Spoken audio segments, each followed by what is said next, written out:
Testing, testing. 1, 2, 3.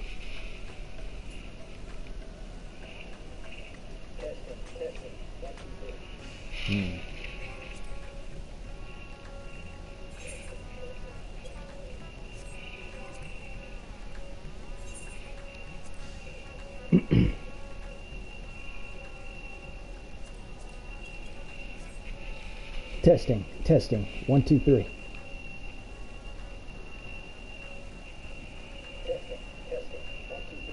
Alright, that's better. Don't worry, we're not going to spend 6 minutes doing that again. Hello everyone, my name's Ethonra, and welcome back to Final Fantasy XIV Endwalker. Post-Endwalker, I guess. Anyway, let's pick up where we left off. Actually, nah, I'll just have to remember to do it later today. I forgot to do one of the beast tribes, but I'll just try to remember to do it before the day's over.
Something I forgot to do yesterday, I remembered it earlier today, is I didn't show off my samurai.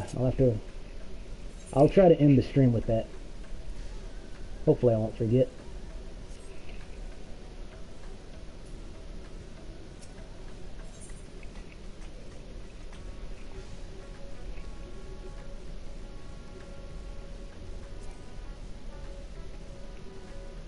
Oh, really? I honestly did not think I missed one. That's really surprising. I saw it was grayed out, but I thought maybe something else was going on. I'm genuinely surprised I missed that.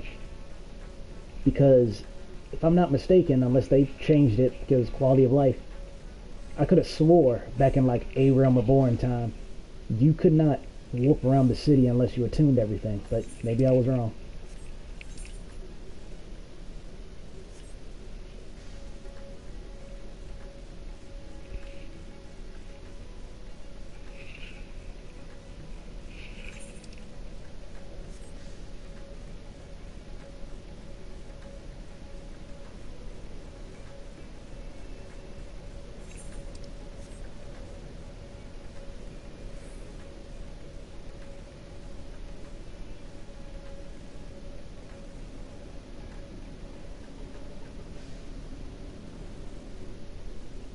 Good old ninja. Don't have to worry about shattering my knees whenever I jump off something that high.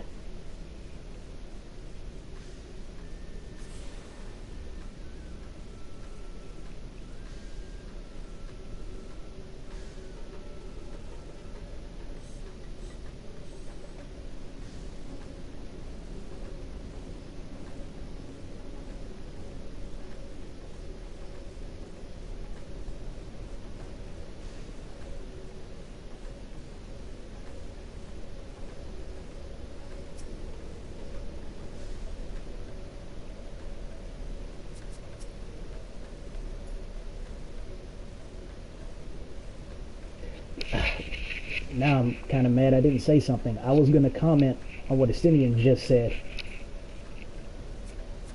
Obviously not word for word, but I was going to say something to the effect of, you know, for someone who's abandoned his dream, I'm curious why he wants to come along to see what's going on anyway.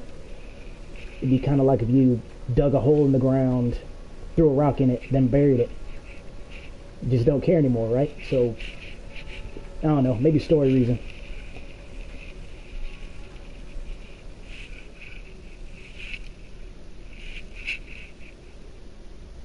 Right, here we all are. You discovered something new. I took a closer look at that device. I was able to determine how it keeps the void gate sealed, but not how it might instead be employed to expand the opening. For that, I would need to reference the technique developed which appear to have survived the intervening years. We know this, so why have you sent for us? Have you learned aught of value or not? Patience, good sir. One must introduce the subject before launching into specifics. My math teachers could have really learned a lesson from that. From what we understand, travel between worlds is accomplished by passing through the nebulous rift which exists between them. Picture, if you will, the moment you were called to the first.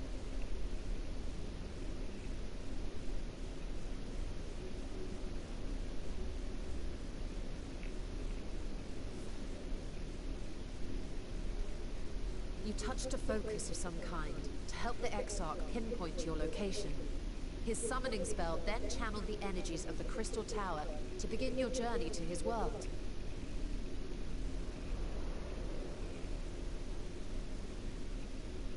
The magics tore a hole in the wall separating source and shard, and cast you into the intervening nothingness.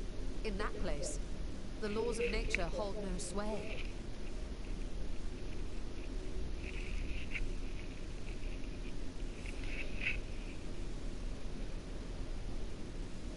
Yet even through this realm of temporal and spatial instability, you were borne safely to your destination in the first. The feat that guided you across such an unimaginable distance, both physical and metaphorical, was nothing short of a miracle.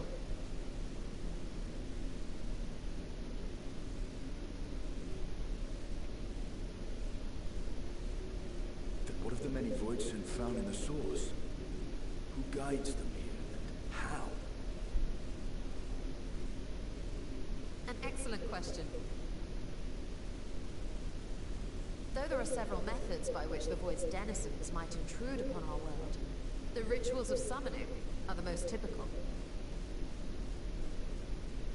For example, let us consider the Gargoyle, a creature of middling power.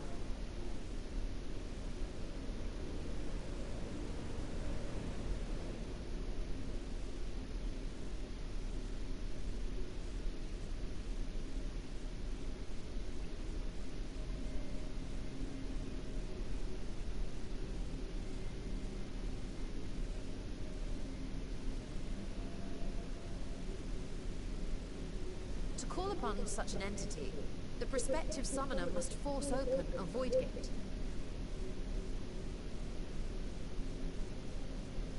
The portal lasts but a moment and is relatively small, allowing only an imp or other lesser being to squeeze through with their physical body intact.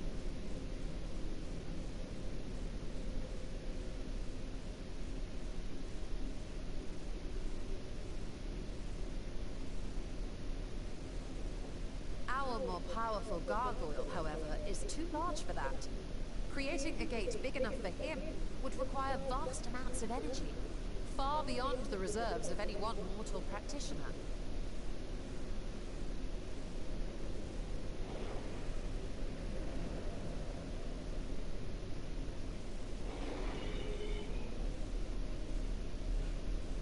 Instead, 'tis far more common to bring over only the entity's soul. We had a taste of that ourselves when a certain Exarch dragged us to the first.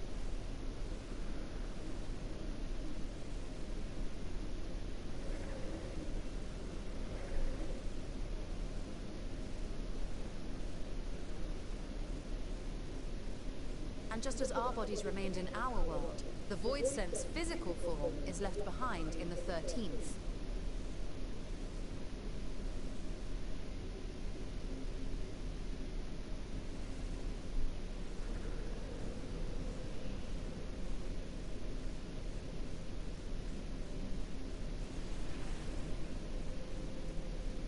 Once at its destination, the summoned soul is granted a temporary shell to inhabit.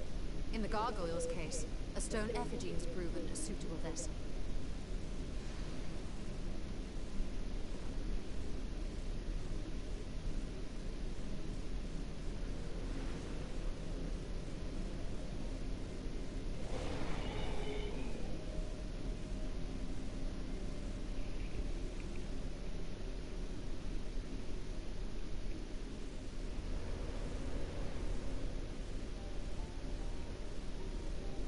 Wait.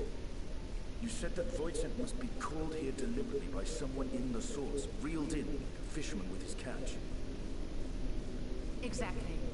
For a being to navigate the chaos of the rift, with or without form, there must needs be a guiding agent on the other side. When the hordes poured forth from Alak's Great Gate, it was the technologists who drew them through. Though to my knowledge, planar fissures are in essence natural passages between our world and the void, which require no such guidance to traverse. Why is only the boundary between the source and the 13th so fragile? So much so that it often tears open of its own accord. I believe solving that mystery is key to understanding travel between the source and its reflections. How do you intend to get your answers? No, the danger is too great. Perhaps. But what some call danger, others think of as adventure. Were you not listening to my tale? Never mind that the means to expand the gate has been lost to the ages. Even could you force the portal wide enough, you would be greeted by an army of murderous horrors the very instant you step through. I assure you I was most attentive, and I agree that to go alone would be certain death. But if I were to bring along one who's already braved the 13th, and humbled the cloud of darkness, well, I imagine my chances would be much...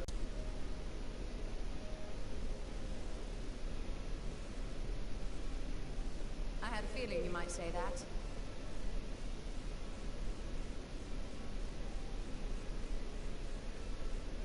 Once again, I put my life in your ever-reliable hands.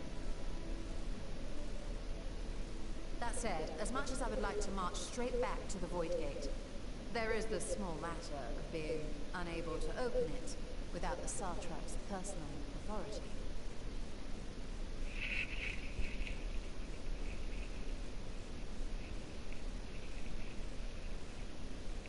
As I've said before, I will grant you and yours any boon you choose to name, provided it does not endanger my people. You have my word that we will take every precaution. Not a single void scent will be allowed to threaten Radzatan, assuming we manage to expand the portal in the first place. You have a plan. Actually, I had hoped you might help us with that. I presume the alchemists you retained supplied you with some explanation of their methodology. That they did. House Daemir was overseeing the project. Daemir. Ah, yes. The family associated with the great work.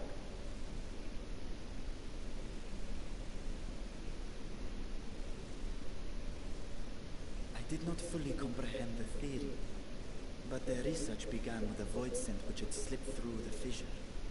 After a thorough examination, they created an arcane simulacrum possessed of similar qualities. A man-made void scent, if you will. It was apparently indispensable in their efforts to enlarge the gate. A man-made voice.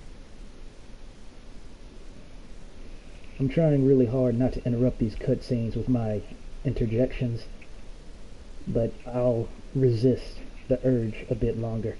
I'm just trying not to forget, while at the same time accumulating all this information.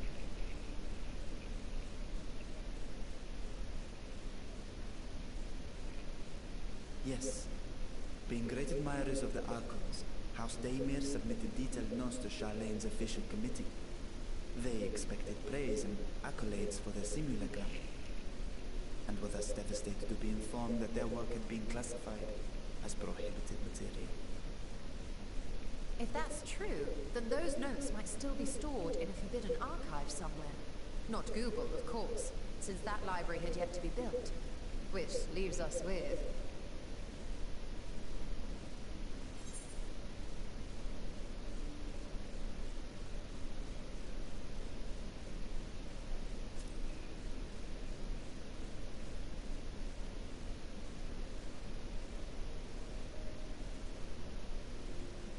Indeed. Numenon's restricted stacks may very well hold a copy. In which case, I say we head directly to Charlene.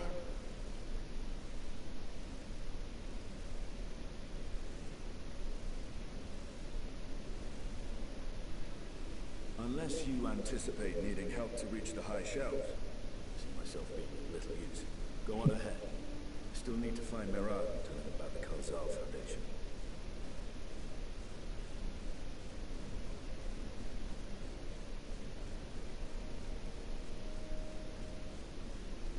Let us be on our way as well.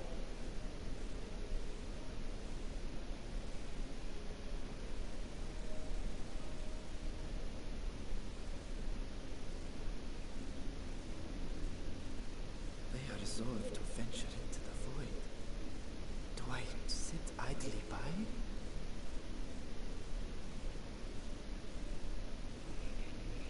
That is the question. Okay, so first things first, I want to apologize again.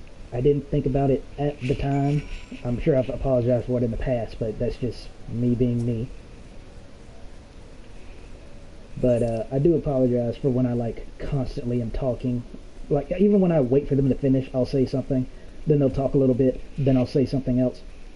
I imagine that can be quite annoying, especially if you're not here for that. So I will, now that I remember, we'll try to cut down on it in the future. But I said all that to say,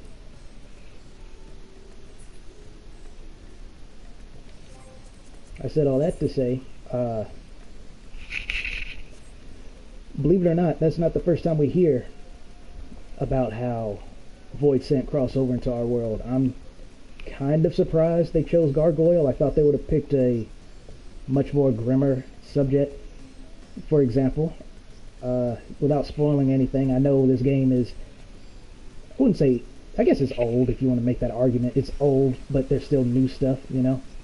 So it's possible, but at the same time, I don't want to spoil it for anybody. There's a difference between spoiling something like, oh, you know, we killed Xenos. You shouldn't be watching this if you're not even in Stormblood, let alone where I am, you know? Versus, hey, did you know this goes on in this particular job quest? A job quest that you are in your full rights to never ever play. So, I'd rather not spoil that. That being the case, the Thaumaturge. I'm just going to say that. If you know, you know. The Thaumaturge quest is a great example of how some Void Scent can get into the world. Another one, I don't remember where I learned this from. It's from somewhere in-game. But, another way the Void Scent can get into the world, two of them, is the Armon, I think is what it's called. The giant, you know what that reminds me of? I need to show you a mount, by the way. The giant eyeball creature. Giant flying eyeball creature, rather. It enters the world by using the eyeball of an animal as a catalyst. I don't even want to imagine what that looks like as it's happening. Then the succubus more or less do the same thing, but they use the corpses of females as a catalyst to materialize themselves. So we've been known about that, but I do like how they build up on it even more so. Okay, so I need you all to close your eyes for a second, because you're about to see something really stupid. Alright, close your eyes. This mount I'm about to show you could have been one of the coolest mounts in the game, because of the music they gave it. But animation-wise, it's like, it's probably the silliest. Alright, open your eyes.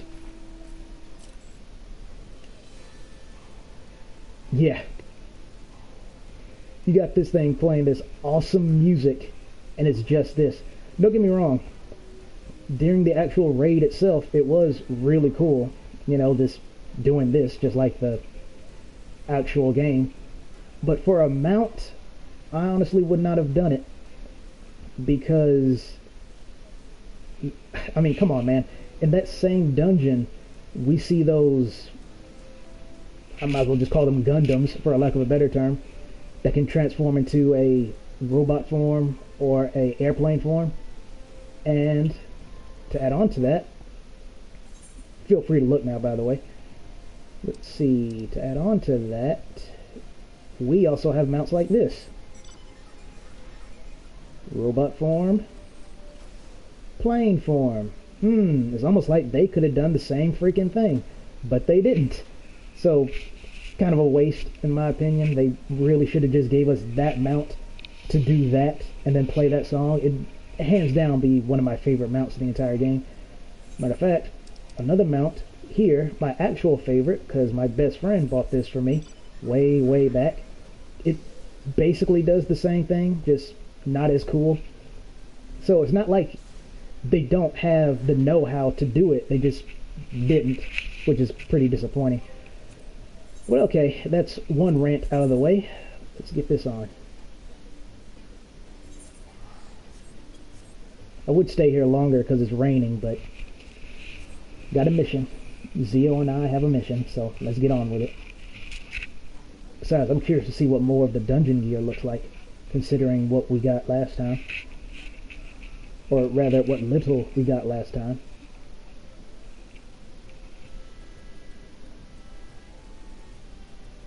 Oh, I also left my phone on, because I don't want to end up missing any important texts or calls I might get. I'm expecting one. So, hopefully my phone won't be beeping and a booping the entire time. I don't think so. I'm not that popular, so it should be fine.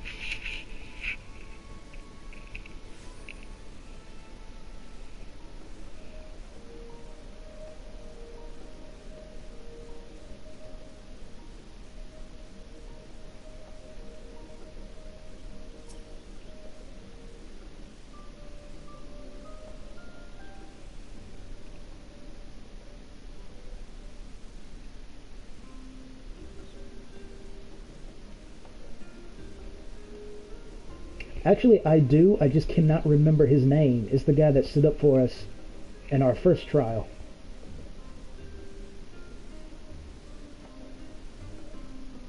Yeah, exactly.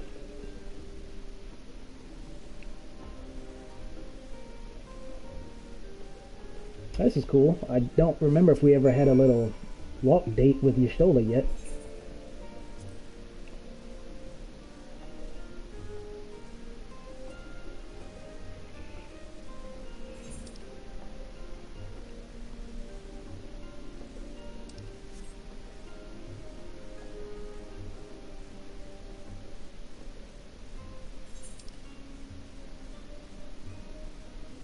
Ooh, I wonder what that is. I'll probably grab that once we're about to leave Charlian, just so I don't forget later.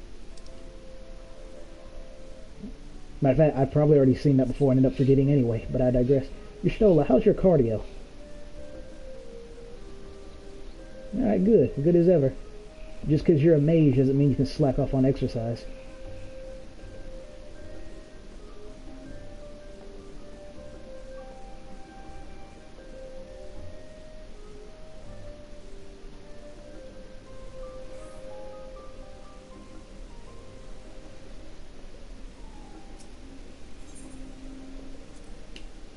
Ooh, the good music.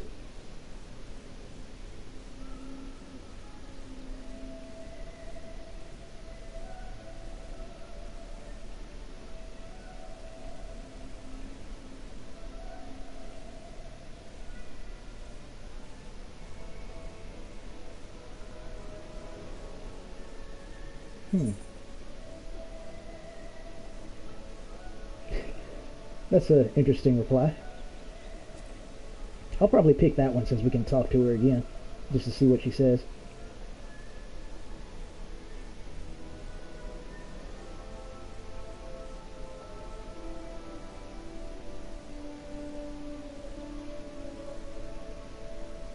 No, I'm sure Master Matoya will be quite pleased to hear that. Well, Yashola would never say that in person, but still.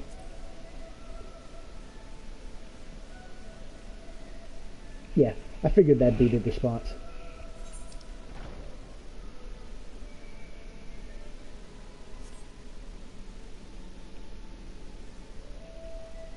Man, I love this song. It's so soothing. I think even during my initial Endwalker rants, this music at least helps soothe me a little bit.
Uh-oh. The theme.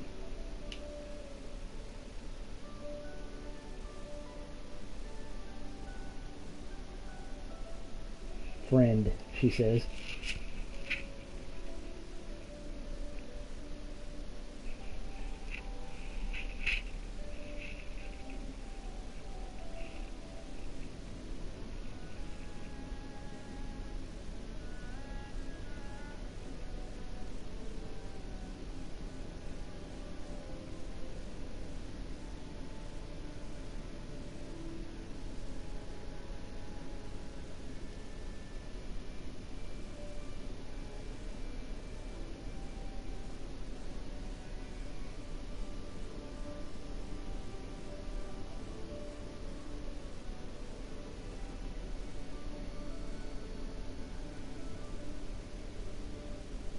Oh, of course.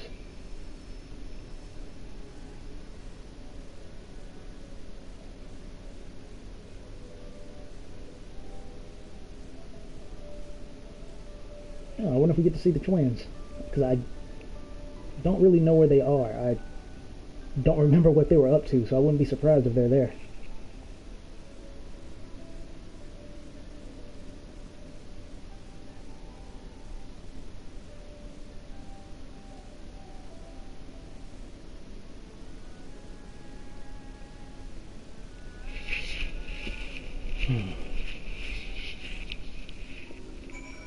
Oh, we stole her.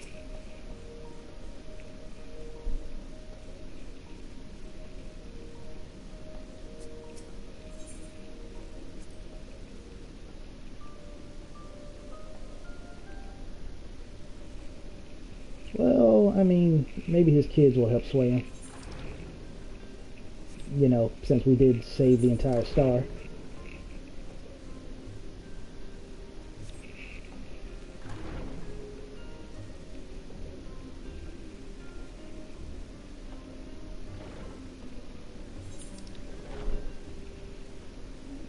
I don't think we can teleport, can we? I vaguely remember testing that, but I don't remember the outcome. So, I guess I won't risk it. Plus, we'll get to hear this music. This Sonic Unleashed Windfall Isle, was it? Windmill? I can't remember. That first island area. I mentioned this way back when, but that's the vibe this place gives me. And come on, man. Look how peaceful this is. Like, I imagine a good jog through this area is incredibly soothing. I can almost smell the fresh air from here. But I don't want to make you guys wait too long, so...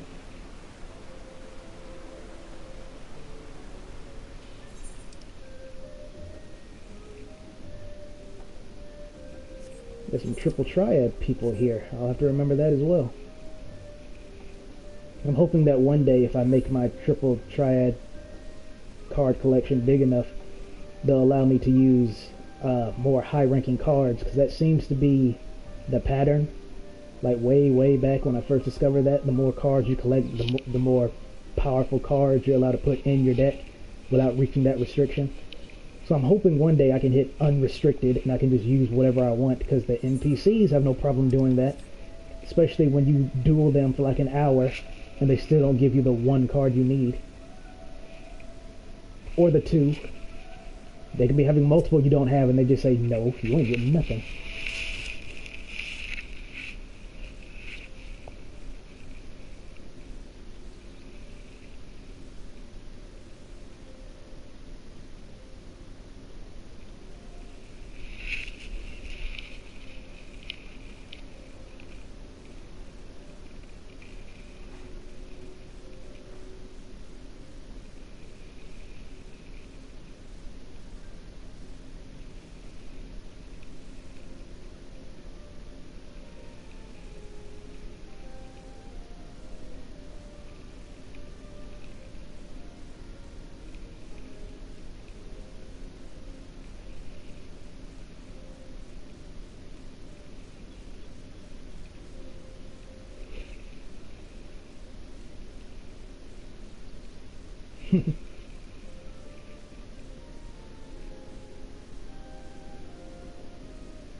Yeah, there you go. Hit him in the feels.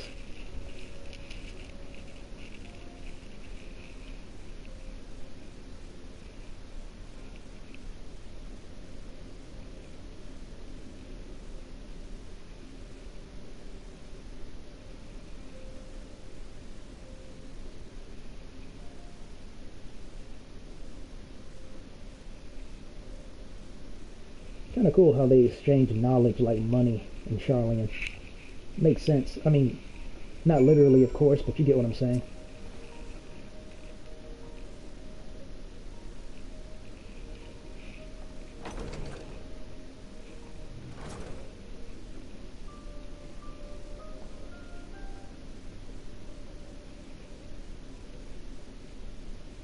Indeed. I'm guessing they're not here. Oh, look at that. She is, though.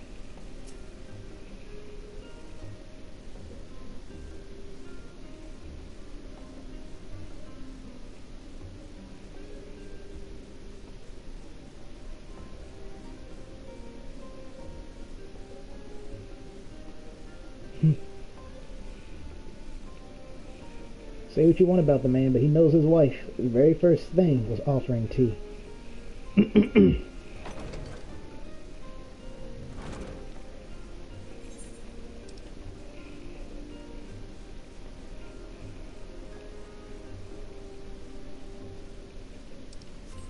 Alright, cardio time. Oh, those are interesting pants. I did do it on purpose, you know, just to poke fun at people who are saying things like, oh, you know, cars in the game, that's so immersion breaking that there's cars, even though the game gives a legitimate reason why we have those. Never mind the fact that Zio has freaking sneakers on.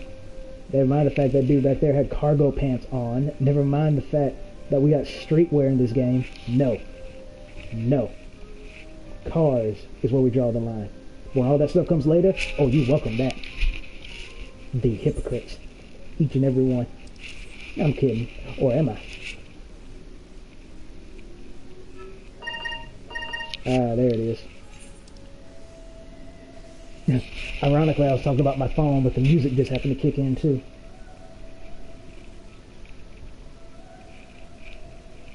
No, just some alarms.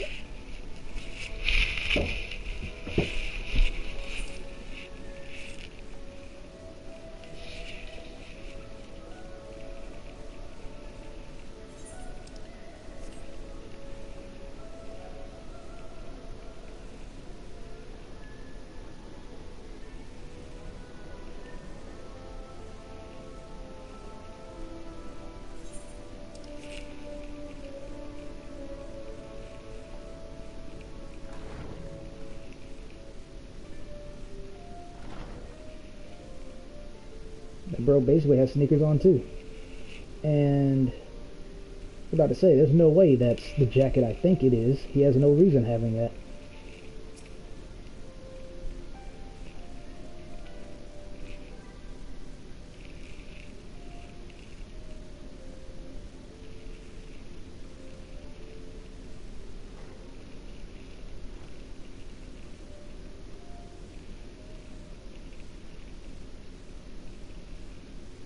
Thank God we didn't have to be there to hear it. I thought for sure we'd go there and there'd be another little cutscene of yammering.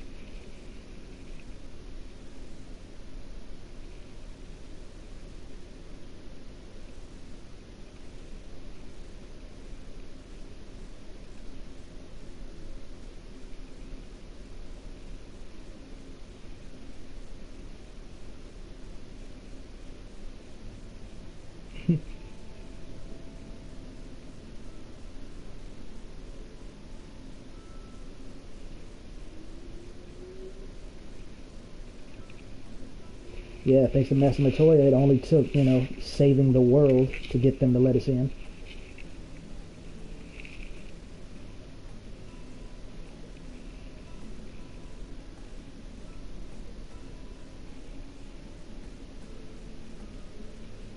Ever the businessman.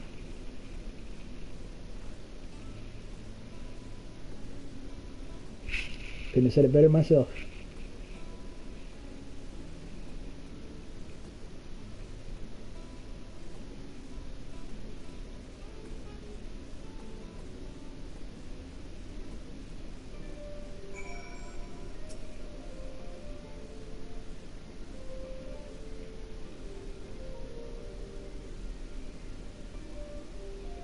$5 years.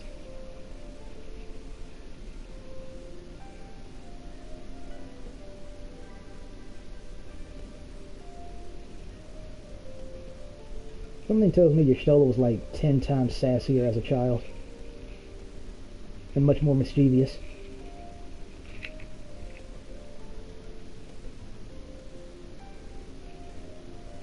Adorable.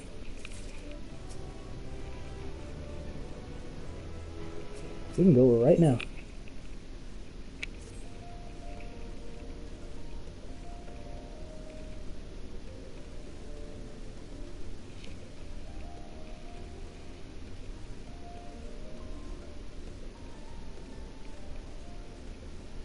Yeah, thanks, man.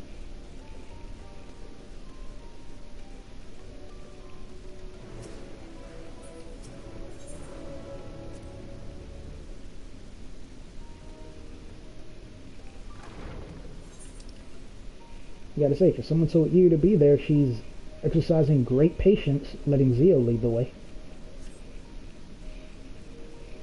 Well, let's not keep her waiting too much longer.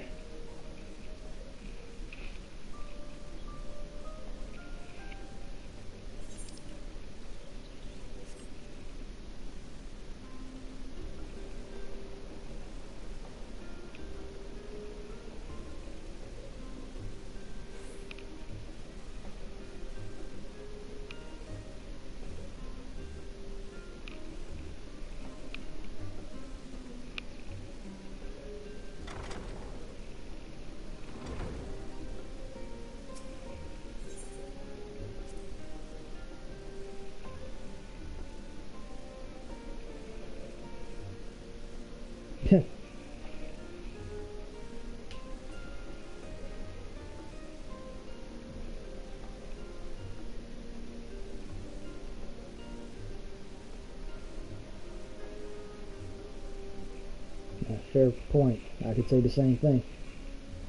This is also something I think is good. I don't recall if it did it in Endwalker exactly. I'm going to say yes, but originally when you did the lookout emote on these, you just got some EXP, maybe a screenshot.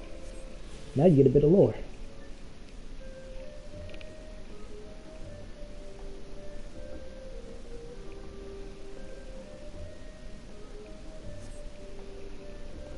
Yeah, where would we be without Charlene?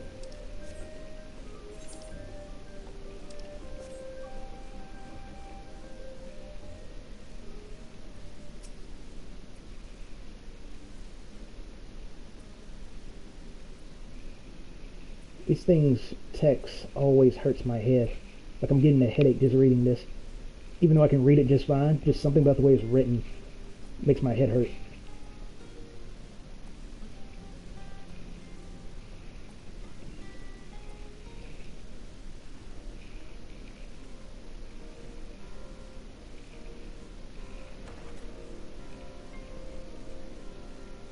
Things with ties to Charlene really do love their jazz, don't they?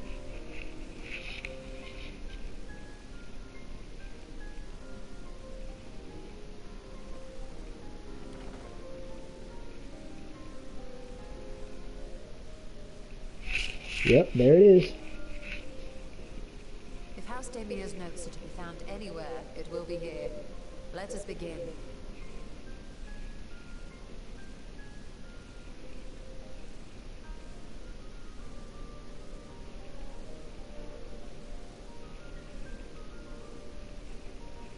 As soon as that part kicked in, I was going to say it sounds like the Gabal library.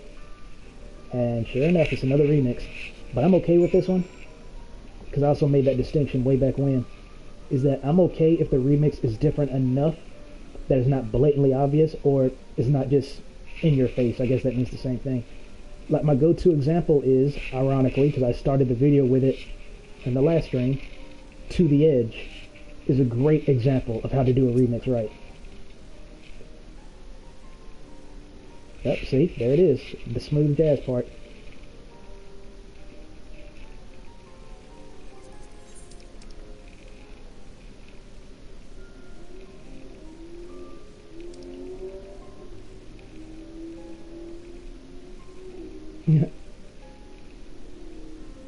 You lucky I can't find that emote. I know I got it. There it is. Nah, he doesn't mind.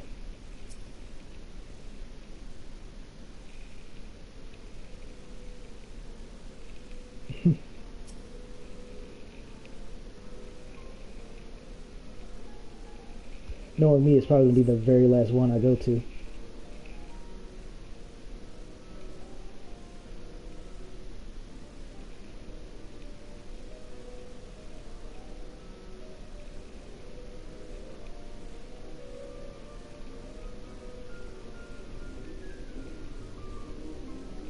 Yep, I saw that coming.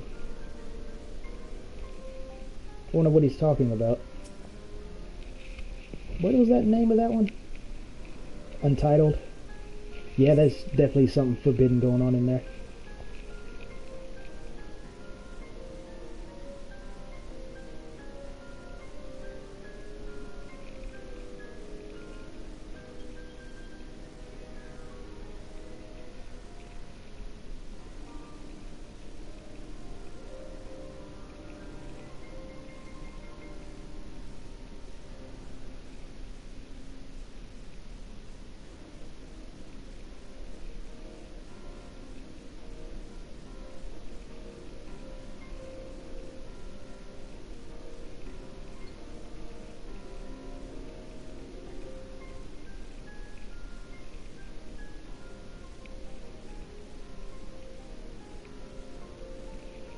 Pretty sure that idea was shot down because, you know, tempering is a thing. Every primal does it without exception.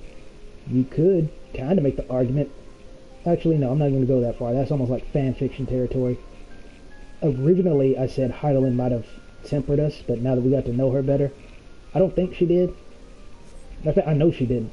But I meant temper us in the sense that she just says, like, you're mine now. No other primal can claim you. But that's not what she did. She didn't temper us at all. just gave us that warding spell, so we can't be tempered. So, save for Heidelin, every other primal will temper you.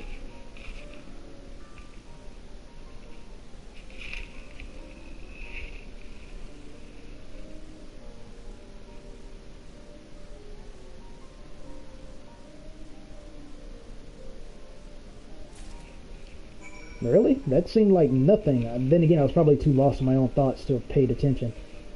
That felt like such a nothing read. Alright.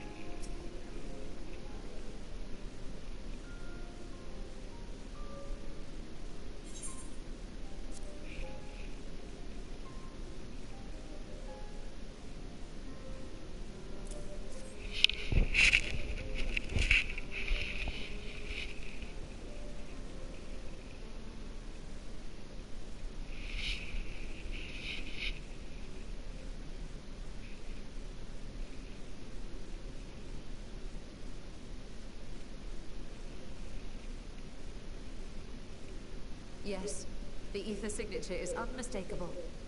I've felt the traces of House Damia's resonance many times at the Great Work. Time to see what all the fuss was about.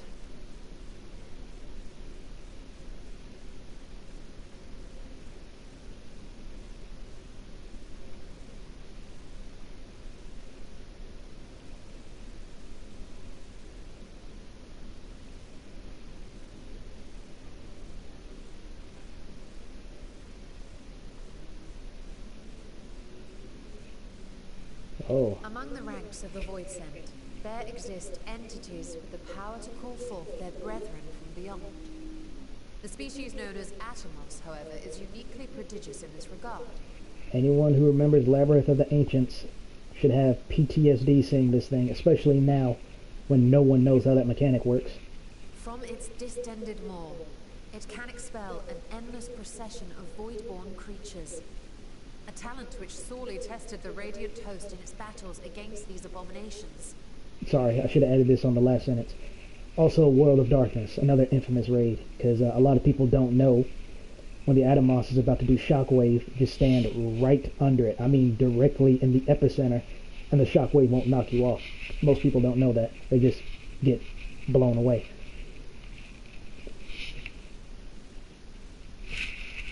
Surmising that the entity itself was acting as a void gate, we endeavored to capture a small specimen and subsequently examine its physiological structure. Our findings revealed that the Atomos had absorbed a planar fissure into its own flesh, which it could expand at will into a functioning gate. That also explains the treasure rooms.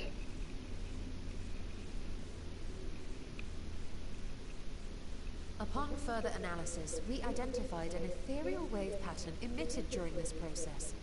A pattern we were able to emulate by passing crystal-stored ether through a specially designed prism.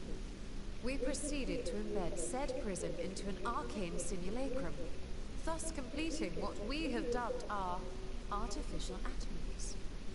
It's really cool because this species has always intrigued me, even since back in my Dissidia days, when I first saw the summon and his move was 199 Gs.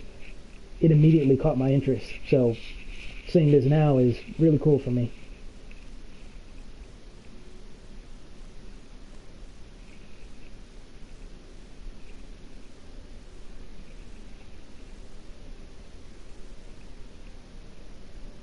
How could I have been so blind to the possibilities? This species, not to mention its ability to summon Void Sent, has been discussed among academics for years now. Just before the advent of the 7th Umbral Calamity, we received reports of Atomos sightings from every corner of Eorzea. Surely you've at least heard the tales.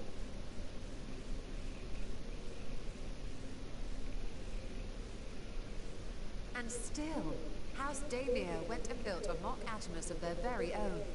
I'm not surprised the Archons consigned their work to a restricted archive. It was no easy task, but at last we've unearthed the volume we've been searching for.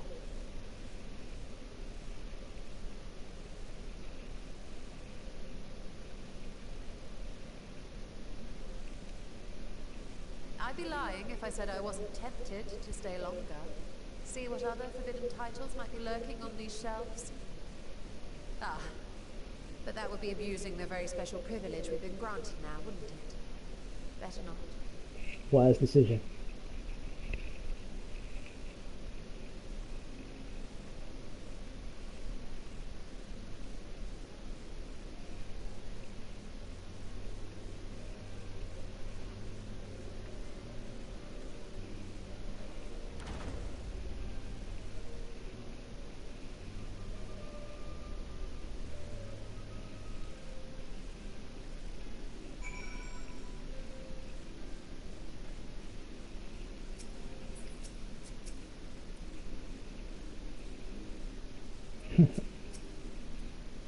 Spicy little guy, isn't it?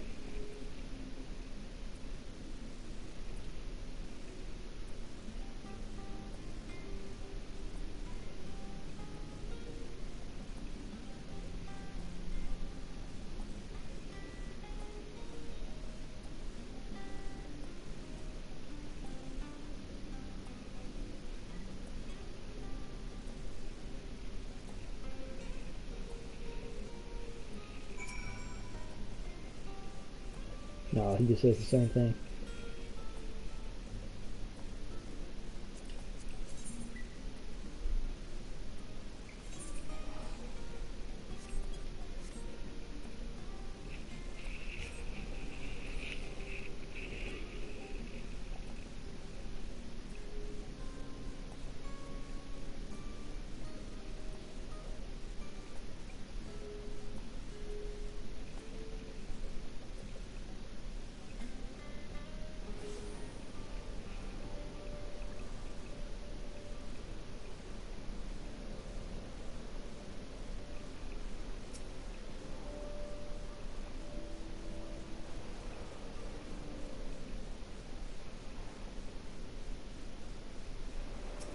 Indeed.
True.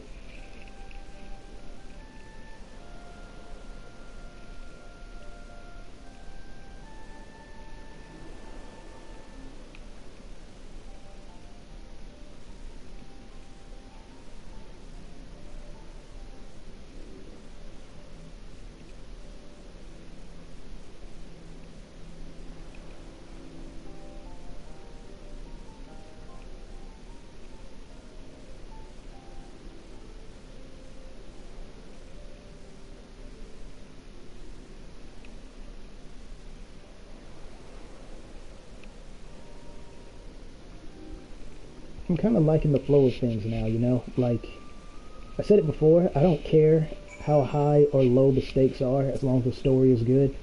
I'm liking where this is going. Still don't know what the hell Golbez and his four fiends are doing in here, but I digress. I should really get that on a t-shirt and sell it, shouldn't I? That and obviously.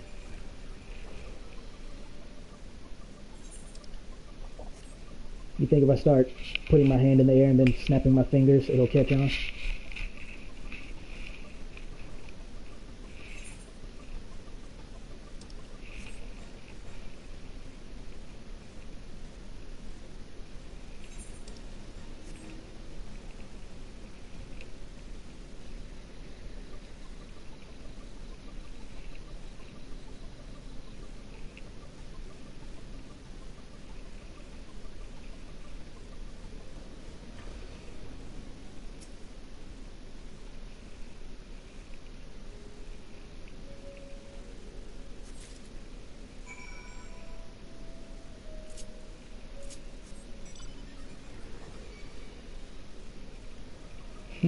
Nice try, monkey. Yeah, those are the dailies. I meant to do them before I started my stream, but I could feel the procrastination creeping up on me like a serpent, so I decided to strike while the iron was hot. I did remember to eat, though. I did remember to eat. I ate a whole apple and some pears. So don't worry, I'm good on food.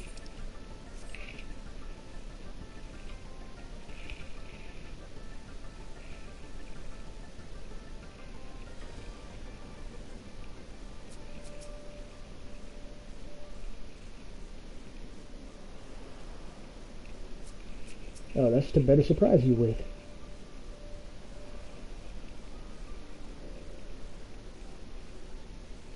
It's fine. I already expected as much. Cool. Glad he didn't, like, die or something for the sake of sadness.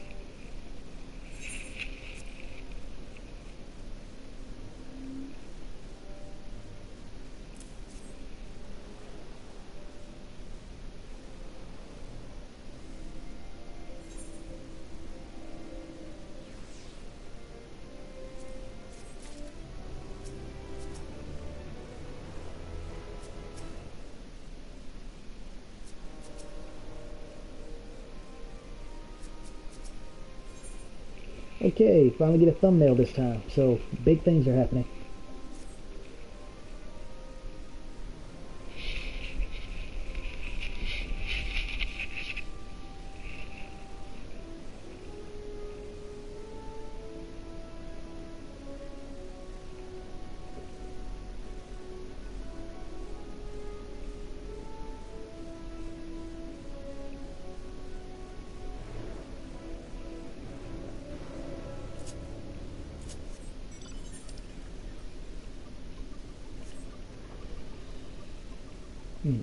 Maybe for fun I should start using the mount roulette, just to see what we get. I have a feeling the first one will be something ridiculous. But of course, saying that, wouldn't be surprised if it's something awesome, so I guess, in short, it could be anything, couldn't it?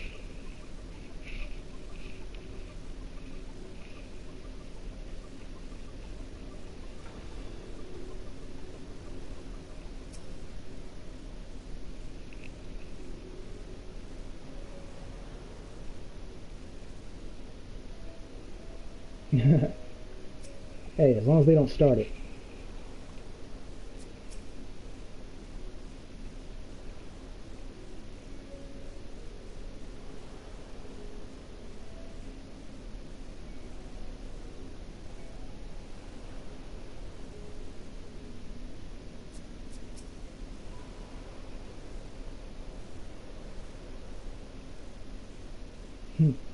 Yeah, I can hardly blame you after that one encounter with that professor.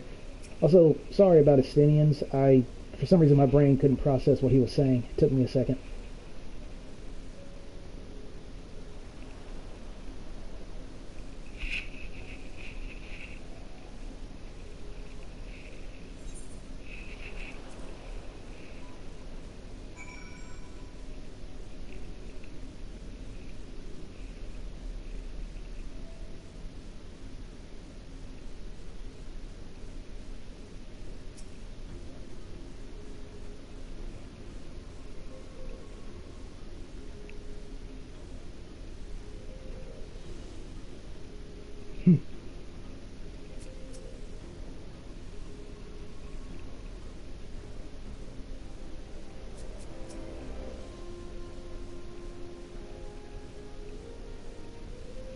Dang, Estinian.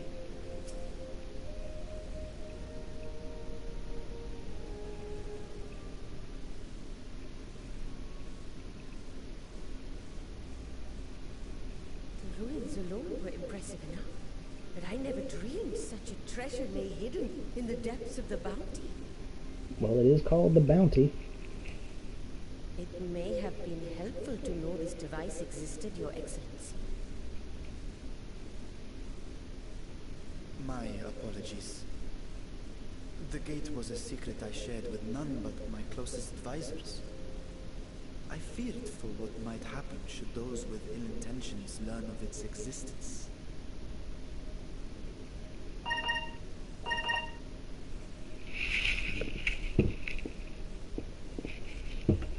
Just more alerts. Actually, I might want to check those. What is it you're doing now?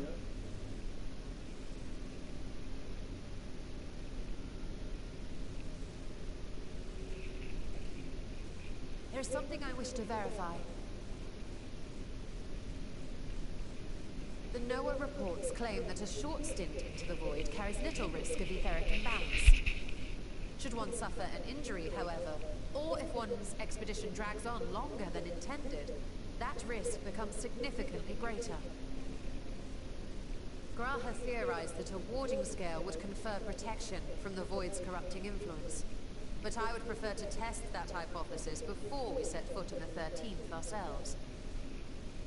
So, this is an experiment of sorts. Yes, an experiment. Tell me, how would you go about testing the efficacy of the warding scale?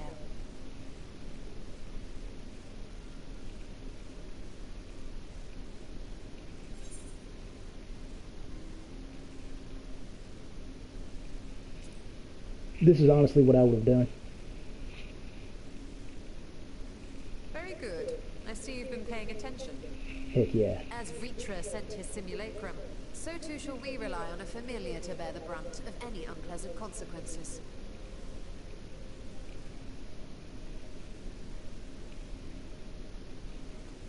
Now, a lowly imp can navigate a fissure, no matter how narrow. Which means an arcane entity of similar stature should be able to manage the same. I hope it's that little water Colgate looking fairy that we fought in that one dungeon. I hadn't wanted it to come to this, but no other familiars will do, I'm afraid.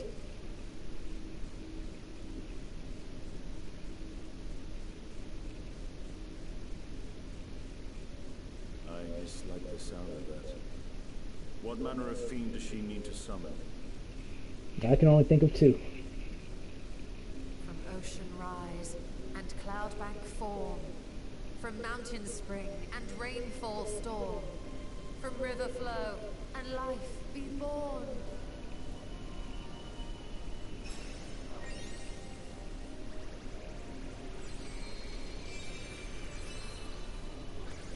Water, froth and fire!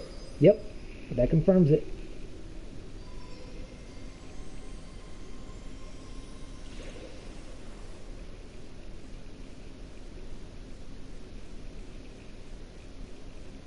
Ready your arms. I fear she's been possessed. Justinian's always ready to kill something. That was adorable.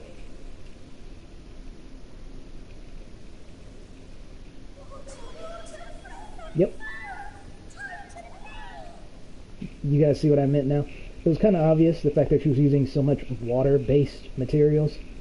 But I still could have been wrong. But I felt it would be these. This is what I meant by the water Colgate fairies. You see why I called them that?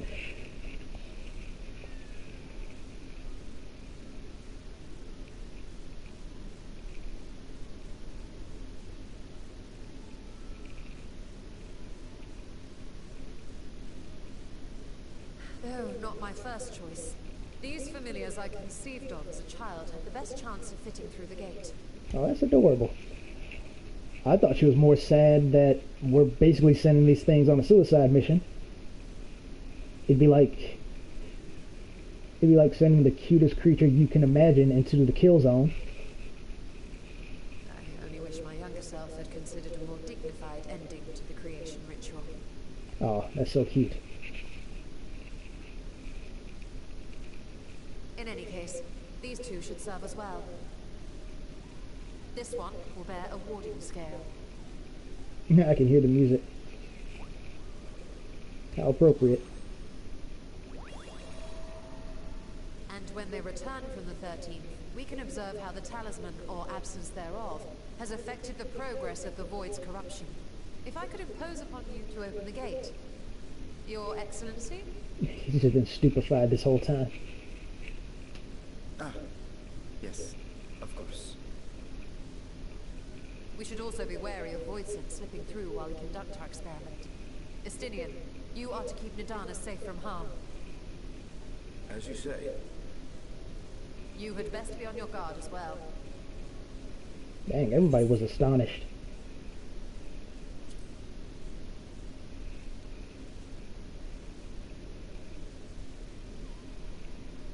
Oh, are you volunteering to join the Nixies? I could shrink you down, you know. Nah, not a Lalafell right now. Let us begin, shall we?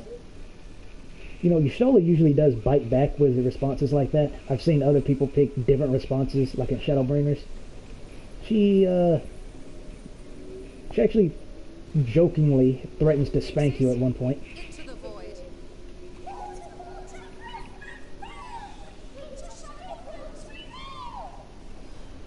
Oh, those poor creatures.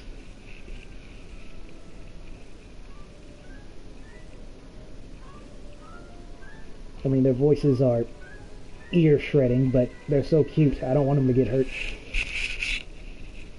Unless, of course, they're trying to kill me, like that one was, which is why we killed it, but I digress. You know we gotta check the journal after that. I'm just reading the bottom one first, because that's the actual order, I just haven't been keeping up with it.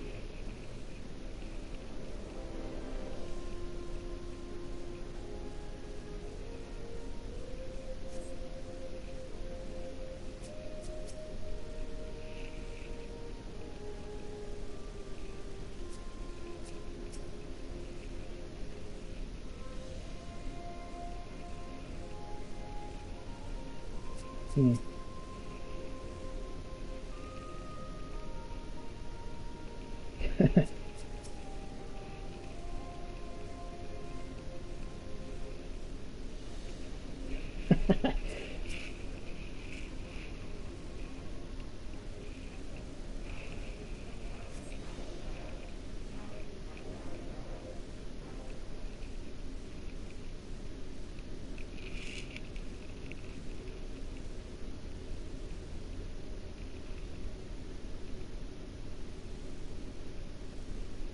Someone's excited.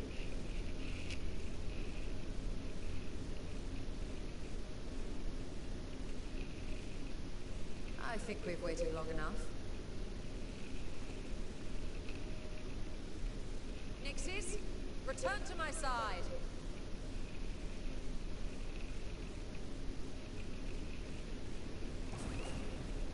Oh boy.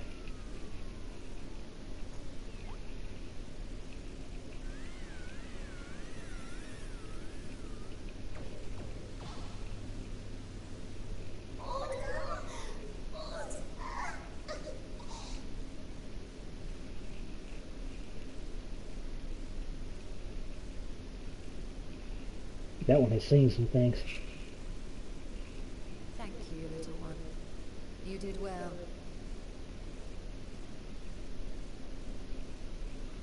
Poor thing. Its essence has been irrevocably warped. Oh, now everyone cares.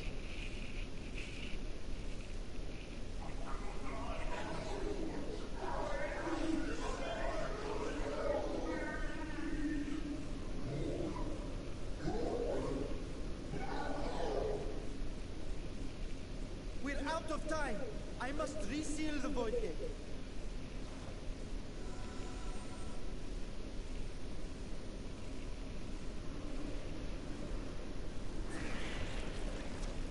They're coming through!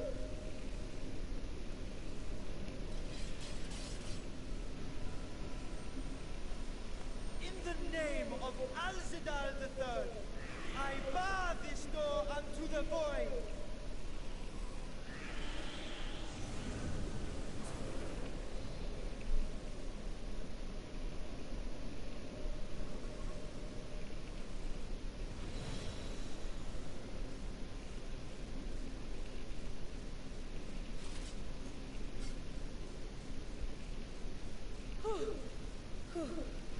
That was a sharp lesson in the dangers of void gates.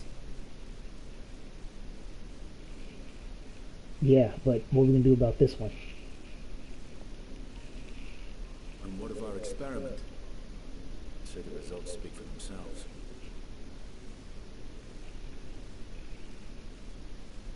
The unprotected Nixie has suffered extensive etheric corruption. As Nidana observed, it's well on its way to becoming a void scent. Which is why I'm wondering why we haven't put it out of its mercy yet. The one merged Misery. talisman, however, appears unaffected. I sense no changes to its equilibrium. Rest now, little ones.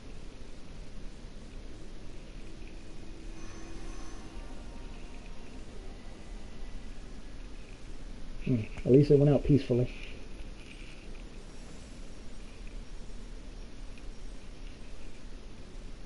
Grahel's theory was correct then. So it would seem. But while our second familiar was untouched by void energies, the talisman itself shows signs of degradation. Ah, so there's the rub. It was, of course, originally designed to shield the soul from primal tempering. It stands to reason that etheric corruption of a different sort would affect it differently. True. We may need to modify the warding scale's design to account for the 13th's uniquely unstable ether. You've said much of the Void's instability, but my imagination fails me. What manner of place is this broken world? Ah, my apologies. I forget that not all of us spend our days sequestered in dusty archives.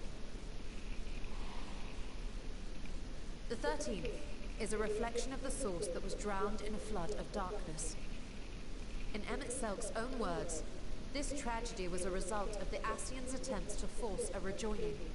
They erred in their haste, and made of that world a useless void.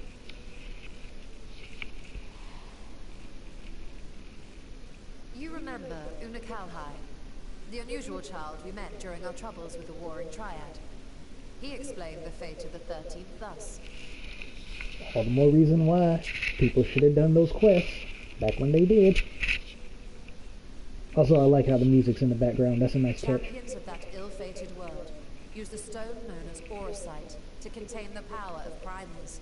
But those self-same heroes were gradually corrupted by the Aurosite's bleeding energies, transforming into fiends with an endless hunger for ether.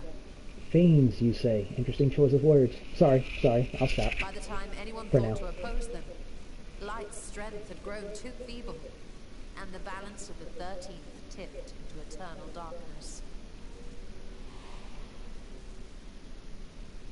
It was Elidibus, as I recall, who rescued Unakalhai's spirit from his final battlefield. But I wonder if there were others whom the emissary saved from oblivion.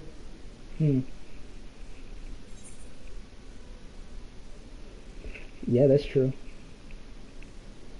I mean, these are both the same answers, really.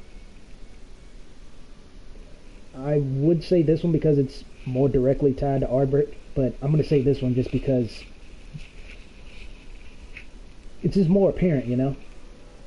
Like, Y'shtola should know who this is anyway, but this one just seems more readily apparent, so.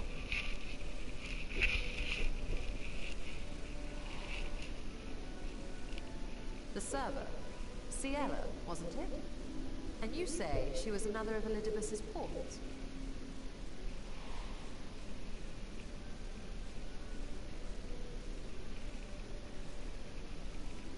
I see. So Ciela, or rather Silva, was beguiled by the same dreams of heroism as Unakalha. And what of your own experience? Will you tell us of what you observed during Noah's expedition?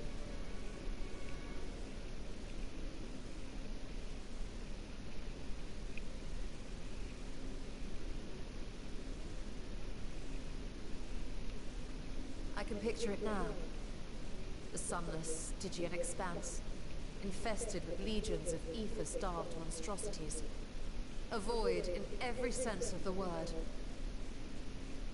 What you have described in such lurid detail is exactly why I hesitate to encourage you.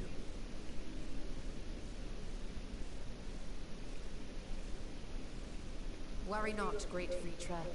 Our journey into the 13th is but the first leg of a longer voyage. A voyage that shall lead us to other reflections, to new mysteries and discoveries. And I mean to be there every step of the way.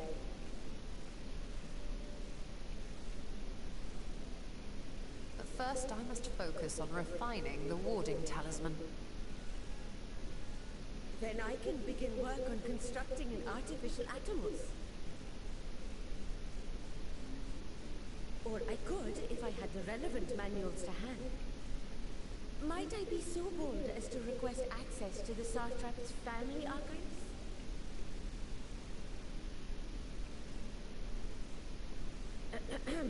Your Excellency?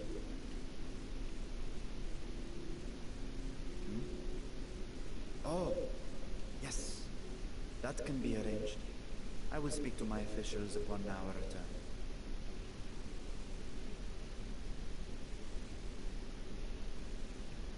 We will see you back in the city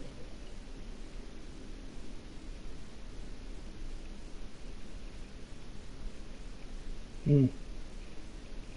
Really feeling for Vitra.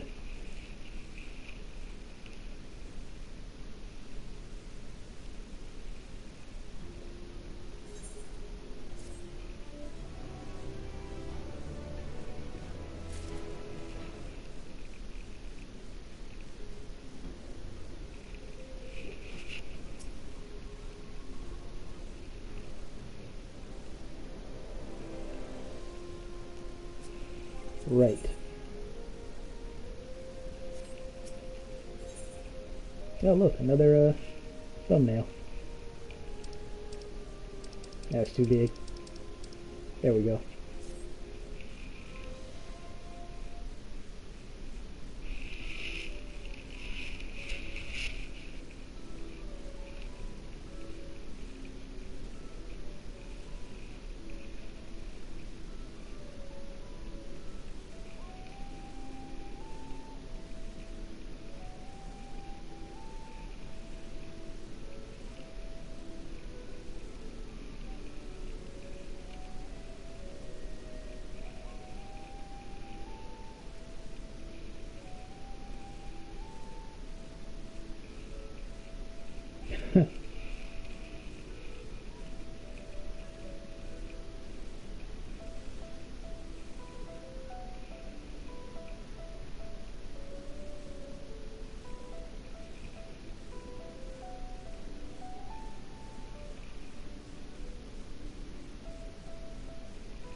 Every time I think of Sid, I can only think of his old voice actor. He just doesn't feel the same to me without that voice. Kind of depressing. Well, maybe not depressing, that's a bit too far, but it's definitely a little sad for me.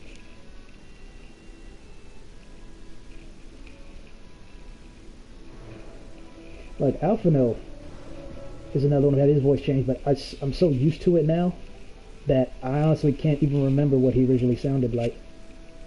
I don't know if we'll even get to hear that in the New Game Plus, if his voice actor has been, like, completely replaced and all the lines that were originally there have been, you know, said over by the new voice actor. There's a better way to phrase that, but you get what I'm saying.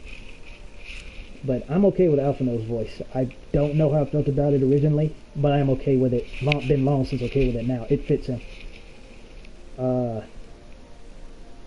But no, not Sid's. I don't think that one will ever grow on me. It just doesn't fit him. It's a bit too gruff.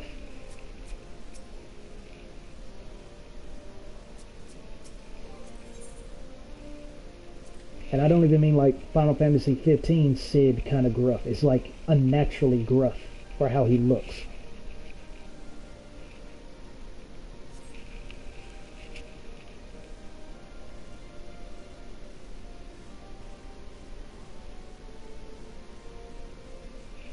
Man, the odds of us...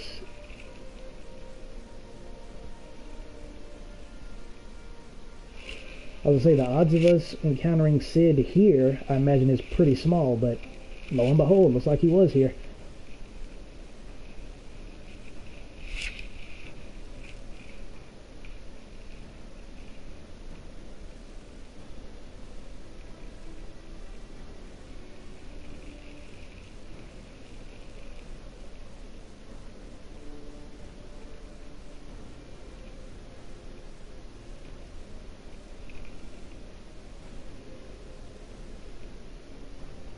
Exactly. Stakes, am I right?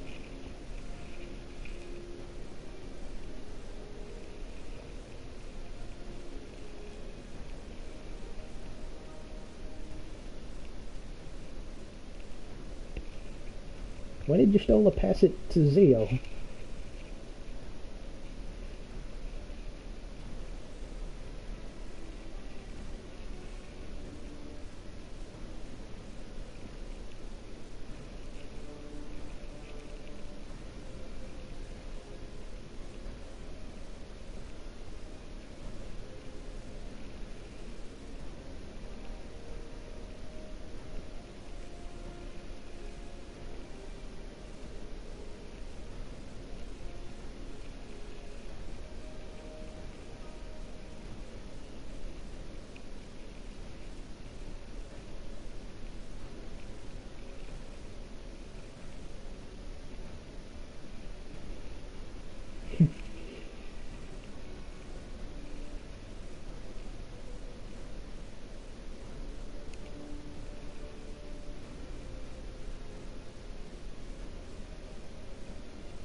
Right back to the great works. Thankfully it's not that far.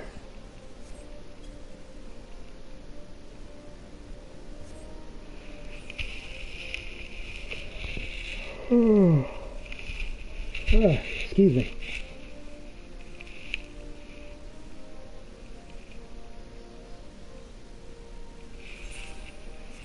Hey, cool, it's raining.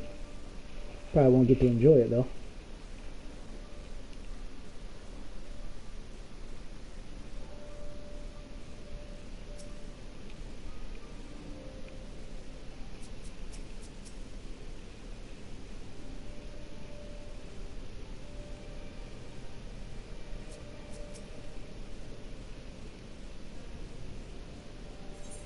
Nah, we're good.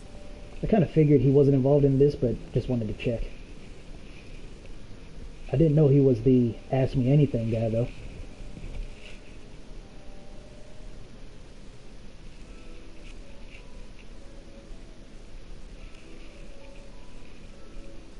Ah, Estola! The adjustments are going well, I hope? 'Tis a lengthy process, but the end is in sight, yes. That's wonderful news. I myself had some good fortune searching through the Satrap's private records. What I found was a transaction log dated around the same period as when Alzadal's legacy was built. It included a purchase list of highly exclusive alchemical components, and I knew I'd discovered the key to making the artificial atomos. I then visited the High Crucible to commission the materials. After I'd explained my requirements, I was beset by volunteers insisting I allow them to help with the entire project. The usual reaction to someone forcing open a void gate is to run for the hills. Arnish academics certainly are a different breed. The alchemists of old were cut from a similar cloth. The unknown held no fear for them. Indeed, they were ever eager to seek new knowledge, regardless of the danger. And were you not also fearless? heedless even, in your determination.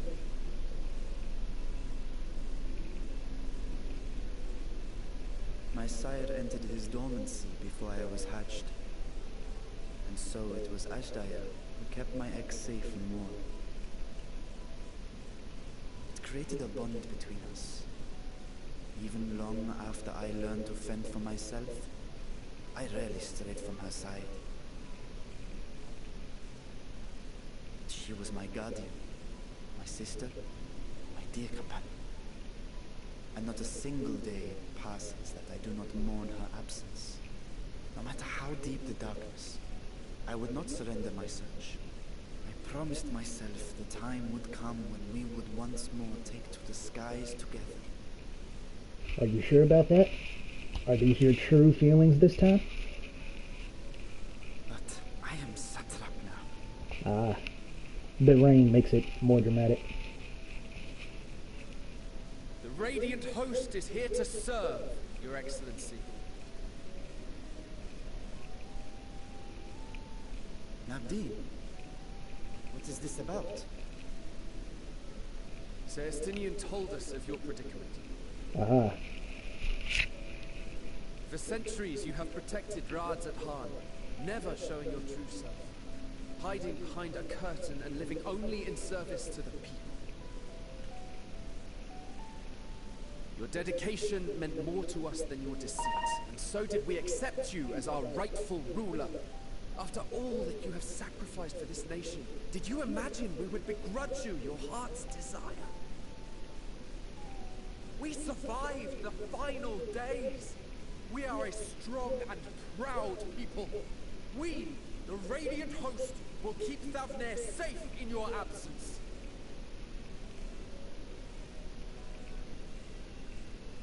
I am grateful for your loyalty and for your encouragement.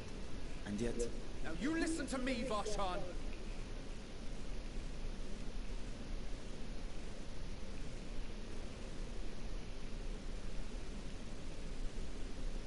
You are wearing that face, after all.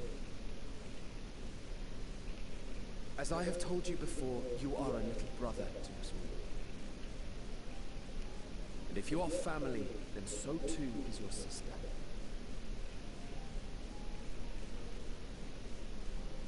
We are there for you if you need us. But do not ask us to sit by and watch while you abandon a sibling you have ached to rescue for millennia.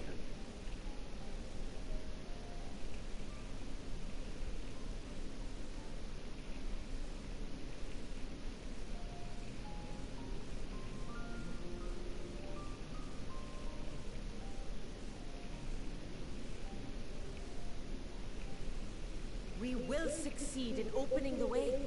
It is only a matter of time. All you need to do is prepare to step through to the other side.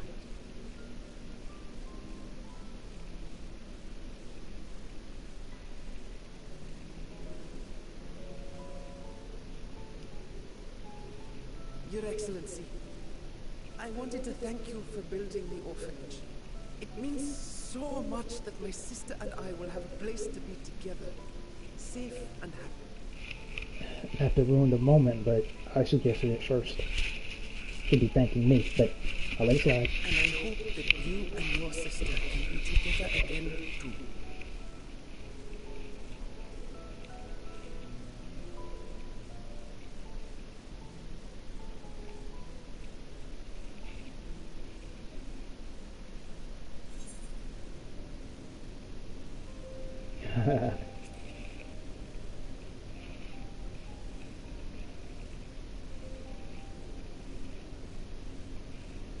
take heart and protect them well. Such were the words I once said to you. And here I stand, failing to live up to them. If my heart is torn, I am fit to protect neither Ashdaya nor Ratzadan.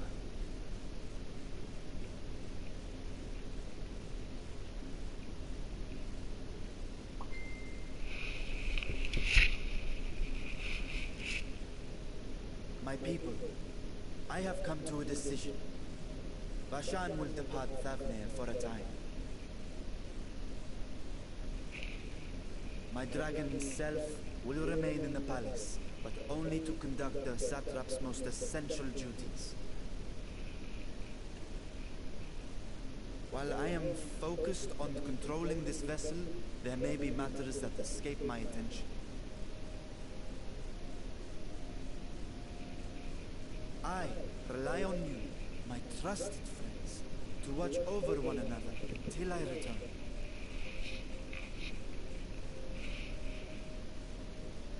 Take care and fair fortune, brother. Many tears would be shed should you come to harm. I would not dare make you cry.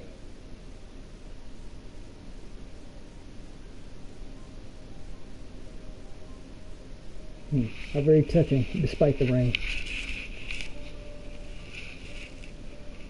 But yeah, it's just so funny, man, the whole orphanage thing. I couldn't resist.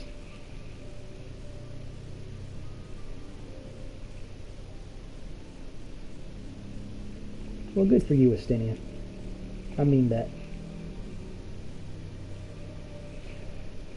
Yeah, that kind of reminds me of another problem I had with Endwalker. I just remembered him saying that.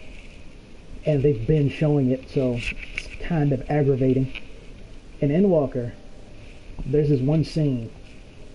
I'm pretty sure I commented on it when it happened, too. I'd be surprised if I didn't.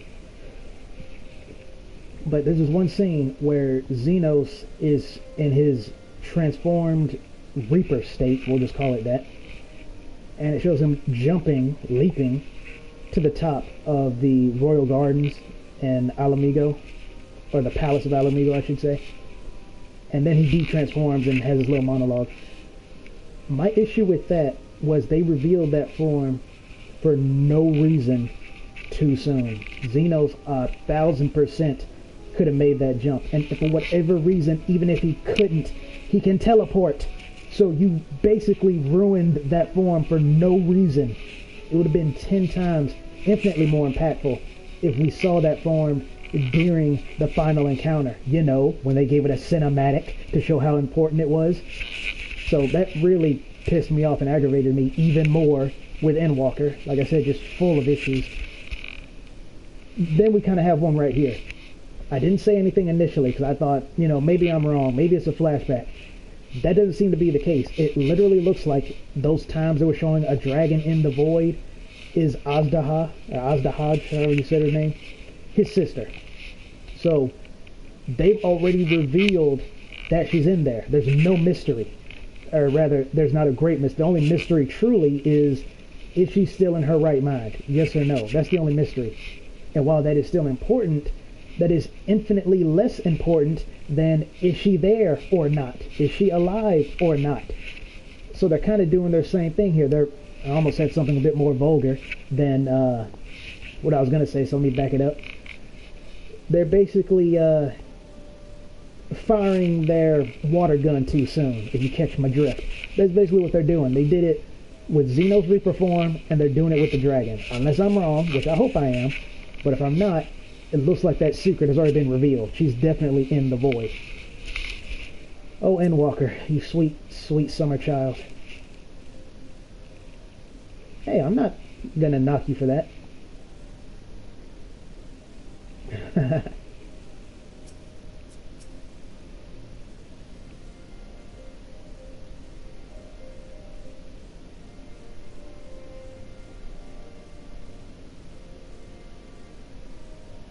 Yeah, Titania was all about that. Play now, sleep when you're dead.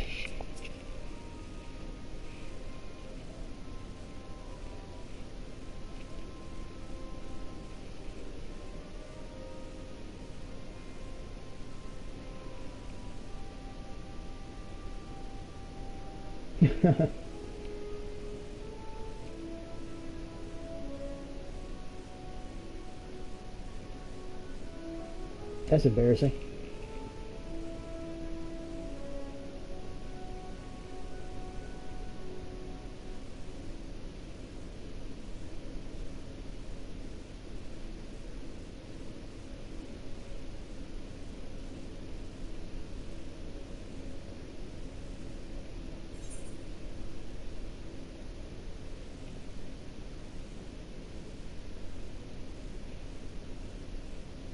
I mean, not really.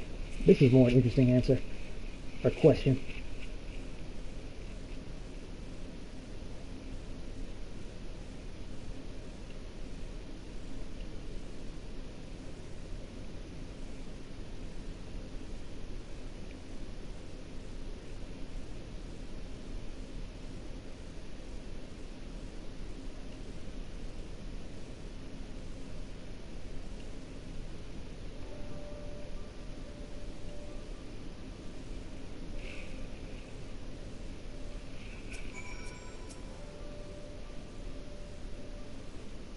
Alright, so I'm guessing they're going to say the same thing.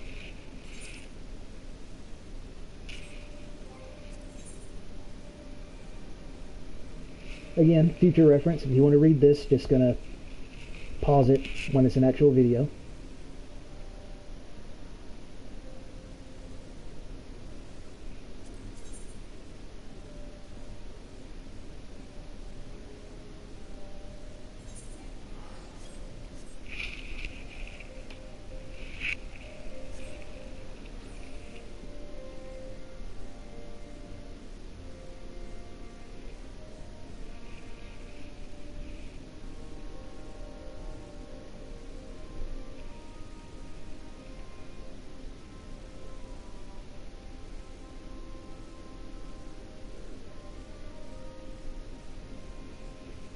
Well, at least this way we get to enjoy the rain a little bit. Better than not at all.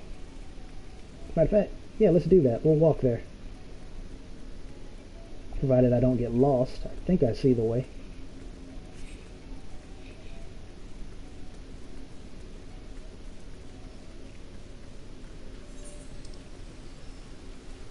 Yeah, this looks right.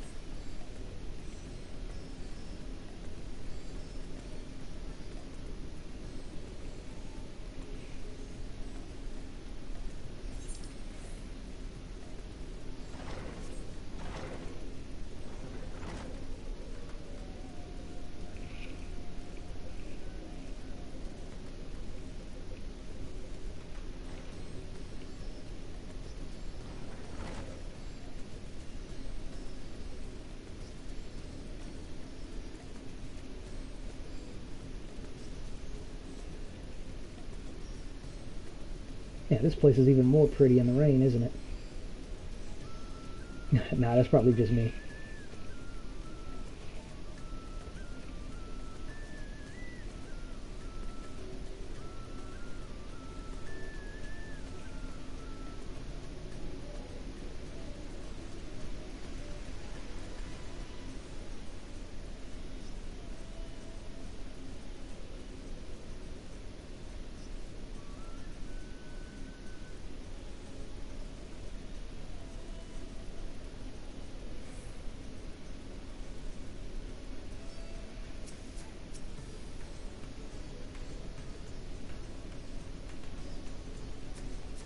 Of course.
Try to go easy on the Mystinian.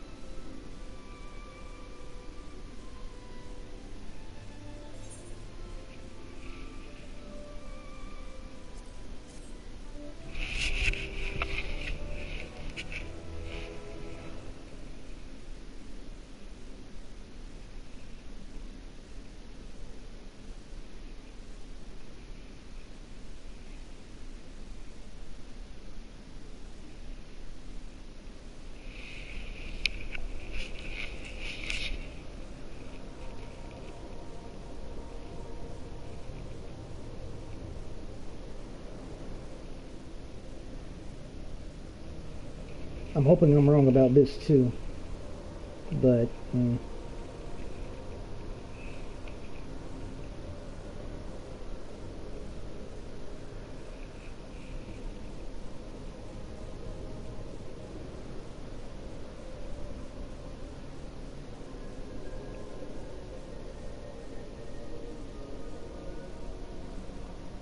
oh no.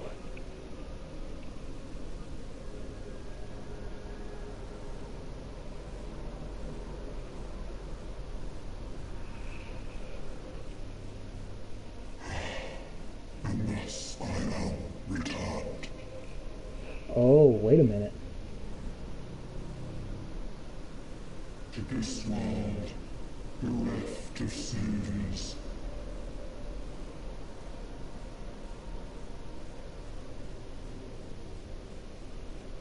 Okay, good. I am wrong. But I like where this is going. Because it's still tied in there. I'll comment on it after this cutscene.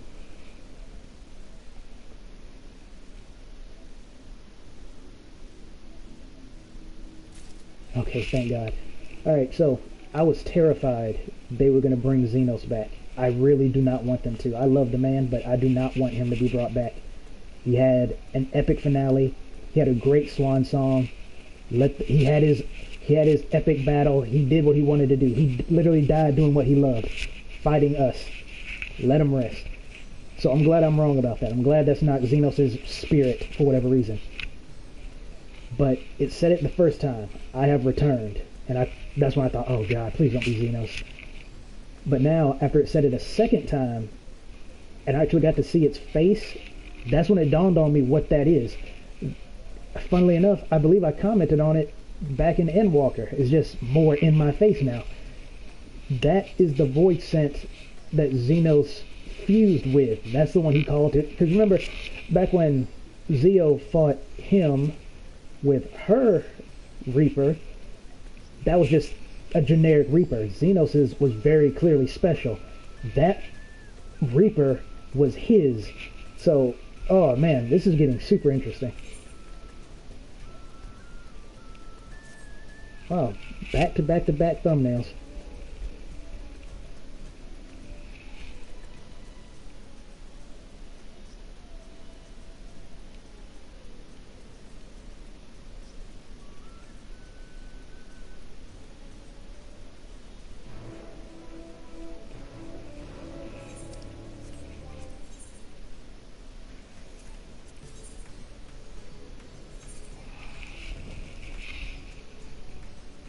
Looks like it might be another dungeon. I'm hoping. Hoping I won't make too big of a fool of myself, because that last dungeon was kind of tricky. Or at least the first boss kind of was. It was just me just slacking, really. The second one was actually tricky, and then the third one was just fun. Just unadulterated, unbridled fun. Oh, look at that. Tiny little thing. I was expecting it to be more mechanical looking. Honestly, I think a mechanical Atomos would look pretty dope, but I guess that's fine. As a matter of fact, let's see if we can find the little devil. Yeah, see? There he is again. Drippy.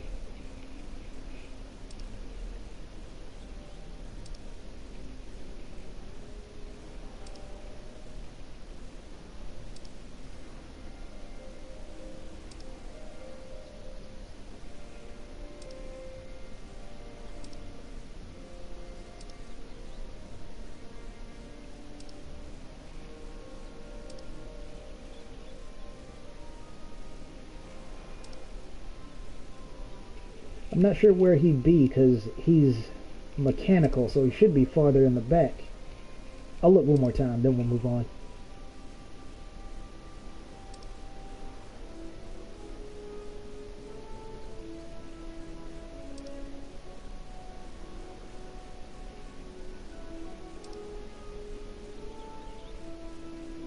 Unless I'm wrong, maybe I don't have that one. I've seen it, but maybe I don't have it. I never bothered to go out of my way to get it. Yeah, maybe it's just me. Anyway, there's a wind-up Atomos. Don't know why I'm having a bad time pronunciating everything today. Probably just butchered that word too.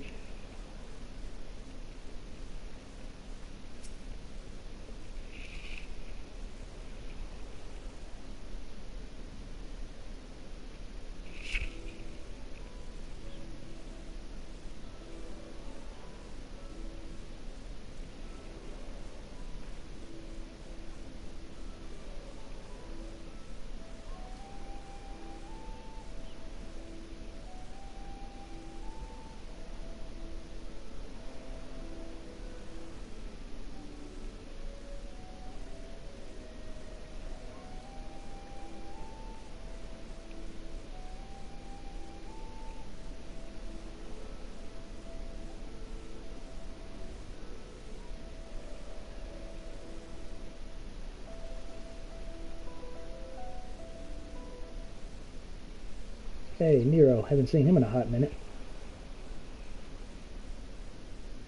Still wearing them shades.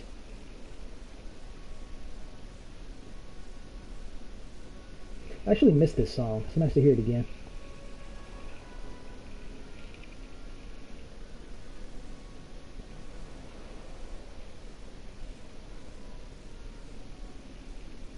Oh, man, the song is actually hitting harder now because I'm reading this in Sid's old voice. The feels.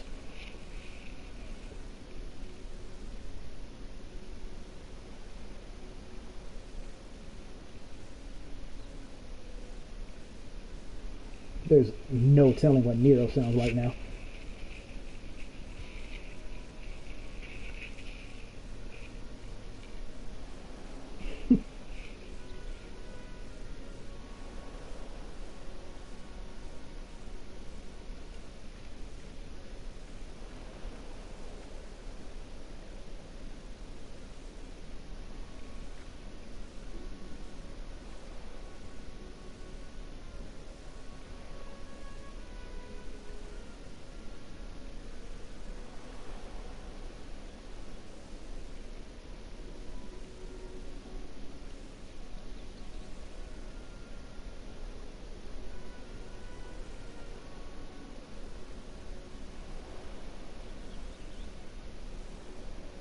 Oh, that's a good shot right there. I mean, aside from the Atomos, but still.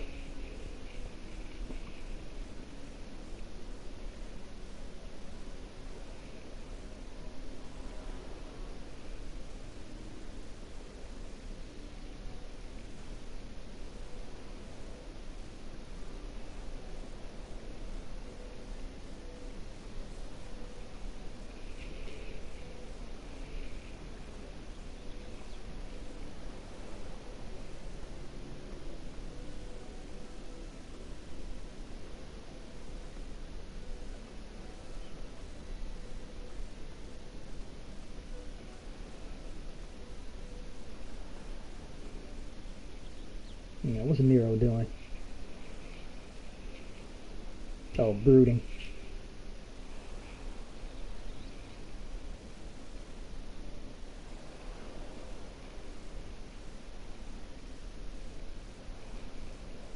I honestly thought Nero was going to go and spy on them.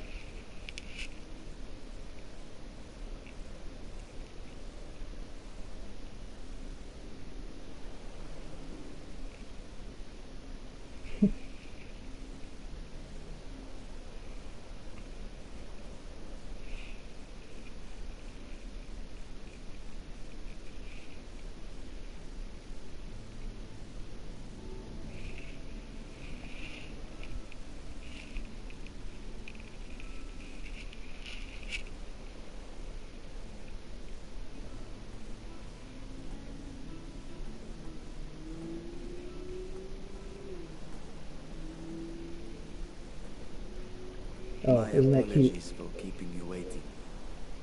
Is he gonna be the tank? Nah. Return, I presume. An older body. Yep.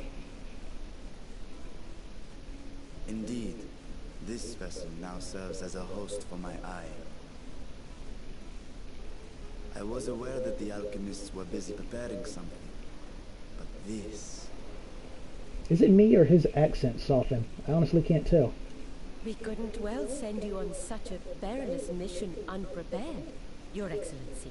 We spared no effort in crafting the body, and I dare say you'll find it adept at wielding weapons and magics both. Ah, okay, so he's gonna be the Raha of the group. 'Twas our intent to present it to you sooner, but we could not bring ourselves to do so, knowing we could yet improve it further. Pray forgive us. There is not to forgive. I am grateful for this fine vessel, and shall put it to good use.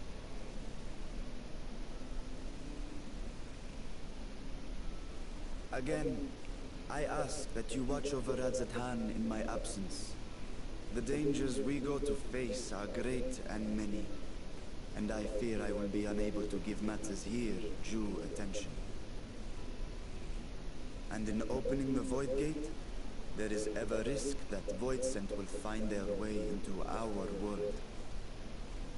Rest assured, we are more than prepared.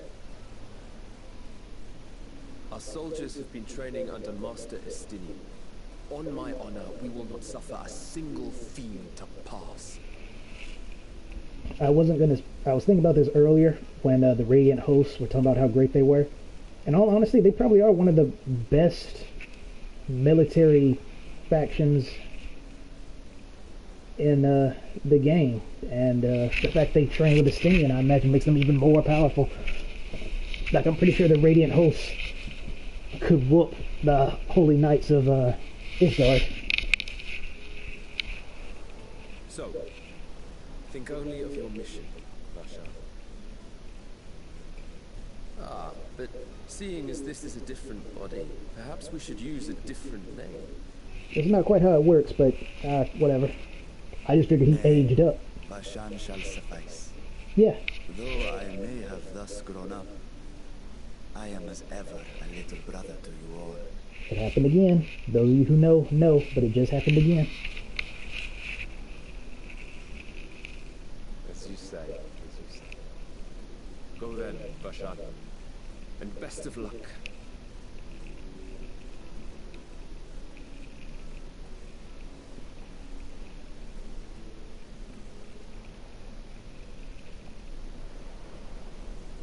I have something for you as well. I was thinking, his Adi's not in different clothes, though. I really thought he was still in his child body, but just had a sword and shield at first. While you were gone, Urianger paid us a visit. As you may recall, he joined us on our foray into Alzadal's legacy, in part to conduct research for the Loporrits. Research they were delighted to receive, and which has already inspired them to consider new ways to improve their own treasure vault. Oh, the Loporrits are going to have treasure maps now? That'd be something. As a token of their gratitude, Living Way entrusted a familiar relic to Urianger.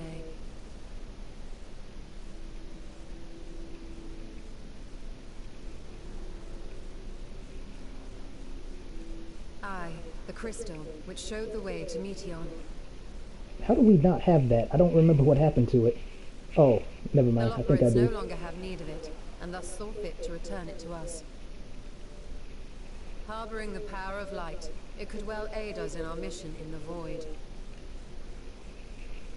And who better to bear Heidelin's gift than her chosen champion?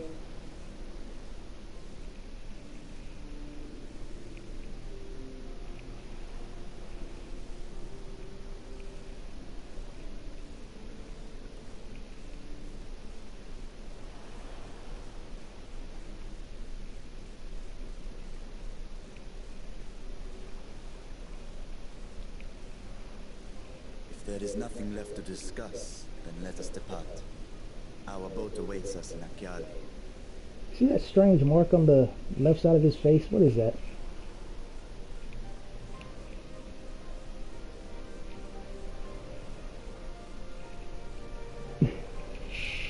I'm happy for his new body, but it's just so strange to me they didn't give him new clothes. Something more, I don't know. Just the myriad of outfits in this region I think he could wear, and they just like, nah, here's your exact same outfit, just bigger. Just like you.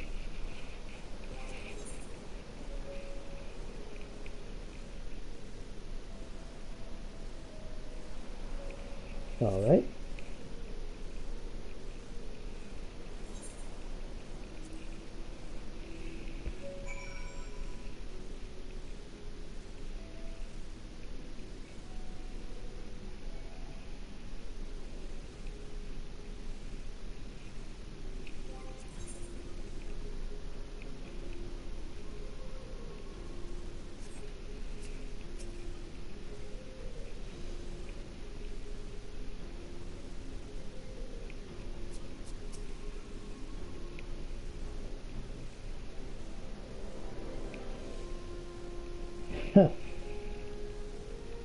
Yeah, I was thinking that.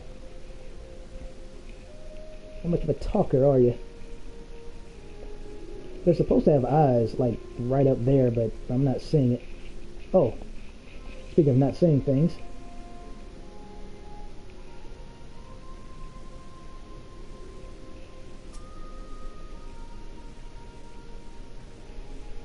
Normally I would talk to Wedge first or last, but he doesn't deserve the honor, so we'll just put him somewhere randomly.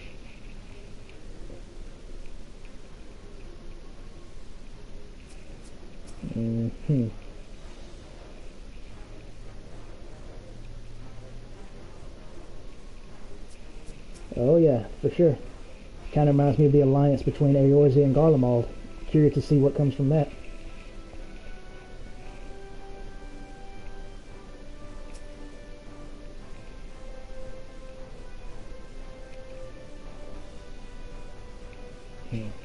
Not getting any ideas, Nero.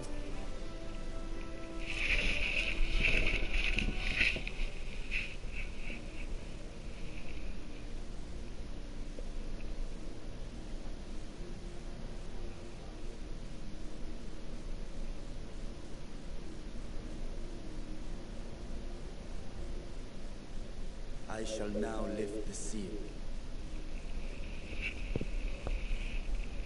Excuse me. I cast open this door unto the void. Open and shut, open and shut. You gotta imagine the Void Center like camping out this particular area.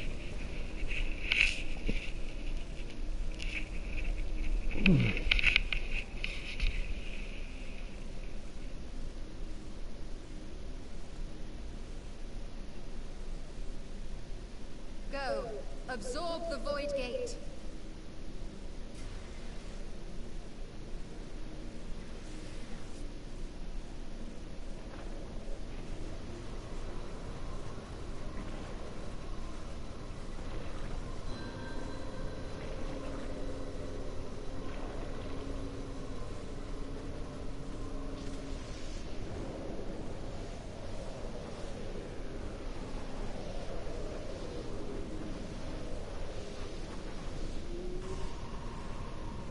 Oh, great.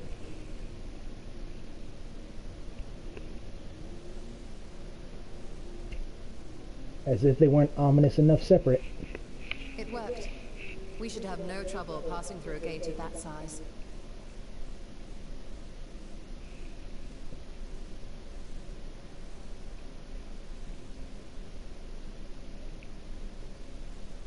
Nor will anything else. To find after stepping through.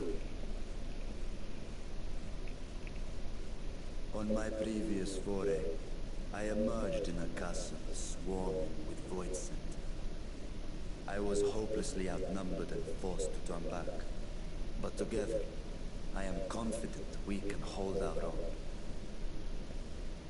Upon our arrival, let us deal with any hostile entities and secure the area.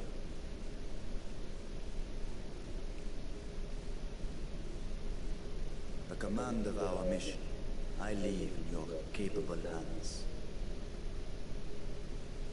In the event of battle, I shall adapt my tactics to complement your own. Should we require healing, I can provide it. 'Twould be a welcome change of pace from my recent havoc wreaking. You might not have the choice.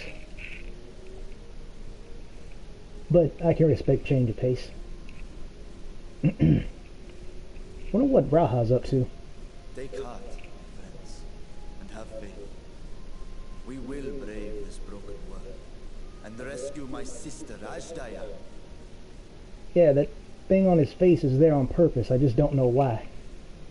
Because it's already obvious who he is, so I don't know why he needs even more distinguishing looking features.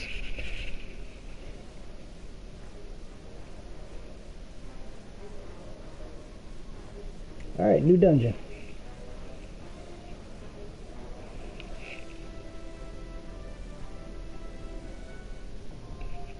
There it is.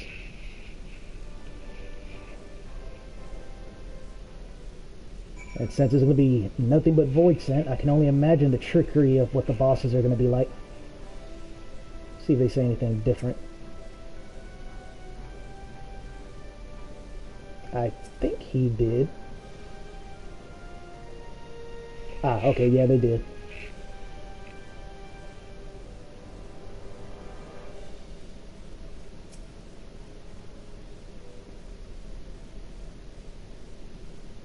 Yeah, thanks, Wedge.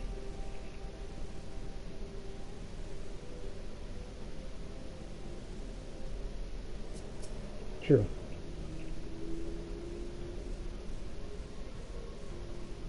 What exactly did you do again, Nero?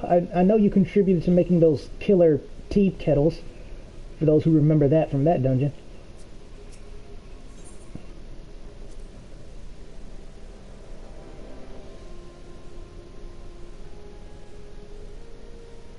Yeah. Kind of hard to be rattled after something like non-existence and then being brought back, right?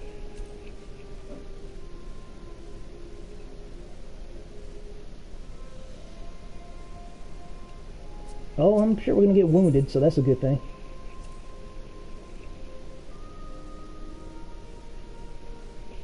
Good.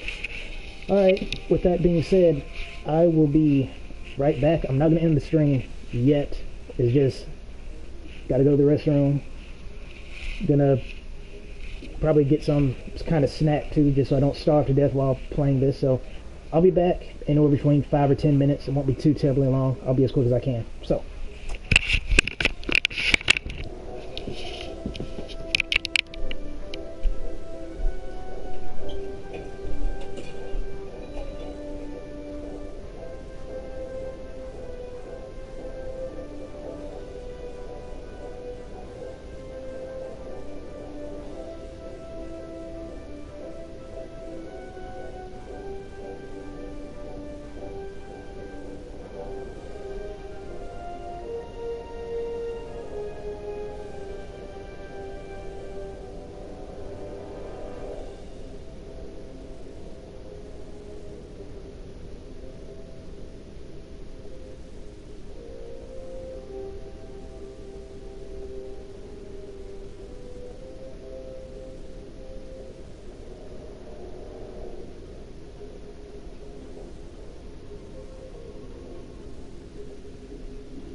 Alright, I'm back.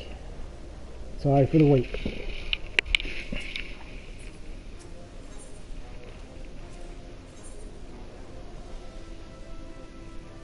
Oh good, she does have a choice. So yeah, it does work out. That's good. I didn't bother to even try to put in the energy of could she even go with the which. Never mind. It just goes to show what happens when I don't eat.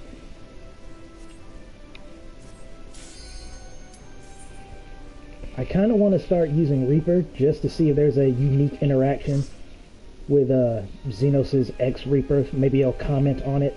I feel like it should, but I doubt that it will. But whatever, we got more important things to deal with right now. Let's go get slapped around by some void scent. Let's go.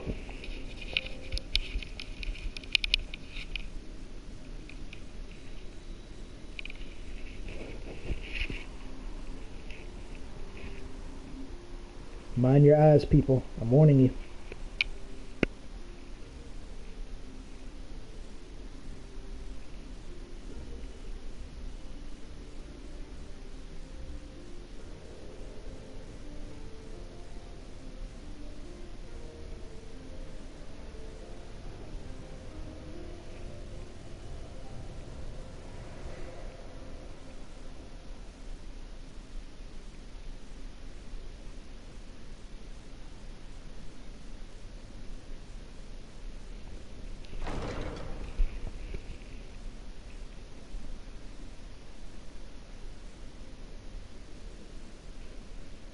The door is opening on their own. That is always a good sign.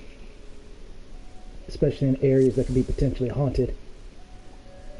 But we know the only thing that haunts this place are void scent. So what is there to fear? Oh, look at that. That is trippy. When I was...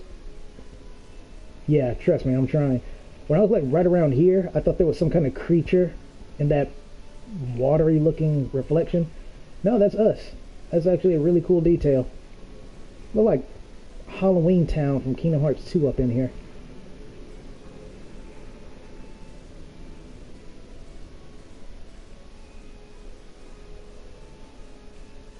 Also, maybe I should start using my tank, because, what are y'all doing? Okay, not sure what's going on with that. We got here fast enough.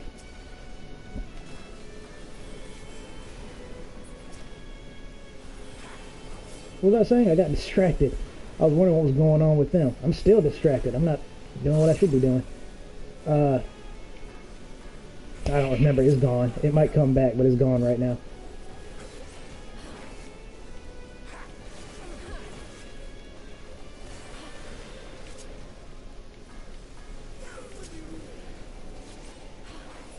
Ew. Did I say evil phlegm? Did I read that word right? That's gross.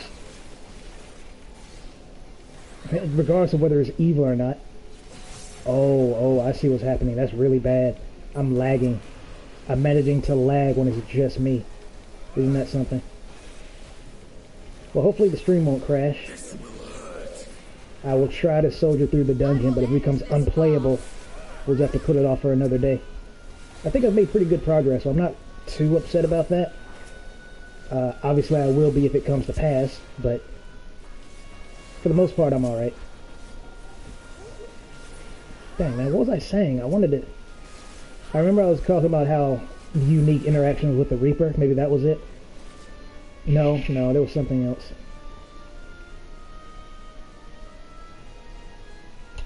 It's gone.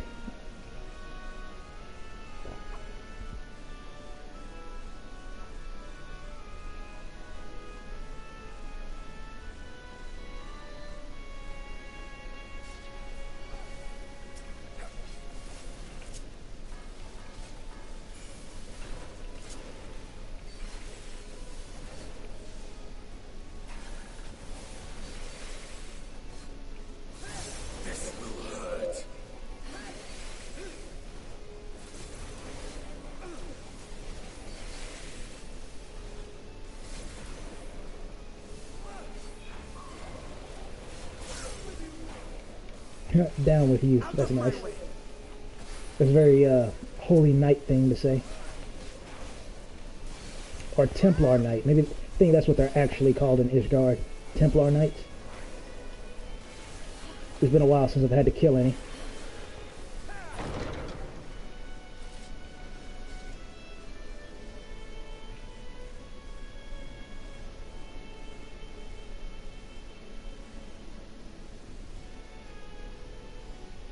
Okay, I missed what the thing was. Y'shtola probably said something.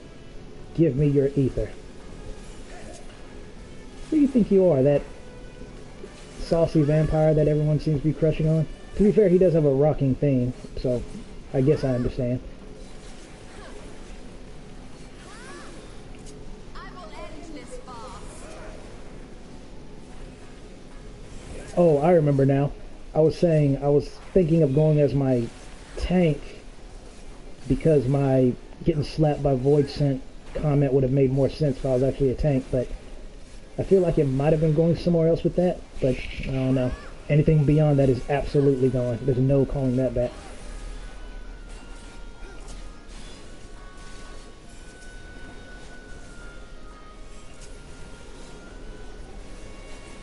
I will end this fast. I gotta say, because of my headphones, it's kind of hard to hear the music, but from what I can hear, the music is strange. It's like, it's not bad, but it feels kind of, I don't know, generic. I don't know, man. I can't even explain it. Just, I don't know. It fits. But it also feels like, okay, I'll just try to explain it like this. If I could give it a number rating, oh, this is a boss? No, I'm about to say, no, it can't be, because there's no purple line. I thought it was, because it was sitting so ominously in the middle of the room. What was I saying? Oh, right. I say, oh, right, as if I remembered.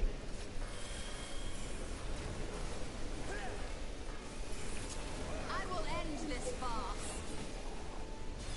I'm trying not to use everything, so I'll have something to use when we get to the boss. So, the first boss. So I imagine they are actually behind this door.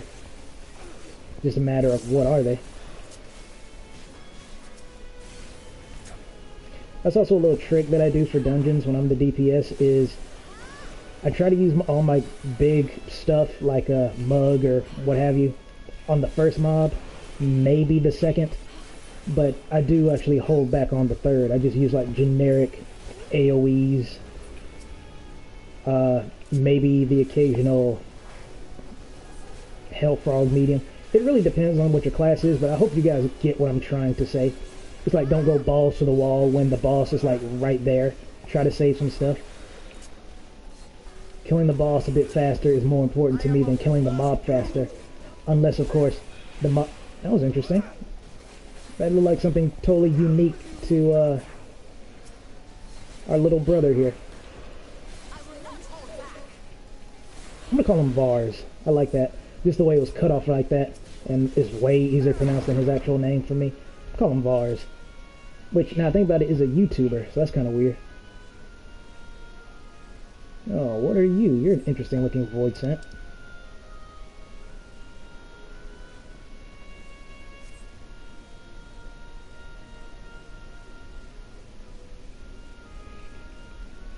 I clicked on this because I wanted to see what the weather was. I've never heard of that word before. Anyway. Evil Dreamer.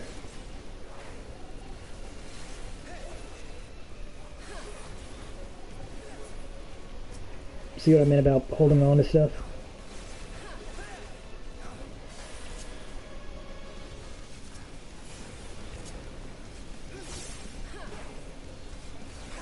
Oh, I remember something major I wanted to talk about in the other stream. I was going on a absolute tear about how I hate some of the changes they did, specifically the Dark Knight. And I understand some of the changes were like, oh, you know, we can't have people killing the bosses in like 2 minutes. That's totally fine. But I really, really wish... Oh, let's see. Yeah, this is fine. Hate I did that though, because that's going to waste. I'll have to remember that. Anyway, and they joined the foray. Alright. Anyway, the thing that I forgot to add on to that, and I hate I'm doing it this late too, is that I wish they just made the bosses just chunky, just super thick when it comes to health. That way we still get all our fun little toys, but we don't have to worry about, you know, losing them, making the classes less fun. I will end this farce. Case in point, I know you guys know this, especially if you've been playing for a while. You can straight up tell that some bosses have more health than others. And I don't mean that in the no-duh kind of way. Like, oh yeah, obviously a level 90 boss is going to have more health than a level 20 boss. Like, yeah, thanks. I didn't know that. Making that statement myself, I didn't know that. But some of the bosses just have unnaturally thick health despite their rank. I wonder if this is a...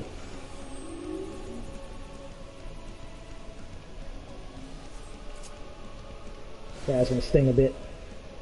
Wonder if, dang it, what was I saying? Something about health? Oh, no. I was saying, I wonder if this is a timed fight, because I'm just gonna try faster. I'll go ahead and do all my stuff. Just in case it's timed, because that'd be super embarrassing.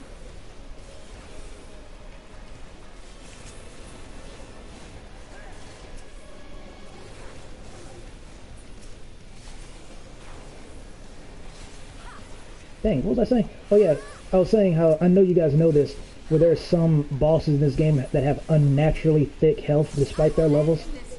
One of the very first bosses I think I ever had that revelation for was Lakshmi. And I'm not talking about what they've done recently, I'm talking about before they like nerfed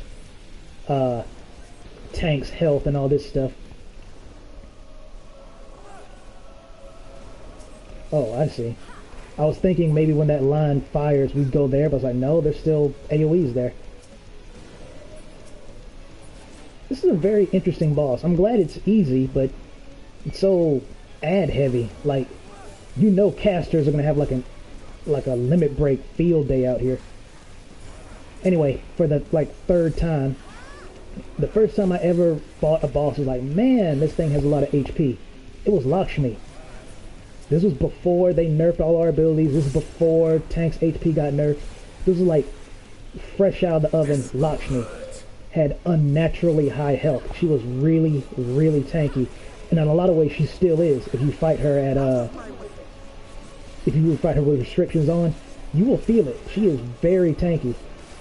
So I wish they had just gone that route and just gave the bosses simply more health. Endless Night. That didn't sound good.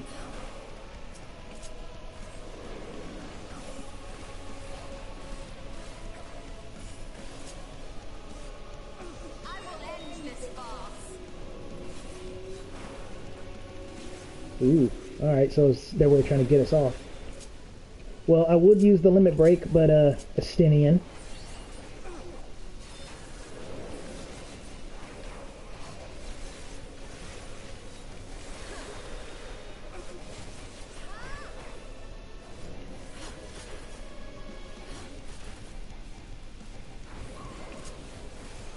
So I was kind of right, it is timed.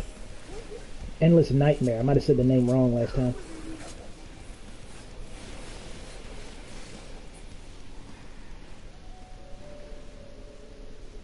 I almost thought the Mistress of the Castle was going to be the first boss. I wouldn't have been surprised if she was. But I see now that is not the case.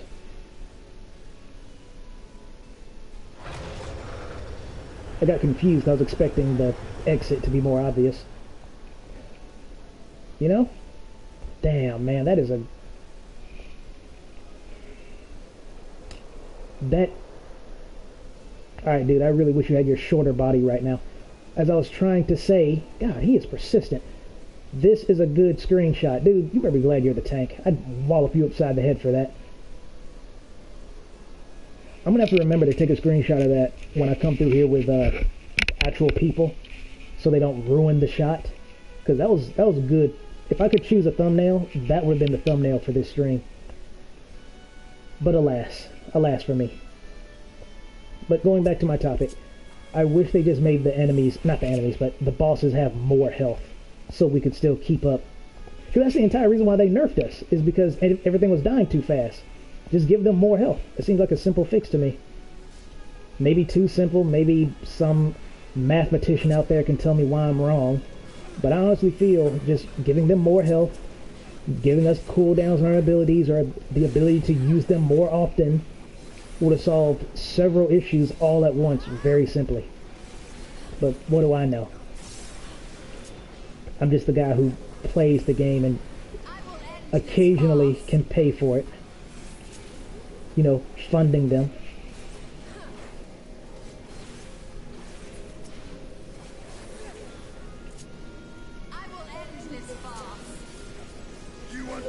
God dang it.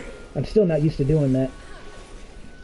I don't think that deserves to be fixed or anything. That's just a skill issue. That's just me being bad. But it's so jarring a little bit to do right on. And then, because usually when I do that, I'm ready to go right back to using my melee attacks. But if I do that, then I lose Raiju. So it's taking a little getting used to.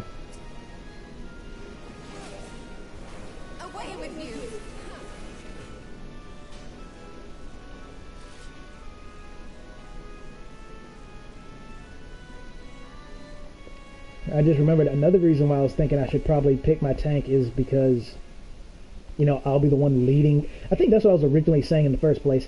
I'll be the one leading us into battle, so it would make sense. Because if I just go right now, I'm going to get assaulted. Even if Vars hits something first, I'll still get assaulted.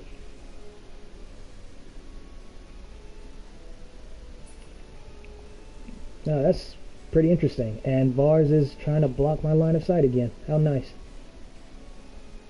I'm glad they commented on that, because I probably would not have... That's interesting. That's really interesting. I probably wouldn't have paid it too much mind. A lot of Elzins. I guess they do have that kind of royal bearing.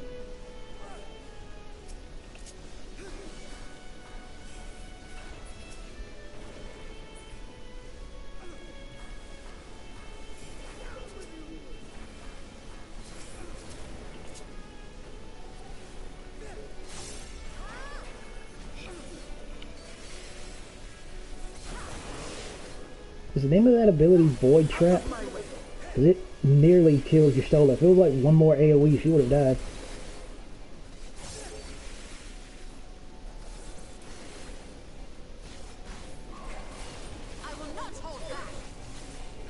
Now, like I said, something else I complain about is things either I don't like or shouldn't be the way they are. This one is obviously in the former category because it really doesn't matter. It's just more of a preference thing. But I kind of wish with your after images attacks that they were just a solid copy of you and not transparent. Oh, that reminds me of another thing I wanted to talk about. We'll get to that in a second. But the reason why I wish that is because for me, you kind of lose the oomph in the attack if, like, I'll just call it out next time I do it, but you'll notice because Zio's shadow clones are so transparent, you really can't see what they're doing all that well. They're very easy to get lost in the chaos of battle. That can easily be rectified if you just make them tangible. Well, not tangible, but what's the word? I know the word, I just can't pronounce it. Make them not see-through. Non-transparent. There's a better word for it. But, that. Which brings me up to another topic I meant to talk about yesterday, and that's what they did to Dragoon. I like it in general, but I kind of don't as well, because the thing they changed, I think, makes it easier for me, personally, but I can see why some people might be upset about it. And the number one thing is they straight up took away Blood of the Dragon. You straight up cannot do that anymore. And for me, personally, that is a good thing, because you still get to see the aura, and it's infinitely easy to trigger now. I mean, you don't have the blue one, you have the red one. But the reason why that is kind of the same issue with Ninja. Or actually, it's the opposite issue, where some of their attacks, that was wrong, some of their attacks are so transparent that you can't see what's going on. Dragoon had the opposite problem. Their aura was so flippin' thick that you couldn't see what Dragoon was doing. You couldn't see all the cool attacks and combos they were doing, because the aura was thicker than the fog in this castle, you know? So I do like how they fixed that. I also like how they upgraded their combos yet again, trying to give Gunbreakers a run for their money for being the combo masters, combo kings. But I cannot remember the name of the attack. The Chaos Thrust upgrade, I think, legitimately looks cool. But the Full Thrust upgrade is not as spectacular to me. Like, I honestly prefer the original Full Thrust to that. For some reason, I don't know why I didn't remember to talk about this back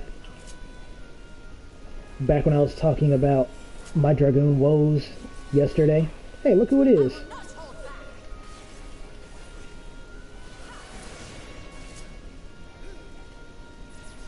That's a straight up Odin move that dude just used. Yeah, I don't know why I didn't talk about this yesterday. Or rather, I say I don't know, but I do know. It's because I forgot, as I am wont to do.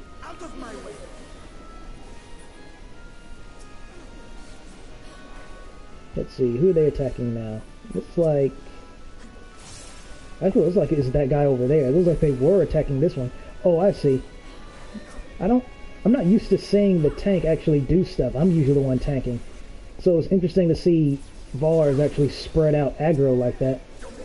I will not hold back. Ah, wonder what she's going to summon this time. I can only imagine. I'm getting some Dark Souls vibes from this room. Oh, okay, so she's not the last boss, she's the first one. Or, second one, why did I say that? Magic, huh? That's gotta be kind of disrespectful.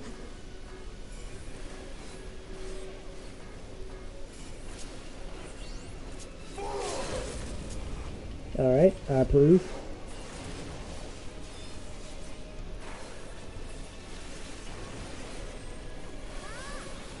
Oh. Yeah, I kind of figured that would happen. Oh, man. That's a very ominous turn away mechanic, and I fear for the people who fall for those. That still happens. My goodness.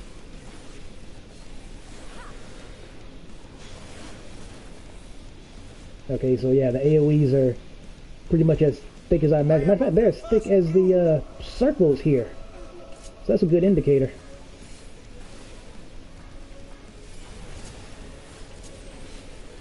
Oh boy.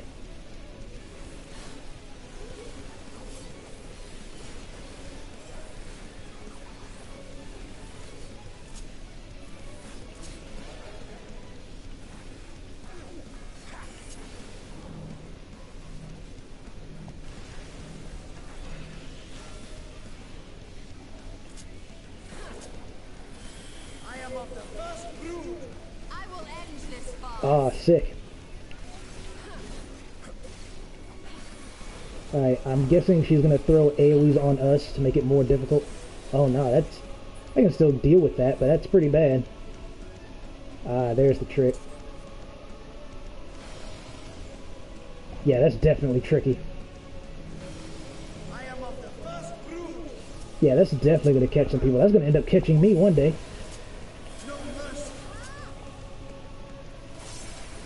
Ah, nice save.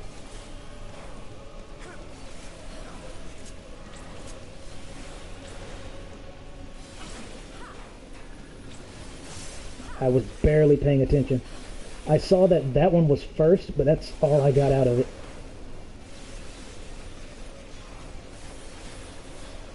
Ah, man. I was closer than I thought. I mean, I just said they're basically the size of the circle, so I should have known not to stand there. Oh well, lesson learned. I want to kill her before she does that eye move again. That is genuinely terrifying.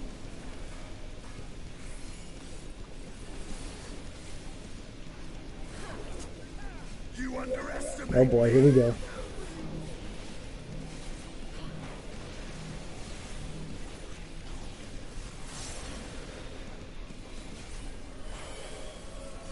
I wonder what the point of that AoE is, because it's so easy to dodge. You would think she would try to throw in one of these while doing it, which she probably will if this fight goes on long enough.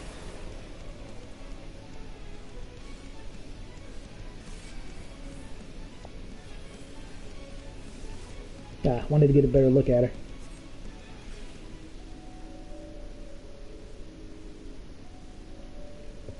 Alright, so she could potentially be the third boss if we don't get bamboozled like we do in Satasha hard mode. I gotta say, this is a pretty cool castle. I can't help but feel Endwalker is going a bit Castlevania with the vampire and now this place. I can only imagine how many people make that comparison when they get here. Or, no, I said that correctly. It just sounded like they haven't done it yet, and of course some people haven't. But I'm definitely one of the late bloomers here. Ah, dang, they said something and I missed it.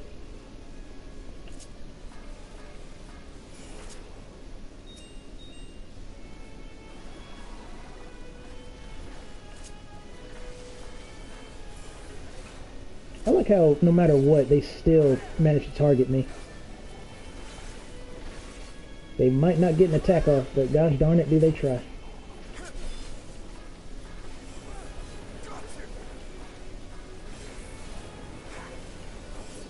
Dang it. Yeah, that's like the one weakness of that move. I could have sat there and ate it, and realistically I probably would. It's just my survival instinct kicked over. I was like, I'll just lose some DPS and live. My thing is, I always try to avoid unnecessary damage, because you never know when that one extra magic pixel can make a difference. I'm pretty sure I have recordings of it somewhere, where literally by the skin of my teeth I survived. Like if my armor was one set worse, like one tier worse than the rest, I would have died. Or if I had one more vulnerability stack, or any at all, I would have died. Things like that. So I kind of trained myself to just not be there, not take unnecessary damage, no matter what. The only close thing to an exception is being the tank. But even then, there are some AoEs I'd rather not eat if I don't have to, because there's no telling if they have a secondary side effect. Like, oh, I don't know, paralysis, or worse, petrification, and you won't know that unless you recognize the AoE, so why take that risk? I'm starting to think that AoE means it's spawning in mobs. So I know that's the, not technically second time that's happened, but you get what I'm saying. Out of my way!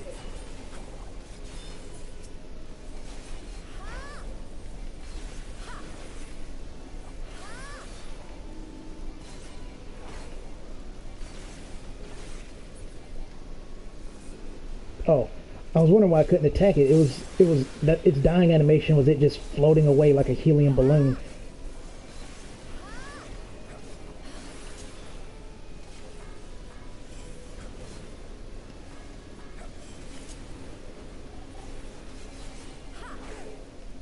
Yeah, see?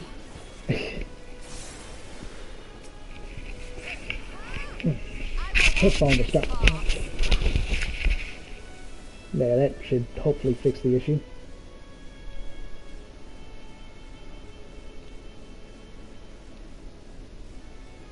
I wonder where the final boss arena is.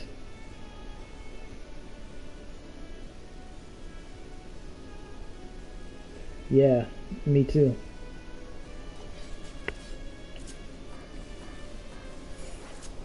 One day I'm gonna have so much skill speed I won't even need that.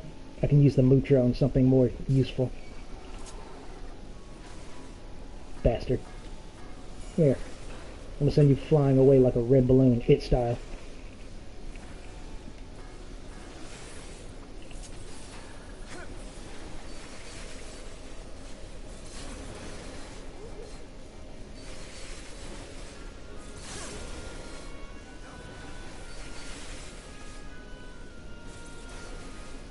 Okay, here's an excellent example since you guys probably couldn't see it. Tell me if you can see the actual after image here. Yeah, I thought not. So, I mean, the only reason, and I really stress this, reason I think they didn't make it tangible, or parent, I guess.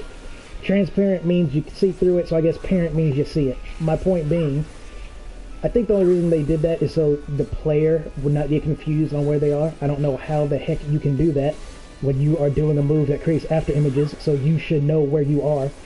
But I digress. I think that's the only reason I can think of. Aside from that, it could be maybe something to do with data. They didn't want to expend extra data or whatever. But both of those reasons, even if they're true, are not good. Dang. There. I was trying to do that before I lost the Mudra.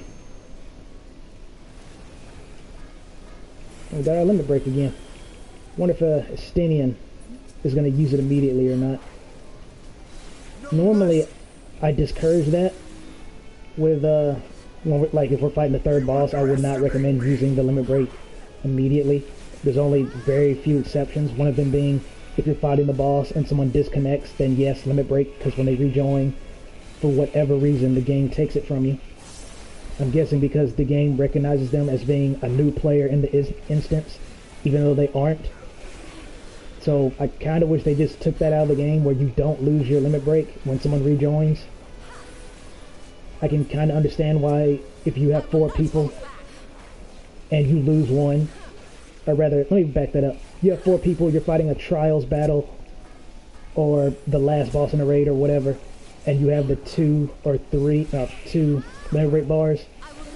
Someone disconnects, so you lose a bar. I'm probably losing myself in the example. I'm not really paying attention to what I'm saying or what I'm doing. So let me take a deep breath, slow down. What I'm trying to say is, long story short, the only time I would recommend limit breaking immediately on the third boss when it's not a limit break 2 is if someone disconnects. That's my point.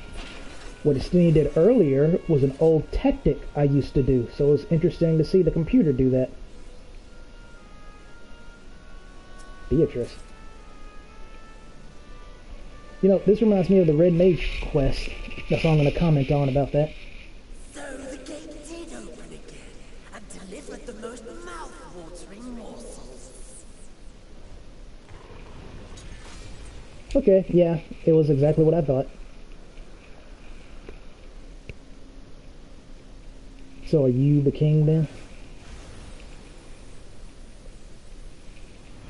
Oh, we're doing some Diablo Hollow shenanigans, huh?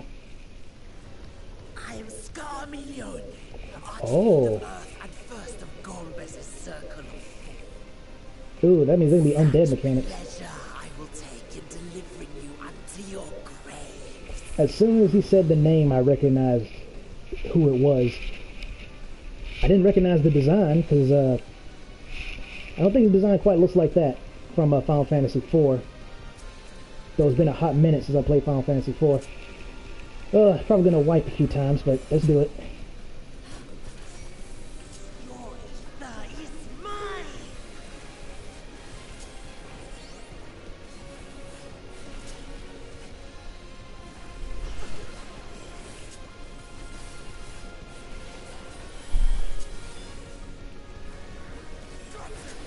Breathe deep of your dead.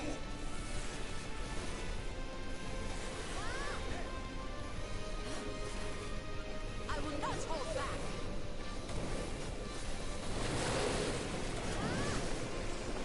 Yeah, I thought so. You must die.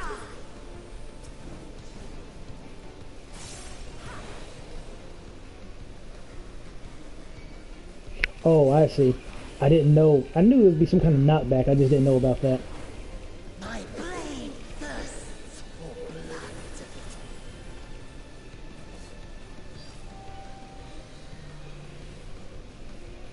Oh, okay. I recognize that. That's like a planetary attack.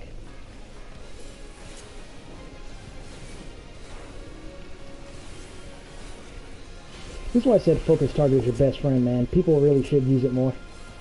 It can be quite the lifesaver.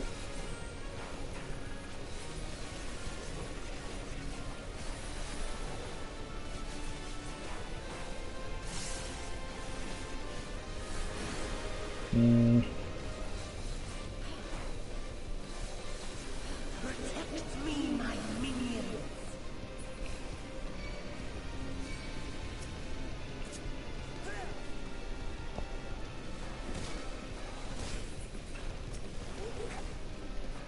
Probably they're not just called like zombies or something.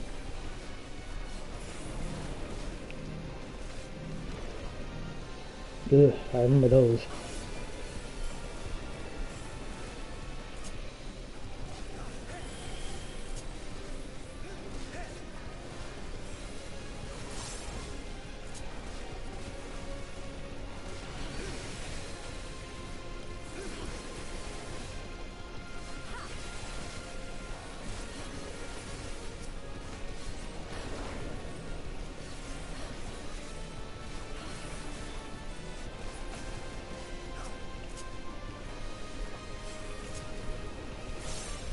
Kind of neat seeing a dungeon boss have the "you better stop me before I fill this up" meter.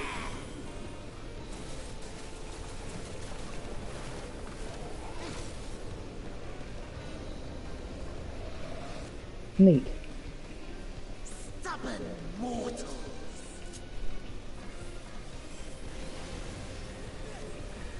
Yeah, I should have saved that. Come, fill your lungs. I will not hold back.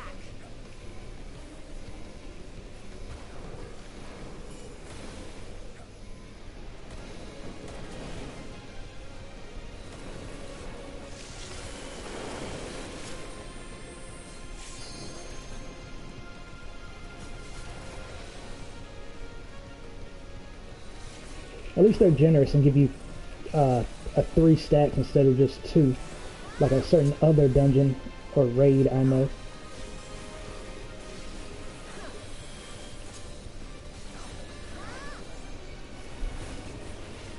I will not hold back.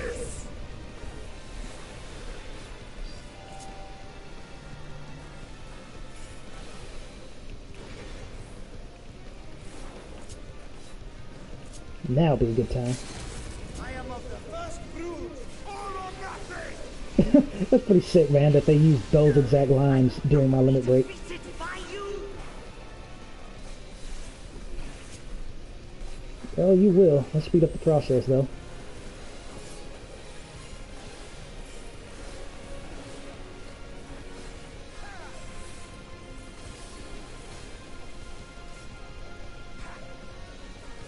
Thought I had 2 stacks for some reason.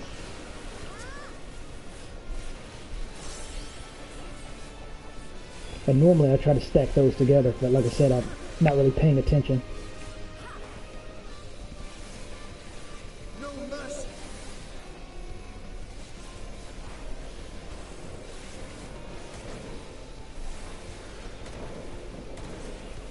Backflip. Backflip again. Ah, now who's being stubborn? Oh, I got his card.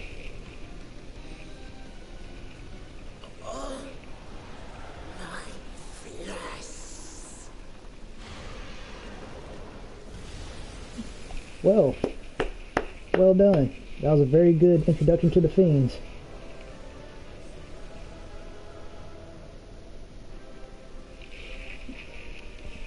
I'm quite impressed. I mean, I really shouldn't be, and I don't mean that in a disrespectful way. Because like I said, Endwalker itself is not necessarily bad. It has its issues, yes.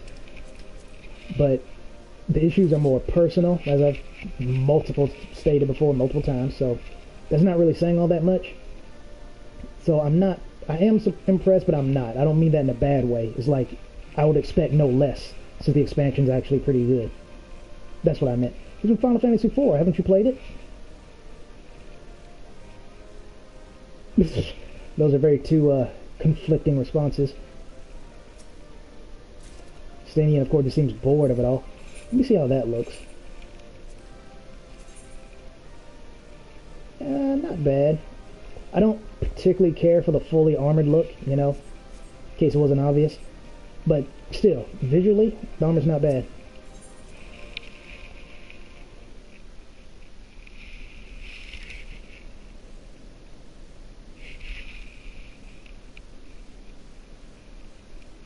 This Scarmalione, he knew the gate had opened. Yeah, it's like they've been And not camping for it the out. first time. He and his brethren must keep watch over the portal. There you go. As we do ours, but to unflinchingly consume our fellow voids. once again, it happened. I say something, and then it or the opposite happens soon after. Who did I just say this happened to? I can't even remember the example I gave. Give me a second. I actually want to remember this. Because I said, okay, if she's the second boss and not the third, that means one of two things. Either she will be the third boss and somehow upgrade herself, or she's going to be killed by a greater boss. And I was right. But who else did that? Oh, right. Satasha Hard Mode is a good example of that. Then you combine that with Diabolo's Hollow, and you get Scarleon, or how do you pronounce that thing's name? Like men, perhaps they form factions, fight amongst themselves. The question is, what will the minions do? I would assume eat each other.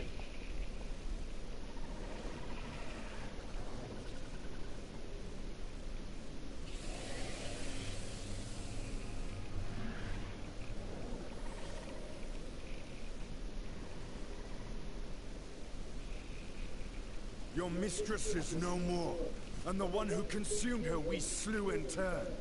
Do you still mean to try us?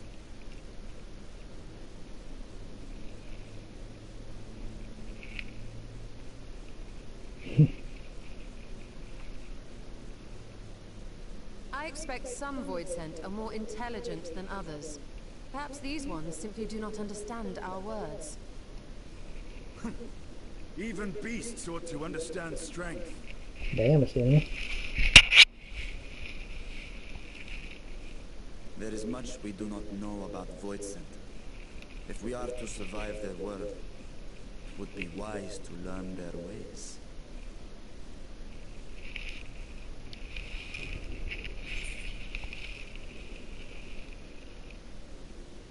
Yeah, that's really dumb. That's something Zio would not do.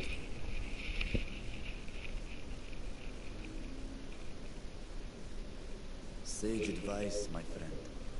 It is reassuring to have one so experienced with us.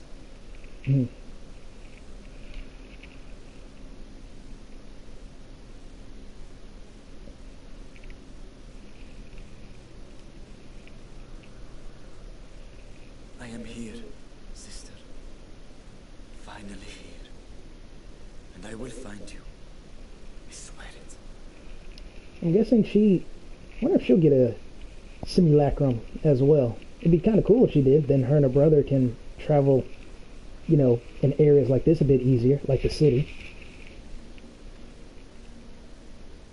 Buried memory. I see what you did there. Very clever.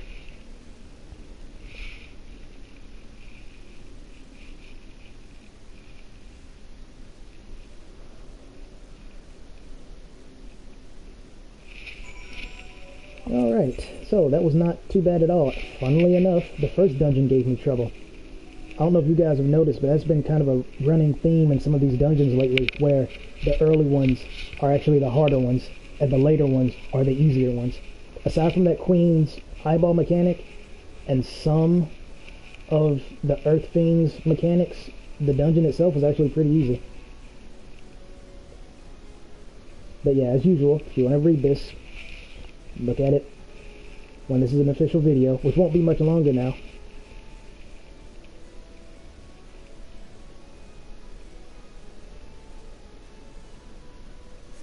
It was a cool rendition, is that the correct word I want to use? Of what he was like in Final Fantasy IV. I kind of want to watch a long play of that now. It's getting me in a Final Fantasy IV mood. I would play it, but I don't have my Game Boy Advance anymore. Or the cartridge. I don't sweat it.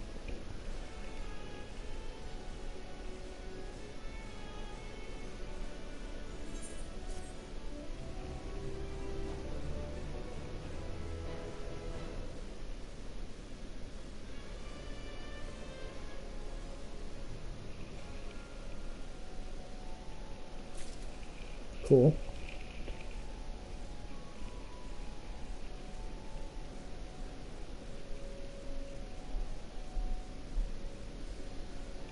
Huh.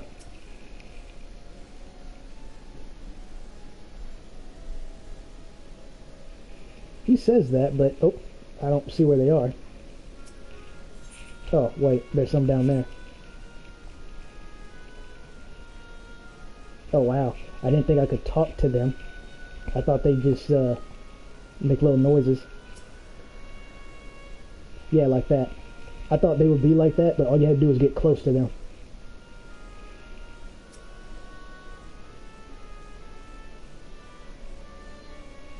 Oh, so they can talk. I mean, well, like you said, even beasts understand strength, and I'm pretty sure the Jester can definitely understand. Oh yeah, and of course these too, because they've been shown to talk before.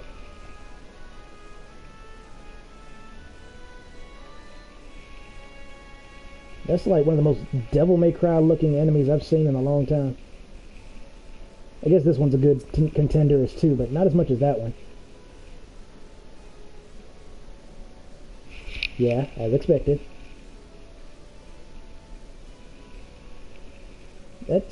That's surprising level of intelligence that dude just had. That was like a genuine conversation. I was wondering, can I bring my bike out here? Can I fly here? No. I figured maybe we could. No, I mean, from a lore perspective, obviously we couldn't.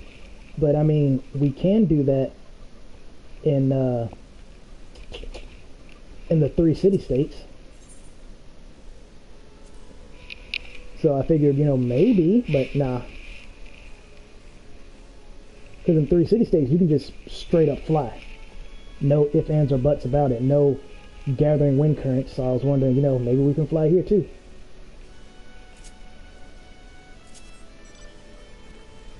Yeah, this is what I think of your arena.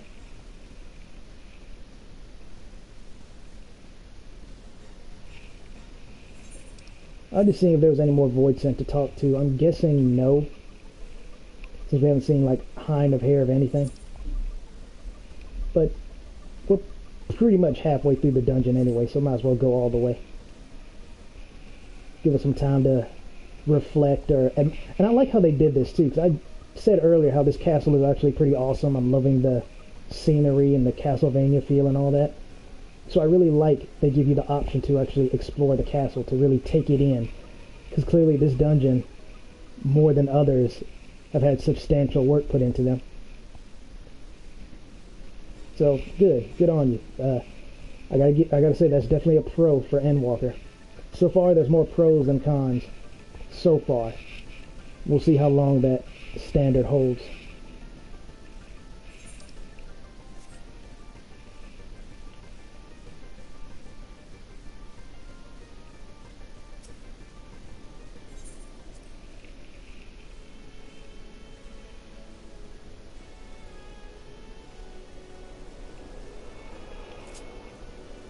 Oh yeah, I did say random mounts, didn't I?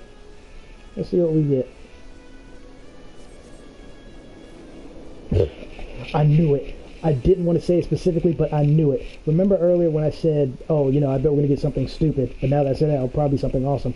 The something stupid was this particular mount. I swear it. I wish I had said it, just so I could prove how my Ethonra luck works yet again. I knew it would be this mount.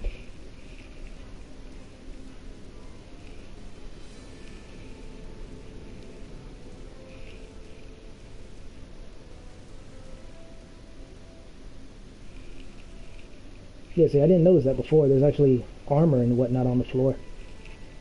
Of course, there's chains. Yeah, I'm sorry if you guys feel like this is a waste of time, but I generally wanted to see what the rest of this dungeon was like.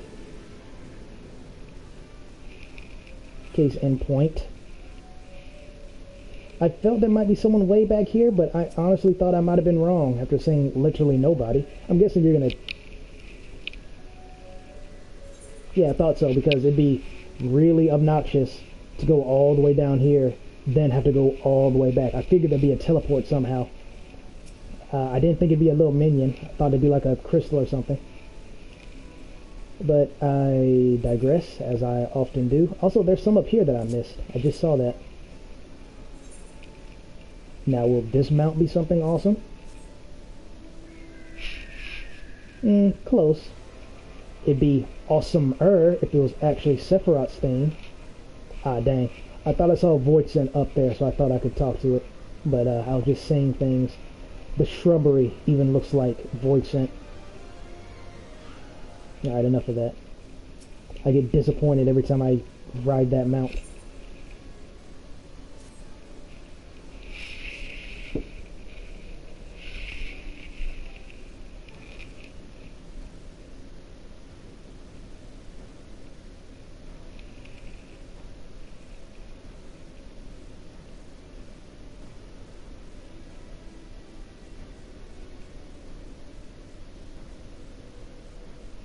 Mm-hmm.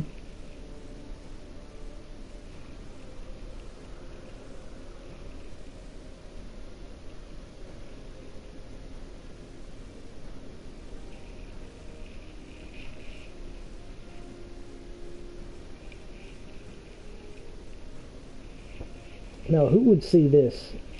That in Final Fantasy XIV, that we'd actually be conversing with Void Scent. Strange bedfellows indeed.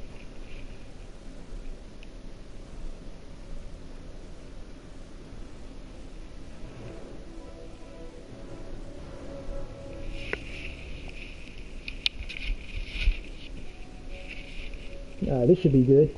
It's a little unfortunate I already had the run of the castle myself, but whatever.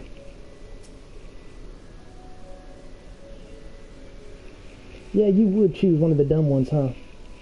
Sorry, that sounds like an insult to Estinian. It's just, like, funny.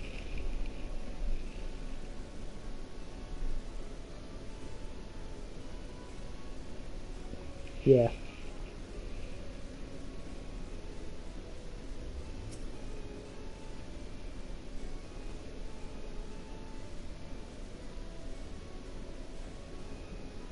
Yeah.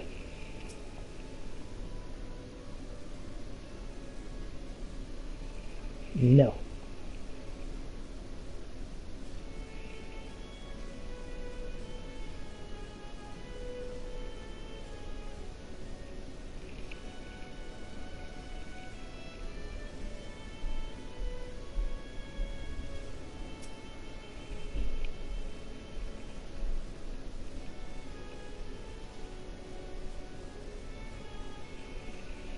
That's an interesting thought. Also, I didn't say it earlier, but that's totally the, what's the name of that emote? I, like, never use it. Charmed. I already know what it is. It's the Charmed.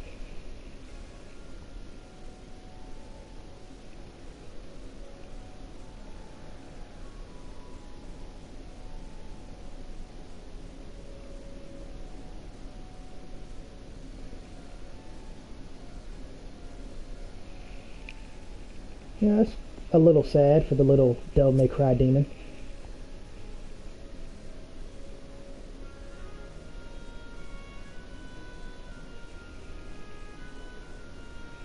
It's hard to believe this dude has a sword that's like, what, 8, 10 zeals long, and is afraid she'll eat him.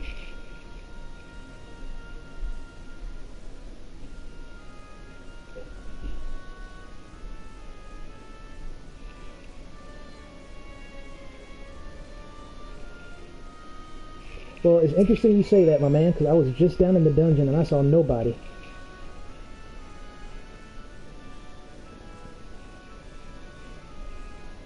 That is a sick sword, though. Hmm.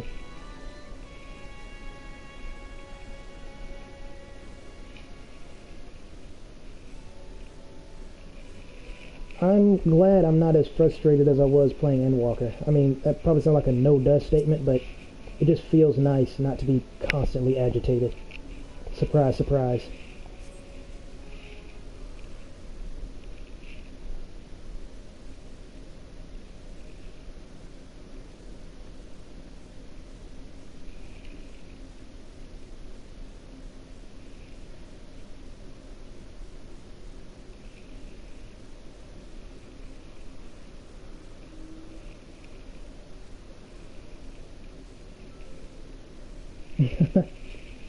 It's funny how Estinian cracks jokes even when he's not trying to.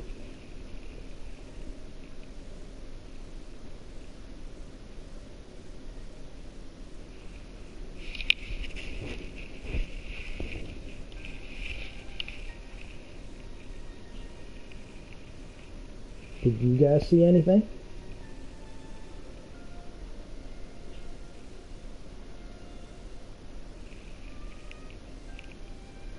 It would be kind of interesting if he was, or it was down there. Kind of like a miniature Easter egg and we just didn't notice. Or more specifically me, the computer obviously couldn't notice, but an Easter egg kind of like Manderville, Hildebrandt, because he appears as an Easter egg in the Hero's Gauntlet. Sometimes he appears there and sometimes he doesn't. I don't know if it's a random chance thing or you trigger him somehow and then he spawns. I don't know. That reminds me, did I ever upload that video? Do I even still have it? Because I remember I recorded a video of Lalafell Zio doing part of that quest with him in the first. Matter of fact, I wonder if that quest has been updated. I should look into that. Actually, no, I don't think I can, because he got abducted by aliens, and I'm pretty sure he was not here before. And I'm pretty sure Nashu hasn't said anything lately. Okay, that kind of makes sense. So, that little tidbit alone opens my eyes a bit to the Void Scent. I thought they ruled by, like, fear and power alone, and that those that were Aether Stars were just that. They couldn't really die from it, they'd just be hungry and pain. But that was it. But it seems like not only do the higher up ones rule through fear, but they also have the power to share ether if they are so inclined, which I guess would also go a fair bit of way into ruling, because it doesn't matter if they are afraid of you, is that they're so starved they can't even do their duties.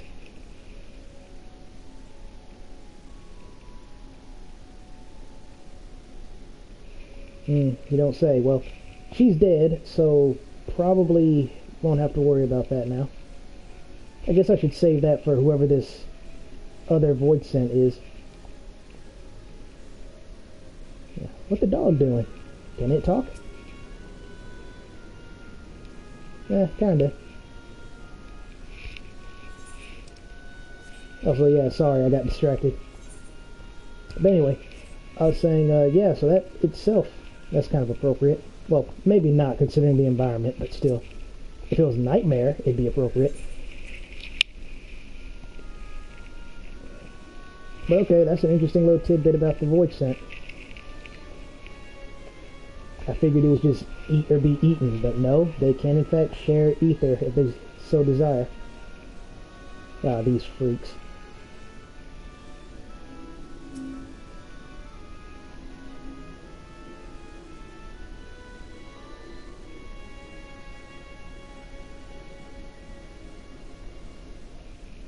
That's a very human way of thinking.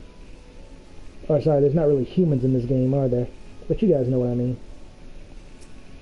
I actually hope this thing can't talk. That'd be way more disturbing. Oh, nope, it can. It's even more creepy.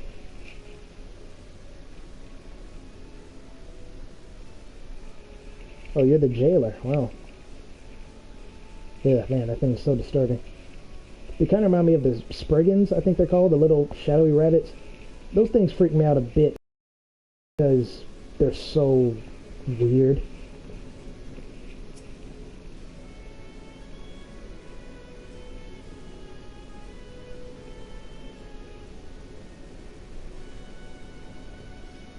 You don't say. Oh, I just saw who that was. I saw the red glowing arm. Yeah, that would explain why.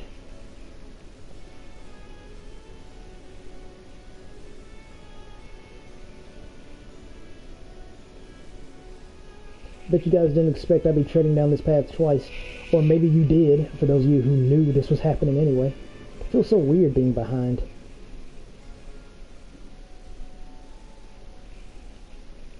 Okay. Also, let me do this now so I don't forget. I want to put that on just to see if, oh cool, did I unlock expert now? Nice, nice. I've been doing only these for the longest time. Matter of fact, I haven't been able to help some of my FC mates with expert because, you know, obviously I've been putting it off for the stream. So, cool. Finally got it. But yeah. Just in the off chance it comments on it. Okay, I like this one. It should recognize us, definitely. But I am hoping it comments on Zio being a Reaper. If it doesn't, fine. If it does, awesome.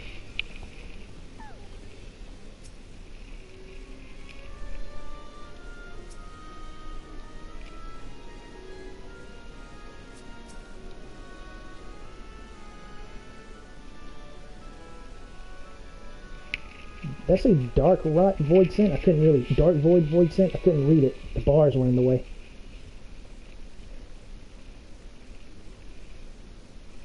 Zio recognizes it, I'm sure.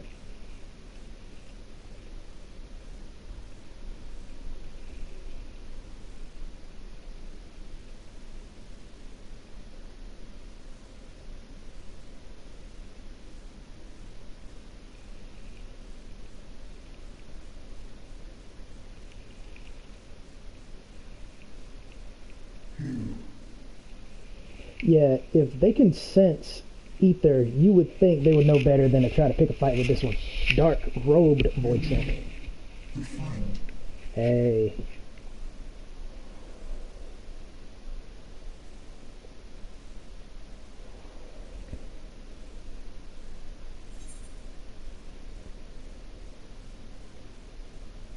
See, yeah, this is more of what I would think, because I honestly thought we'd never see this thing again. Why would we?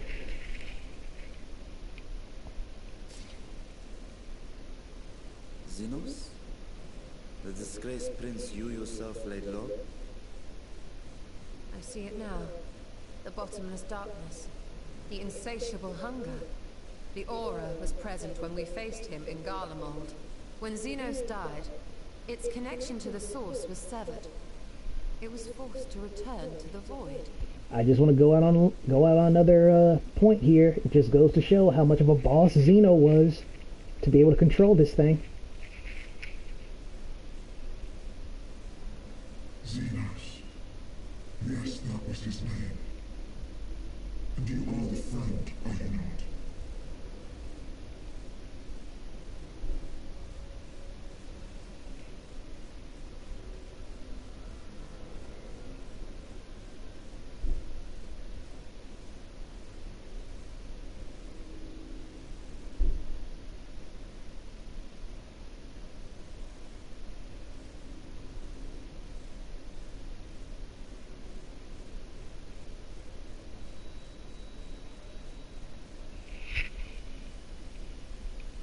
Is that Heidelin's crystal?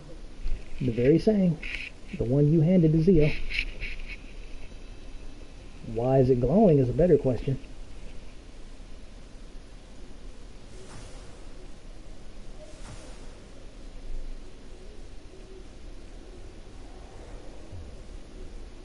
Oh. Interesting. The Void Scent were originally people.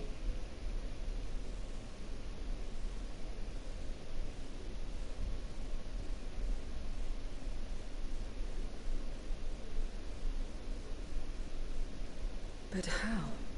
The light just now. Of course. And thus I am returned. What do you mean, returned? Who are you? I was once bound to the man named Xenos. His avatar, until you killed him. Mm-hmm. Avatar, as in the void-sent servants of Reapers. In the name of his hunt, Xenos took up that traditional Garlean art. And through it, he forged a covenant with a being of the void to lend him strength.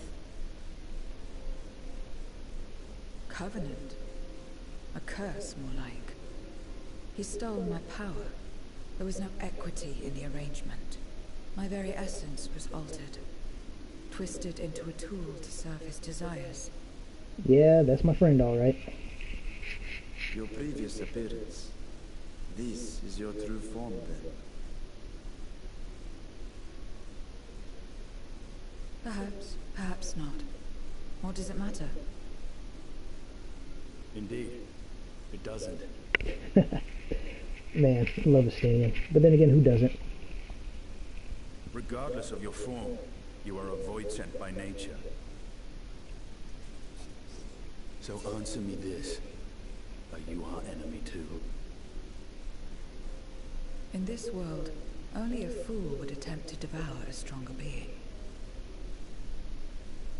And though it was as an avatar, I lost you once, I have no desire to lose again. Good enough for me.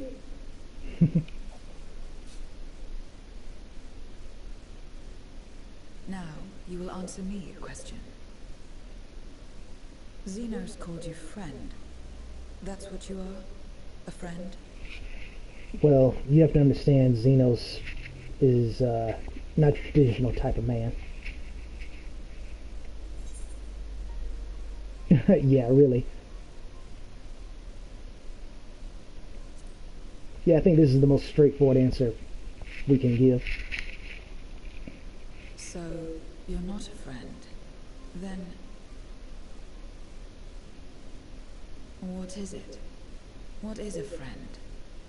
Xenos got you all messed up too, huh? I like her hair.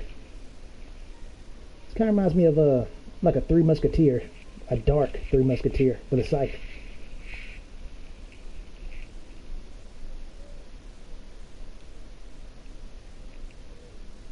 Speaking of which, I'm kind of in a Reaper mood again.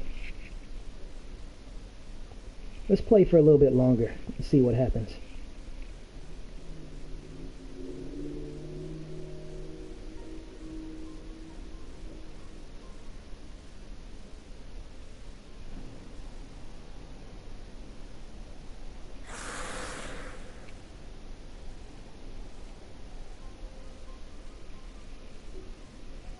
I can't even begin to guess what that is. Besides, it better not be Xenos. I'm not kidding about that. Do not bring him back.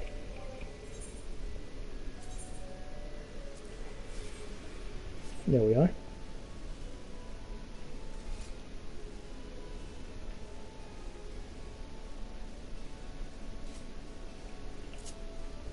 I'm going to kind of miss the athletic ability of Ninja, but since we only have the one move, I guess it's not really that much to miss out on. Anyway.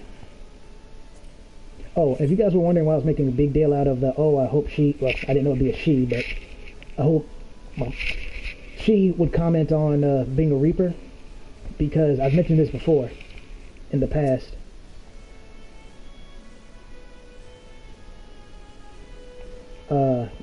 Now I kind of want to talk to all of them again. Dang it, what was I saying? Oh, right. Why do I do that? I say, oh, right, as if I remember what I said, but I don't. Oh, now I do. It's that, I've said this before in a past stream. I know I have, I just don't know where. But, I don't think there's anything back here besides that imp. Yeah. But,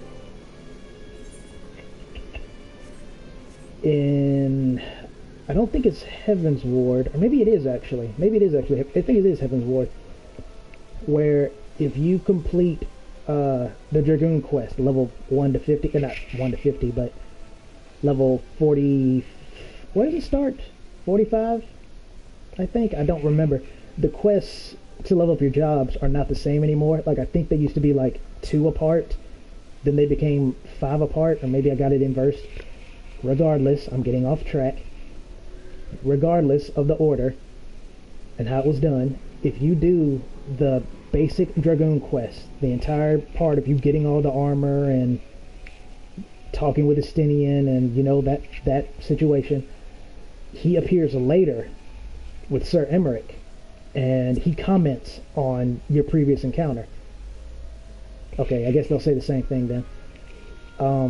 He'll comment on your previous encounter, and that only happens, like I said, if you do the Dragoon quest. So it's not too ridiculous to think that maybe the Reaper Void Scent would comment on your character being a Reaper.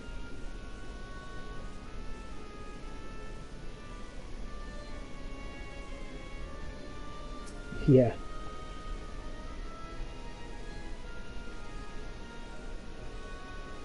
I don't know, man. I think she had matters well in hand, honestly.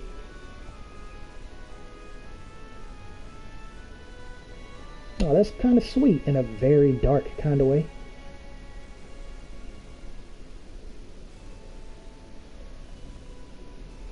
Yeah, I mean, say what you want about Xenos. He was genuine with everything he did. I think we can all agree on that.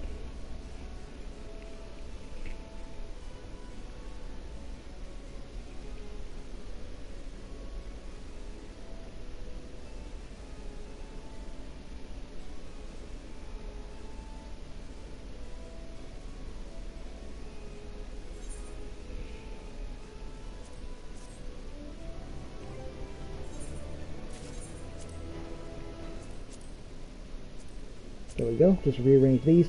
I'm not going to change the Lala names out of them in honor of Lala Zio. There we go.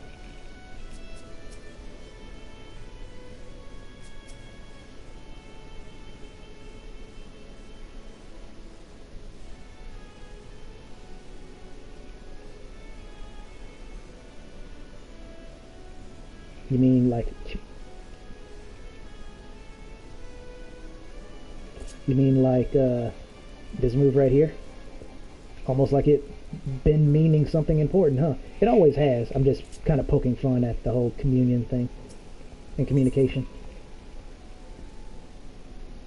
So I'm guessing she's going to be the replacement DPS in case I wanted to not be a DPS, which makes me eager to take her into a dungeon. Please don't take that out of context.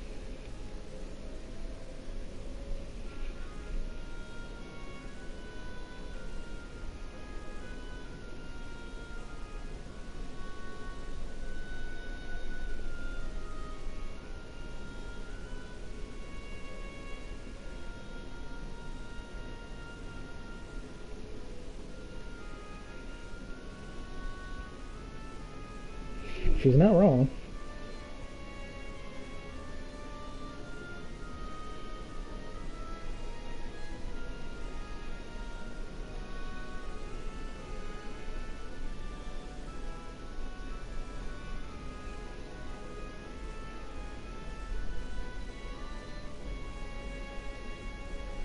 I can see she's quite the cool customer. I like her already.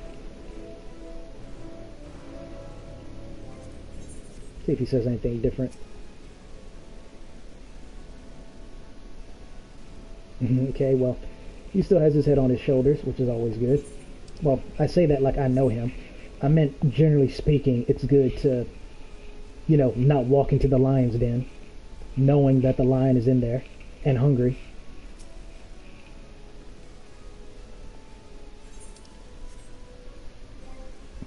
It's weird. It's like, I don't think it's the dungeon music, but the music now suits the atmosphere better. Does that make sense? I couldn't explain it well earlier. But the music now fits better.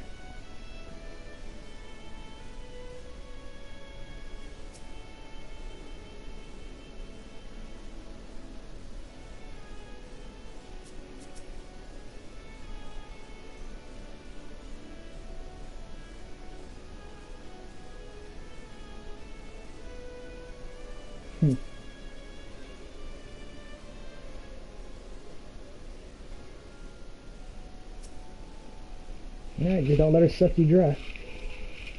Again, don't take that out of context.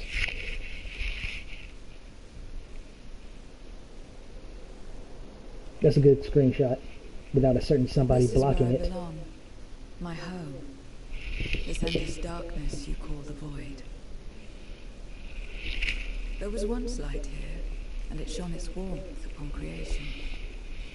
The lands were green and the seas were blue. Life flourished.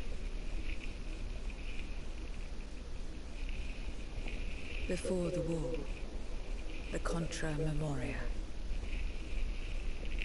Must have been a terrible war indeed. It shattered the balance, causing darkness to engulf the world. All life was transformed into monstrosities, void sent. We are the natural order now. As light begat sin eaters, darkness begat void sent. Naturally. You have that comparison back in the first. The sun was driven from the sky as fleeting day yielded to endless night. In time, even land and sea lost their distinction. And though the spark of reason had died in us, driven by memory's shadow, we formed factions and carved out domains.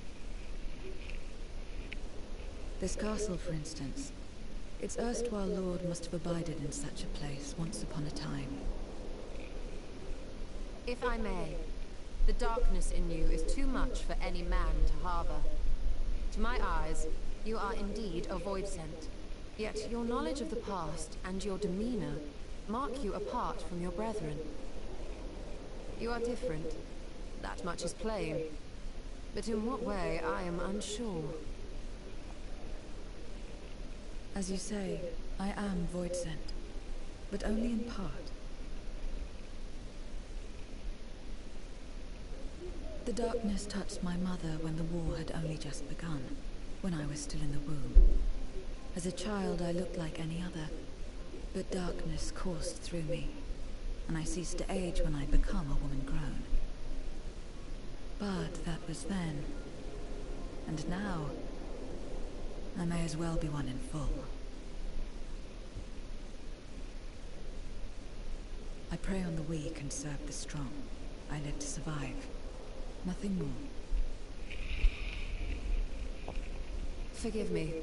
'Twas not my intent to pry. I realize, too, that I've neglected to ask your name. Two things. One, sorry if you guys heard me eating. I was trying to be quiet. And two, is I was actually thinking the same thing, how it just kept saying dark robe, void sent. I was thinking that when it last showed that angle, when we'd get to learn her name, I really need to start speaking up because it keeps happening. As we say mortal, you may call me void sent. That is liable to cause confusion. If you are not averse, we would address you by your true name. And call me what you will. I care not.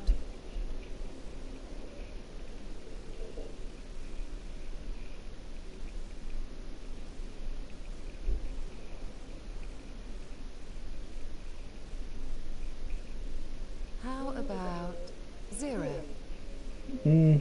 Not very original, but fine.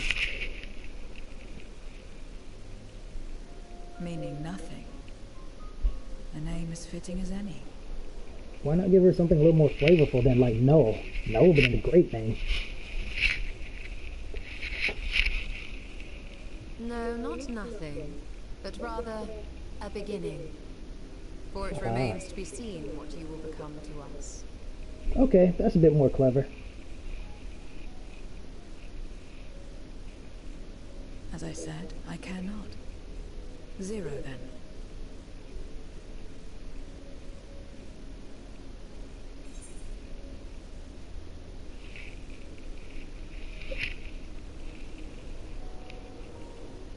I mean, I just said so. Partnership? Are you saying you wish to strike a bargain? No, no. Well, Zero, while there is no end to the questions we could ask, it's only fair that we tell you our purpose in coming here.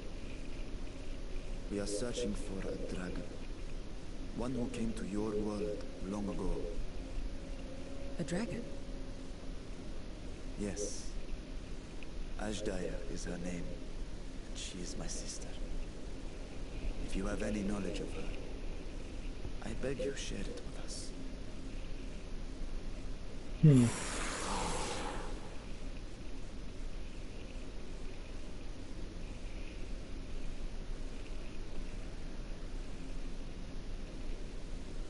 Did you say something? No. I thought I heard a voice as well.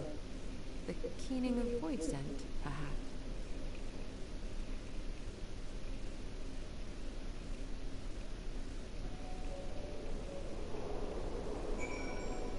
I wonder.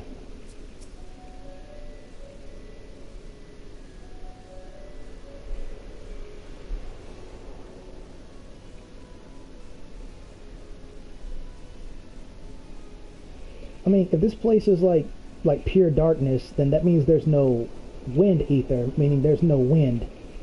So, no, Y'shtola, I sincerely doubt it's the wind. When was the last time the wind said, hostiles, to you?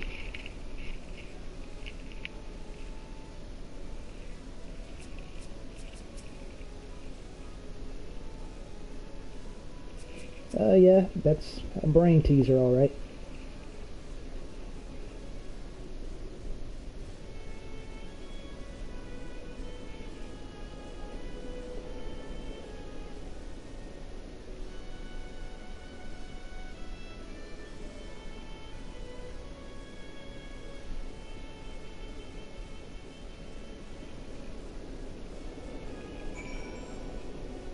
Little blue dot down there, but yeah, that's a good shot right there, man.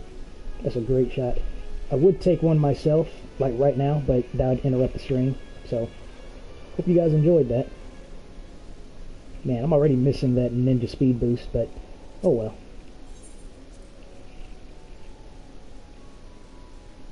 I think it's only fitting that I start playing Reaper now that we've met Xenos' ex-avatar.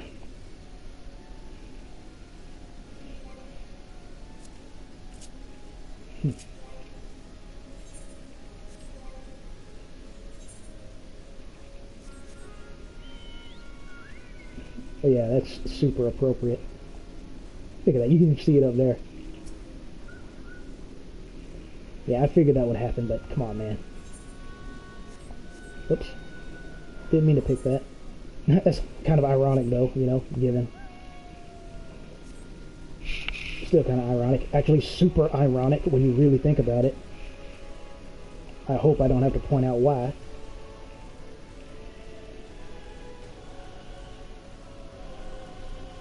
Who's gonna let this rock?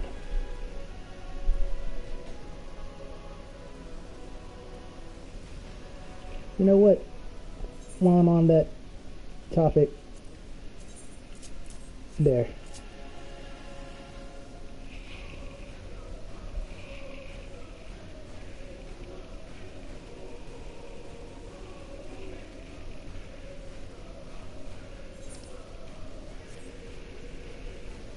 Oh, is there to be a battle?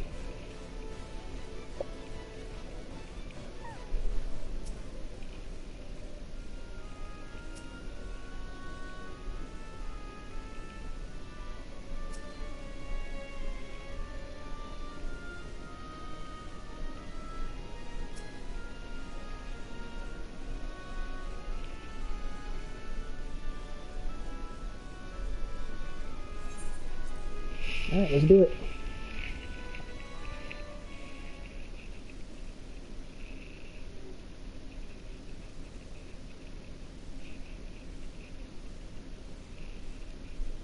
This place is as good as any. Let me have the ether now. Very well.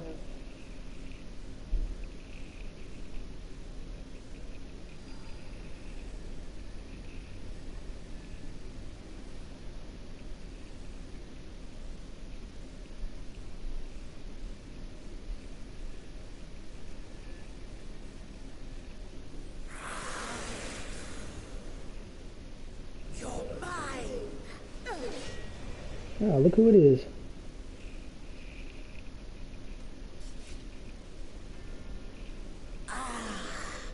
That I should miss my mark.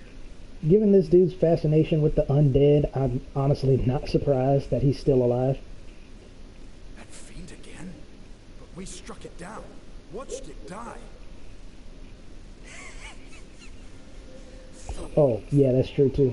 Doesn't exist in this world. And I am free to return whensoever I please. I don't think that's completely true. I think it's more like if a void scent isn't utterly consumed, then they can just respawn, because that's essentially what's going on here. We've seen it and heard about it countless times, so it does stand to reason that killing him here does nothing, unless of course it's his special ability, but he didn't say that. He said it like an absolute, so. Death doesn't exist. Of course, in the first, the power of light, of passivity, prevents life from emerging in the empty. But in the 13th, the power of darkness, of activity, prevents life from finding rest, even should soul be separated from flesh. Somehow I doubt that applies to us, though. So unless one's essence is absorbed by another, it is possible to return again and again. Yeah, I'm keeping up. I'm keeping up.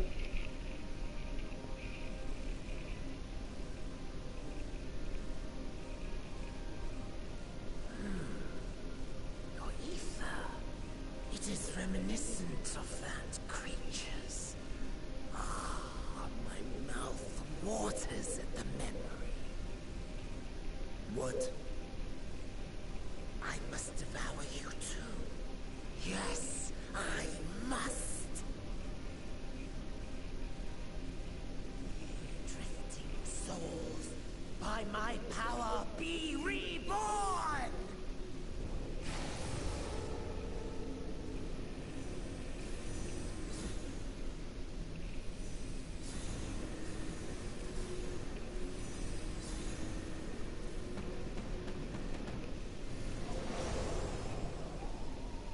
If it's another death they want, I say we give it to them.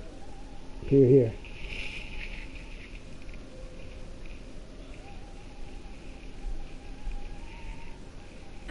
If you could lend us a hand, we'd be much obliged. I was going to say, again, I chose not to because I felt it'd be readily apparent. I was going to say, I know that she hasn't drawn her weapon yet. I'm guessing that's because that's not part of the agreement, or she just doesn't want to die because she sees them being stronger than us.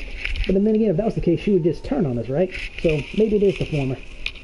That you would.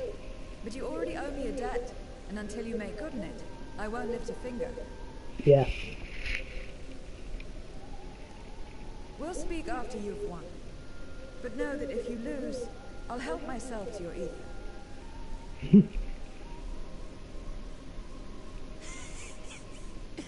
That a bothersome duty should deliver to me this lavish feast.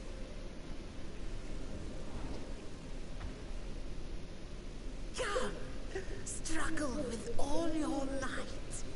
It will make you that much richer and tastier. Oh, there we go again.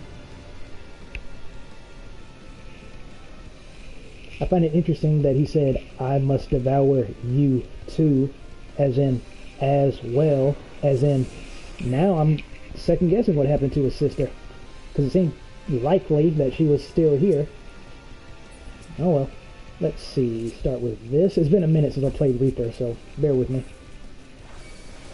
Every soul in this domain serves me now. I'm gonna stick with Estinian and attack what he's attacking. Feast upon their flesh.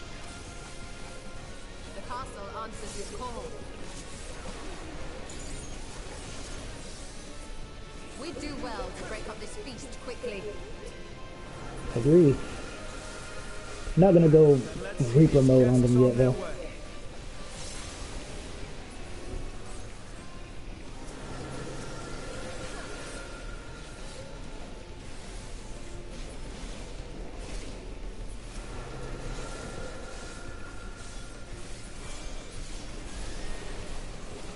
Alright, Estinian. Hold on, what's that?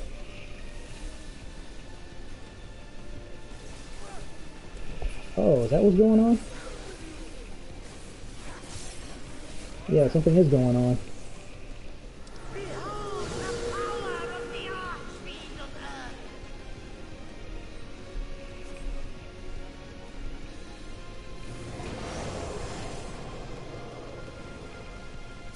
Earth. It was like just let them come. He hastens their regeneration.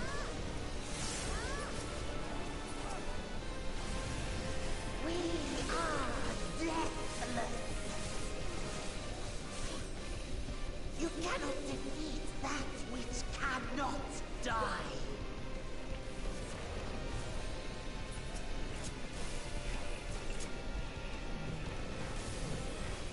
Alright, want to be close, but not too close.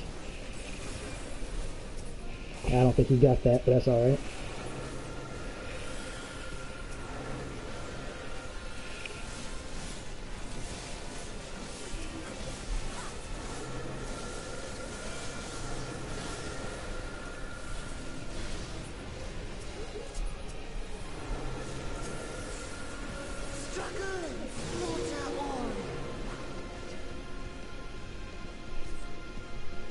Stingray looks like he's having a ball.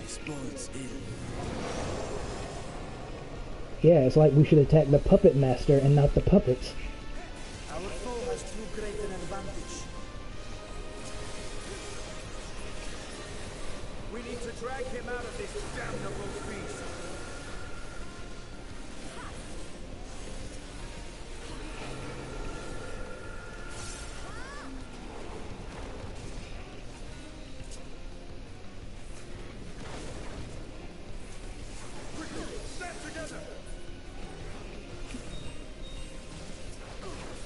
Ah, it's too late. Actually, no, it wasn't. I feel like it went off.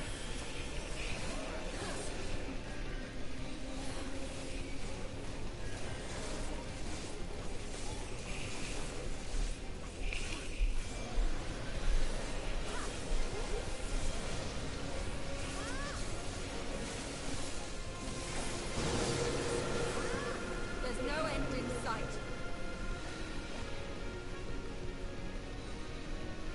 A retreat may be in order. I'm about to say, man, he really is just killing.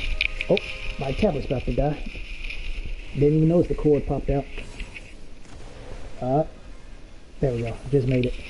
5%.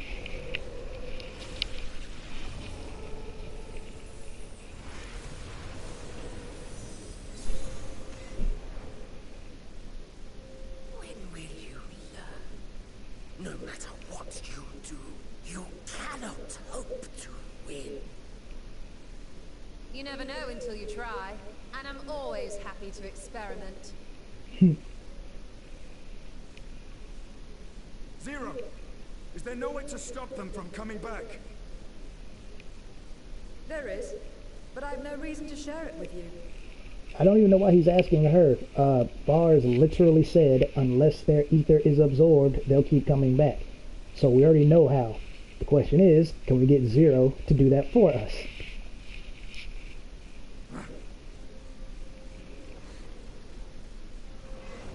You see what I meant about them giving information away early and then acting like nobody knows? You know, Zero, you do owe us for one thing.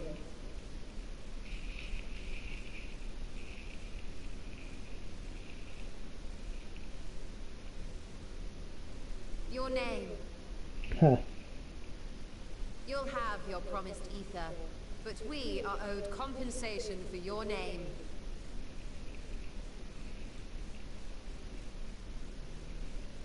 A name for which I did not ask. But that I nevertheless did accept.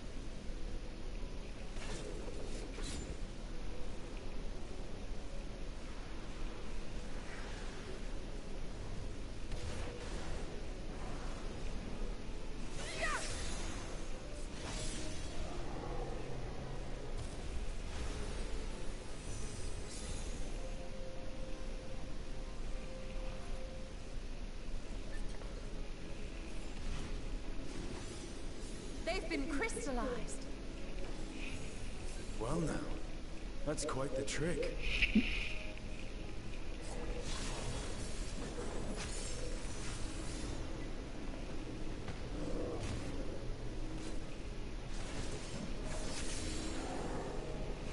Hey, if it works, it works. I figured she would just absorb them.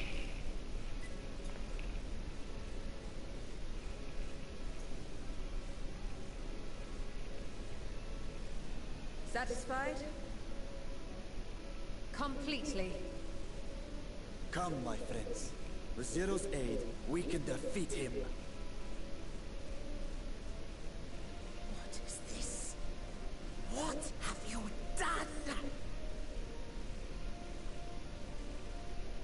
I think on it, you owe me a debt as well.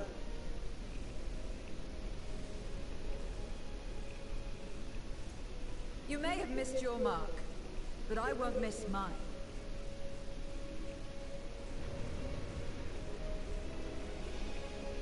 Now we got the heroic music playing. That's not a diss of any kind, by the way. It's just an observation, letting you know that this is supposed to be a moment. Neat. Alright. However incurred, a debt is a debt. I will repay it here and now. She can turn void scent into crystal. Yeah, very interesting ability. You will tremble before my truth threat.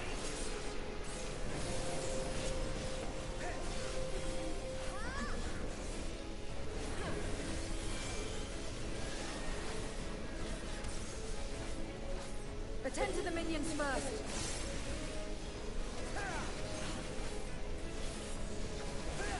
Be gone.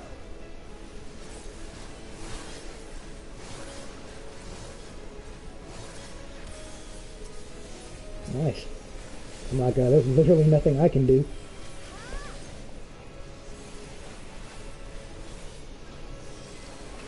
This is a knockback. That's far enough.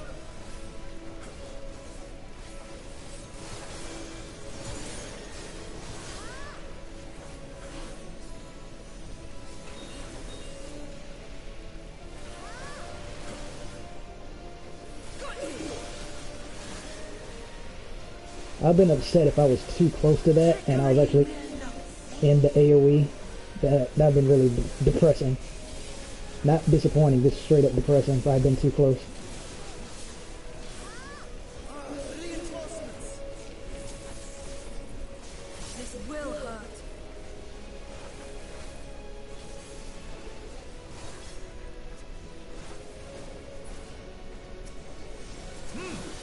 Impressive.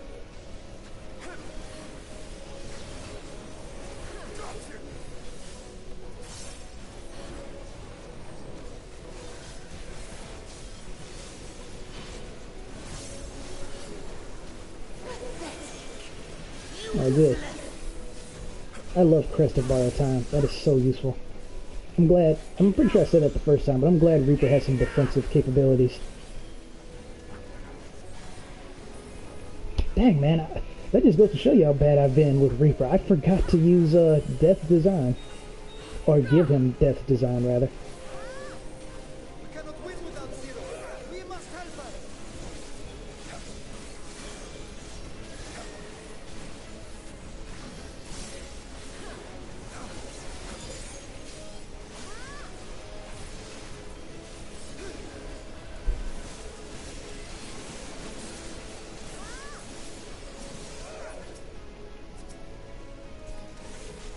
Oh, that's another one she owes us.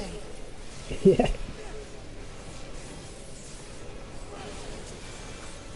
Yeah, I cannot believe I forgot to give them Death Design. That is embarrassing. I'll kill you all myself.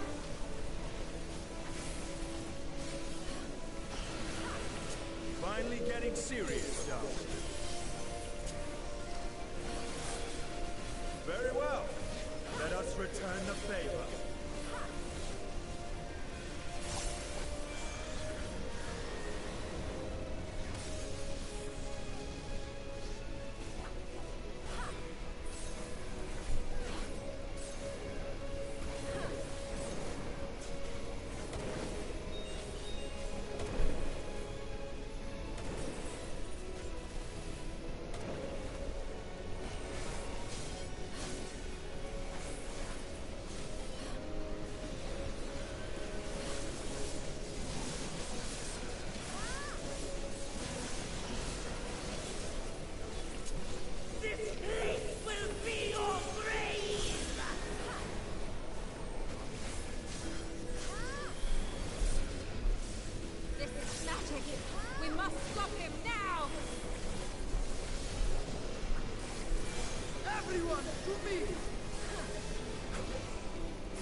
Cool. Give it everything you've got! Well, I would limit break them, but sadly don't have that option.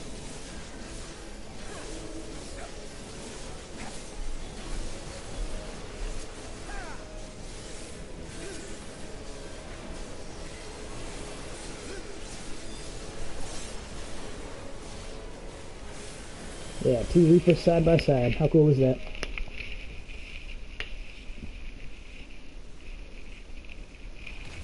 First enemies, now allies. Or at least acquaintances.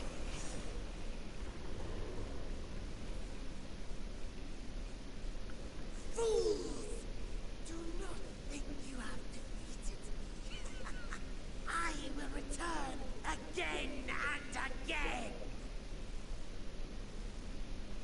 What? My flesh? Why won't it heal? What is the meaning of this?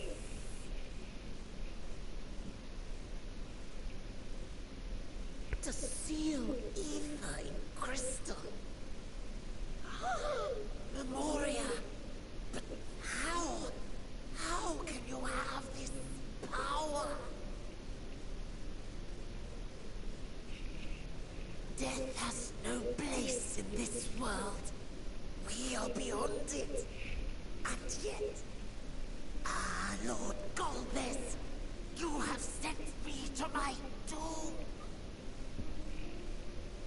Curse you and your wretched flattery, and this abominable fate.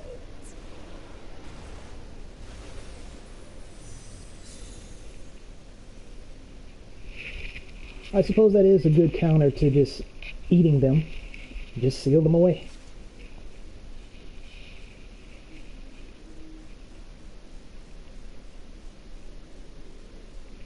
I wouldn't so haphazardly touch it though.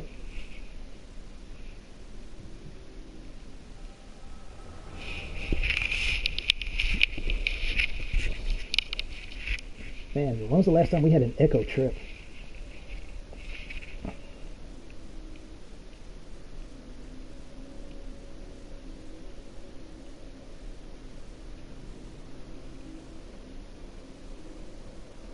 Oh, interesting. Must be before they were empowered, I'm guessing. Because they look just like generic void scent here.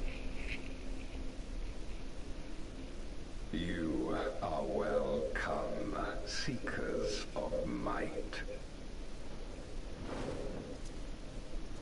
I, Golbez, have called you for hither. I, who would see us triumph in the coming crusade. That I may entrust you with command of our armies. Yes, yes, but what of the promised gift? In exchange for our loyalty, we are to feast on the finest ether. And so you shall, for if you are to serve me, you must be strong. Then honor the pact, and pray we are not disappointed. Very well. Behold.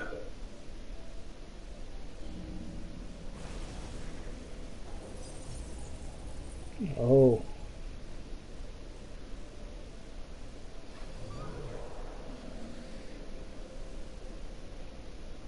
The fiery wings, the savage horns. It pulses with life. Such vibrant ether. This magnificent creature could only come from beyond the veil. Indeed. Feast, my friends. Feast and arise as my 4 arch-fiends.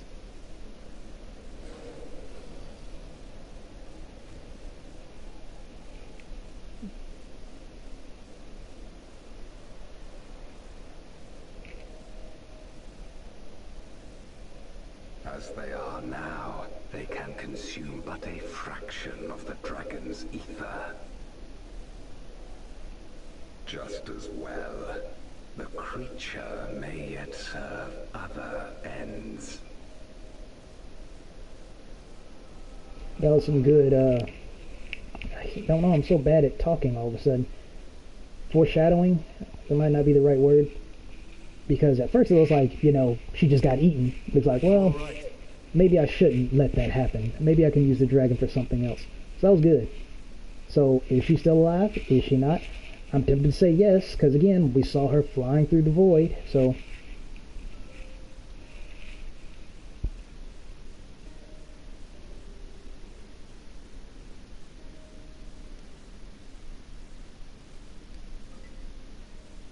The void sense essence remains, but it has been sealed away, transformed into crystal.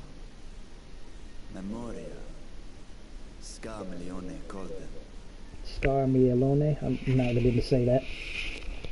I take it they are connected to the war of which you spoke. Aye. Their use was central to the Contra Memoria, hence its name. And to my knowledge, the transformation is permanent. I see. We thank you for coming to our aid.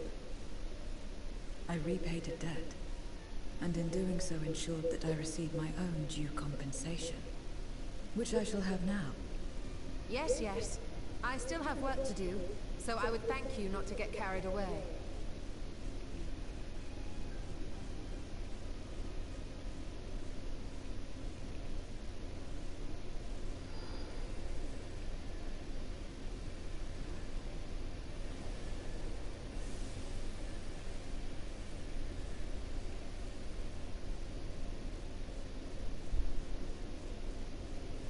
Ether is the coin of choice. I appreciate the simplicity.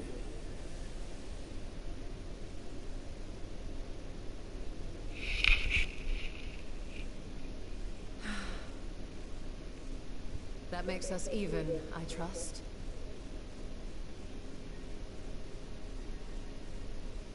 Right then.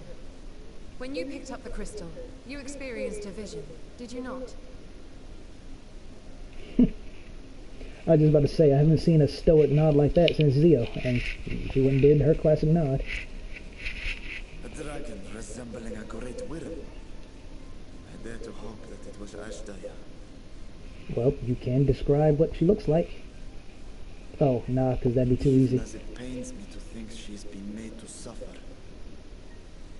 For the ambitions of this Golbez. We've been given much to consider. Let us take a moment to review what we know.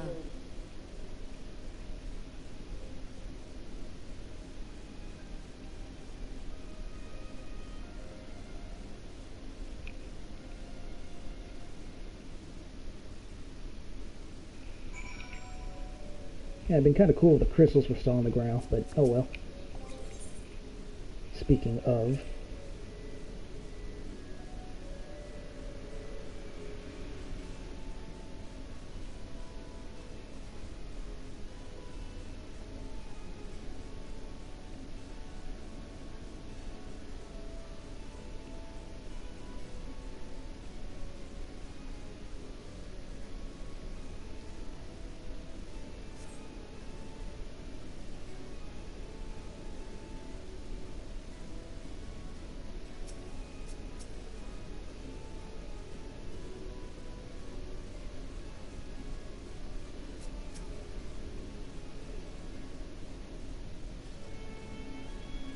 yeah, it could have fooled me. Still seem to be brooding a bit.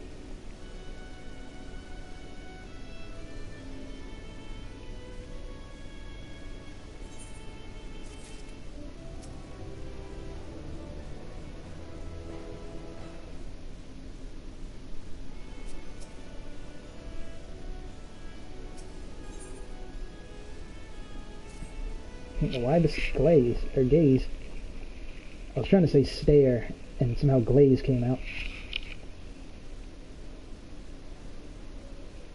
Technically, yeah.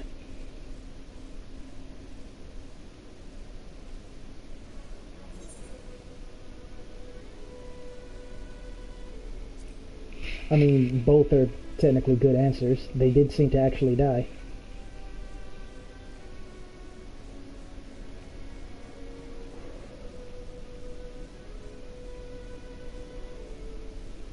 Man, that was such a long time ago.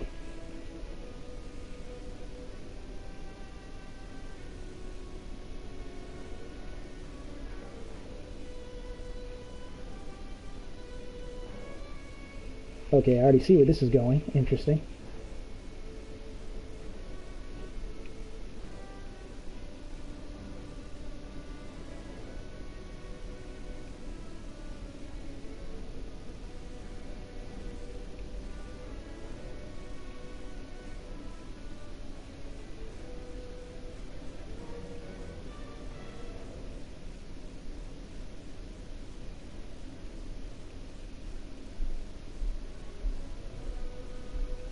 Yeah, I was going to say, when Estinian mentioned the other 3 remaining archfiends being just as terrible or troublesome as him, yes and no.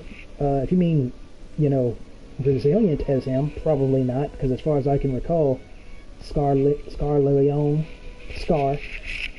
the only one that really had the ability to seem to be immortal. So yeah, I think that is unique just to him. I don't think the other ones will be as persistent.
Exactly.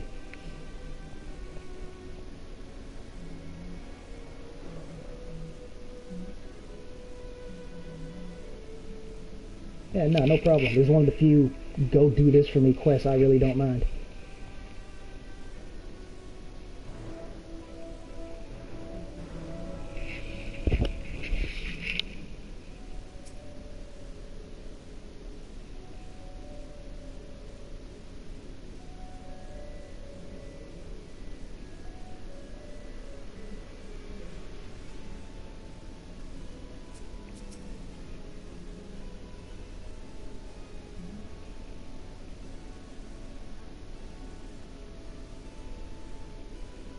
Is that supposed to be a slide at Zio?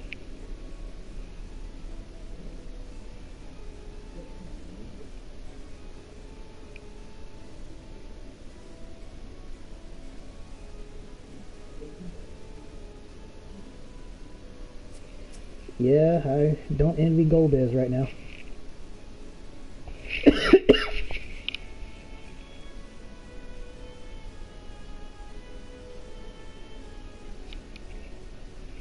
Yeah.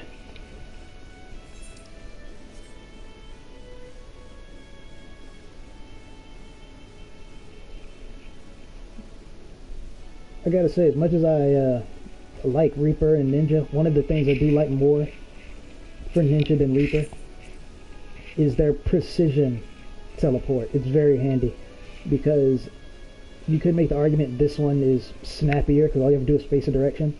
If you panic, or more likely something's wrong with your controller, like mine is. Thankfully it hasn't really been acting up or anything, but it's much easier to mess up these teleports than it is to mess up the point where you want to go and then just press a button. It'll take longer, but it's much more precise.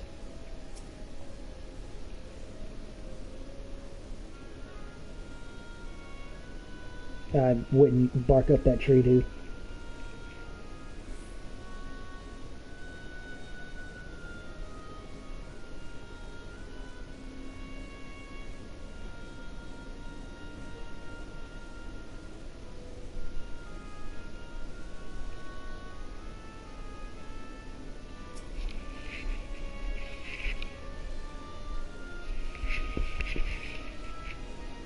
gotta say, this is the most mortal void scent we've encountered so far.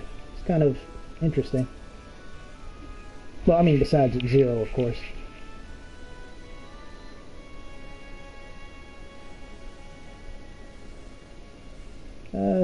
That's keeping the upper lip. Do you have lips? No, it doesn't look like it.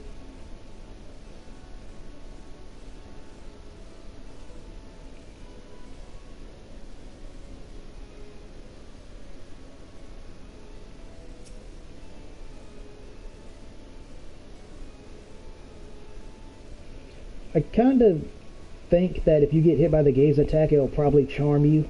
Petrifying, I think, is much worse. I guess it really depends. Sometimes Petrify gives you like 5 vulnerability ups, but I digress. She has definitely been charmed by the gaze, so I imagine that's what it does.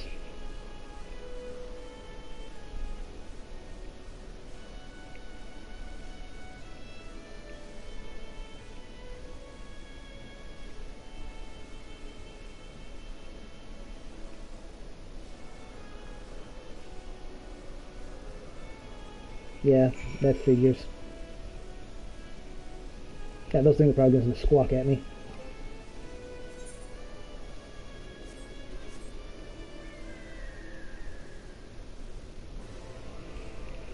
We're not doing that. I already said how I'm disappointed every time I ride that thing, so of course I get it twice. This is a little better. Pretty cute.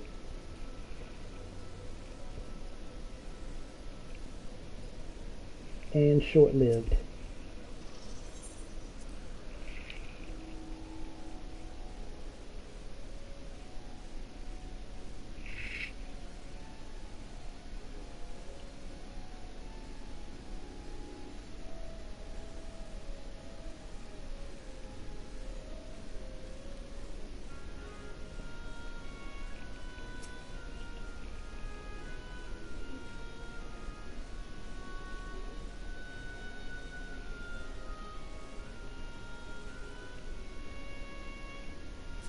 That's true. I was wondering when the questions would get on her nerves.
Ooh, I like this answer.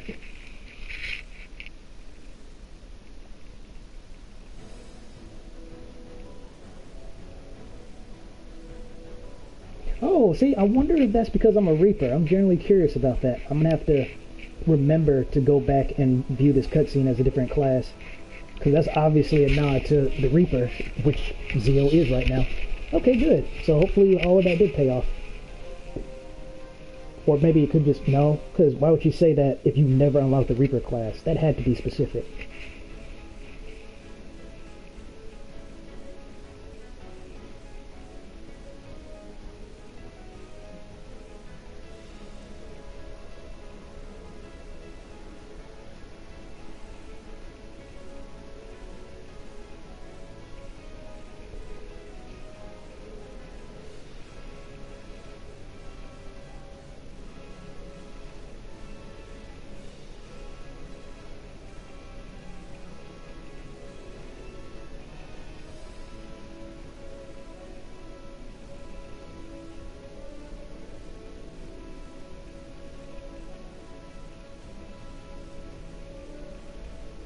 I actually did too. I saw them in the background.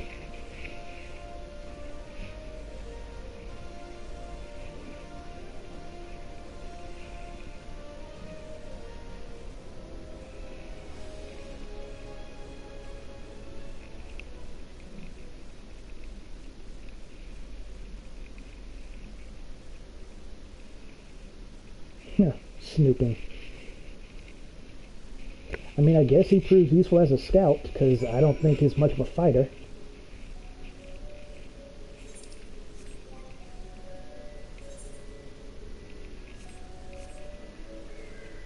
So I say, don't be the dang bird this time. I'm okay with this bird. Right, short-lived. Kind of neat, though, since Estinian was talking about Nidhogg just a little bit ago. Man, I really need to get back into doing extremes.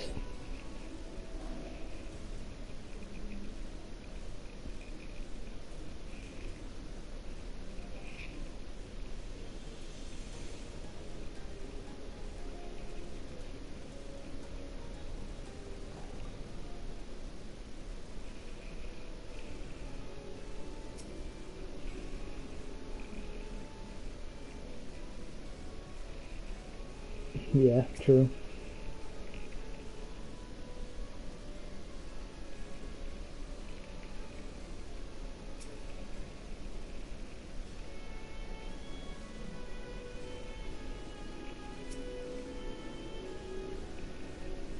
Okay, so they'll just say the same thing.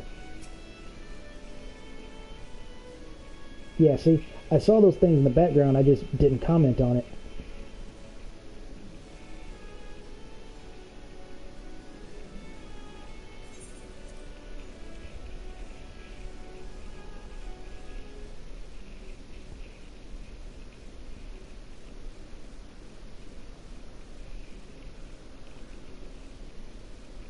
There it is.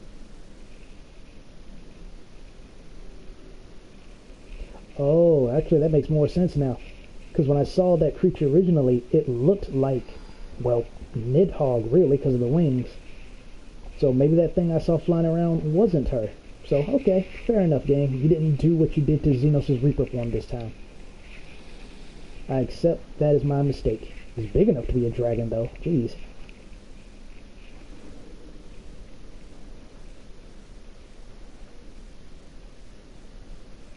Good. It agrees to serve. Get on.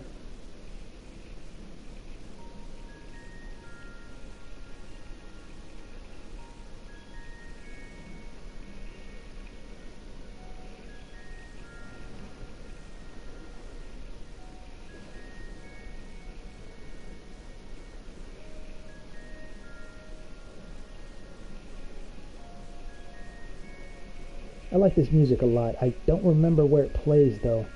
It's very soothing, though. I like it.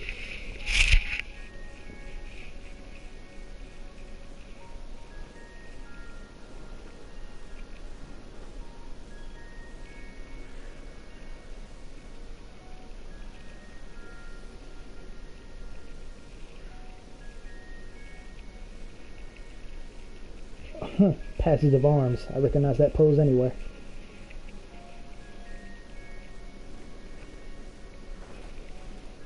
It's sick.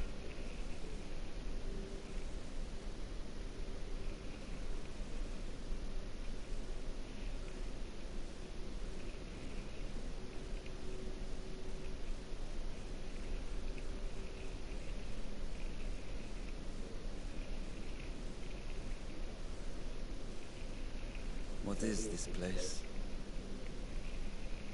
My domain. In the beginning, it was a sanctuary for me alone. But over time, others began to gather here. Those who had nowhere else to go. A settlement of pariahs.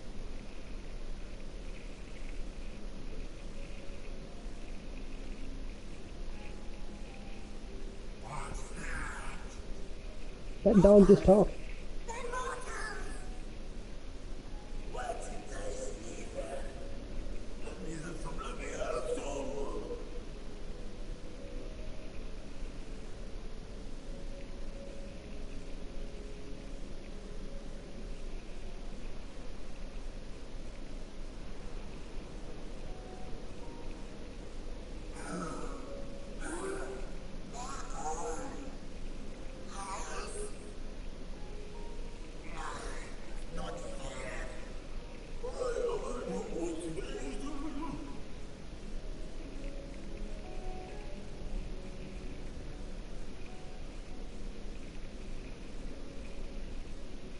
You are under my protection here and will not be harmed.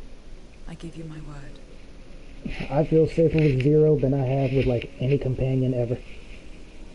And that's saying a lot, being the warrior of light and darkness. Follow me.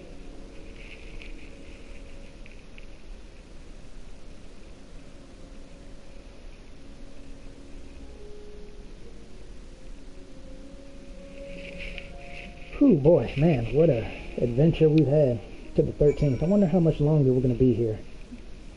I'm going to go for just a little bit longer, depending on what all comes next.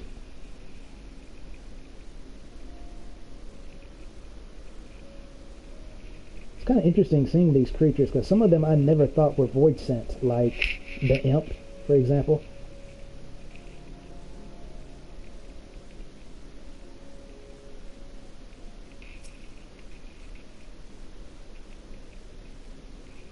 That's totally fine if I'm being honest. Makes me wonder if she's saying that out of fear or if she genuinely means it.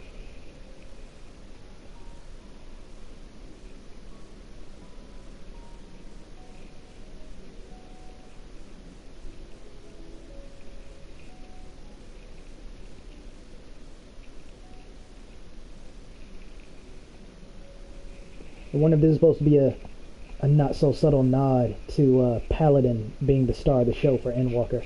I'm guessing it is. I mean, for crying out loud, it's doing the passage of arms pose.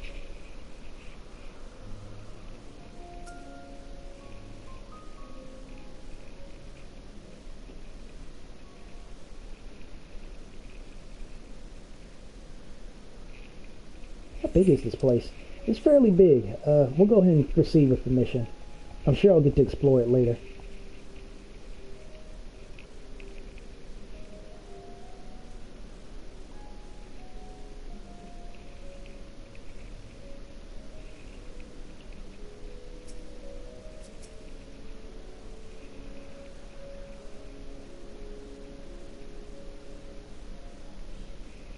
That's an interesting way of looking at an abode. I've never thought of it like that.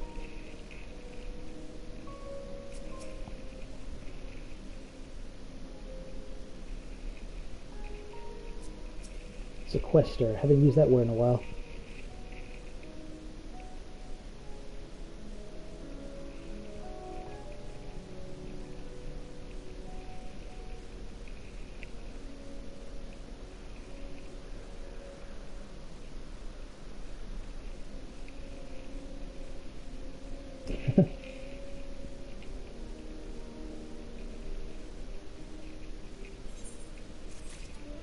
I'm glad she's on our side.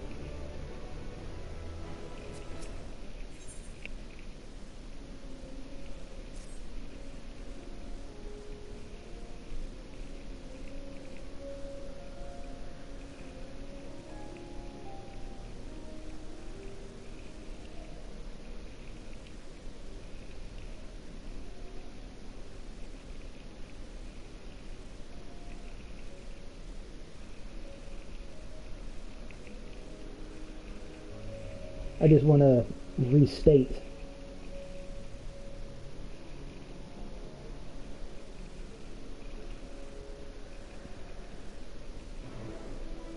Oh, cool. Zero's going to follow us.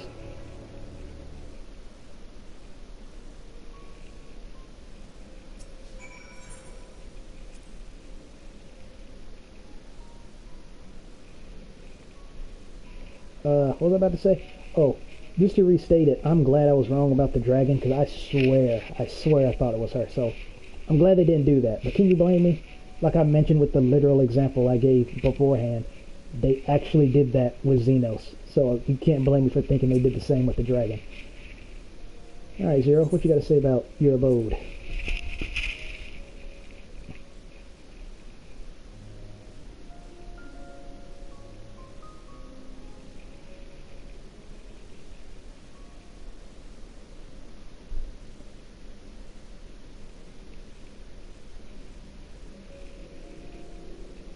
Wow. She really knows her stuff, man. It's really impressive.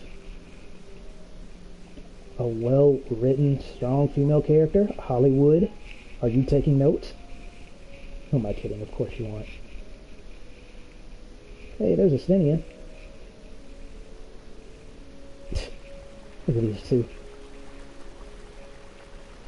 A sea monk and an imp.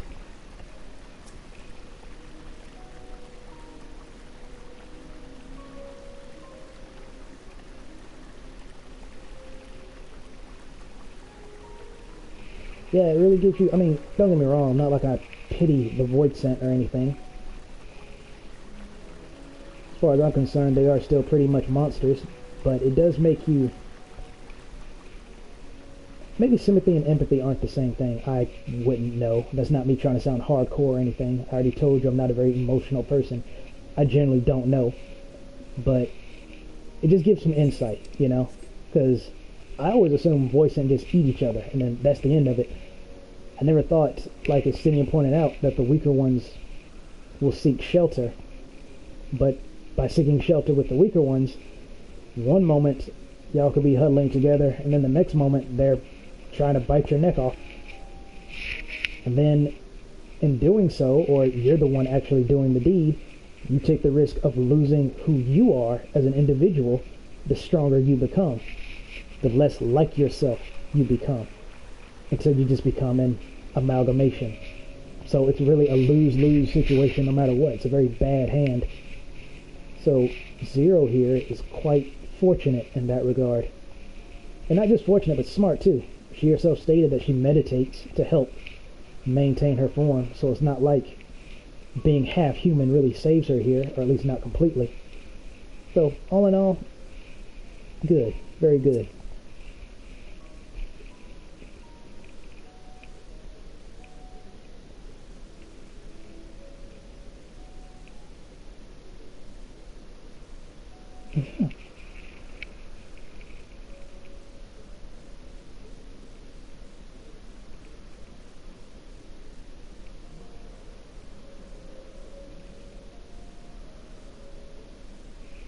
That is actually very important information.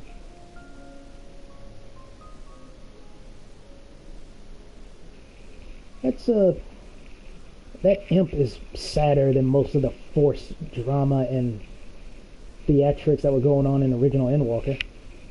Also, what's going on with this brick? Well, I guess the whole place is floating, so I guess it's not that weird.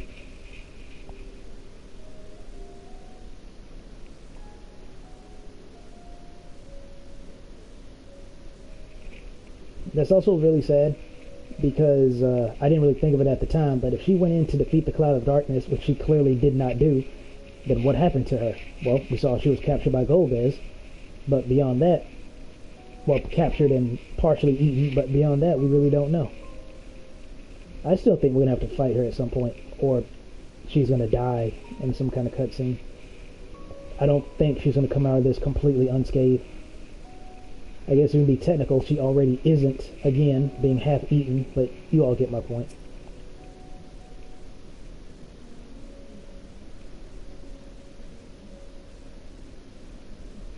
That's fine, I really don't want it. It kind of makes me wonder if the big Fenrir-looking dogs are the evolved form, I say it like a Pokemon or Digimon, of the little scrawny dogs back there. But yeah, the thing that interests me most about this area is seeing all the creatures that are void sent that originally I didn't think were void sent. Like seeing these things in the Far East, I thought they were just supposed to be like spooky ghost dogs. I think there's even a fate that basically references that. I didn't stop and think, oh, these are void sent.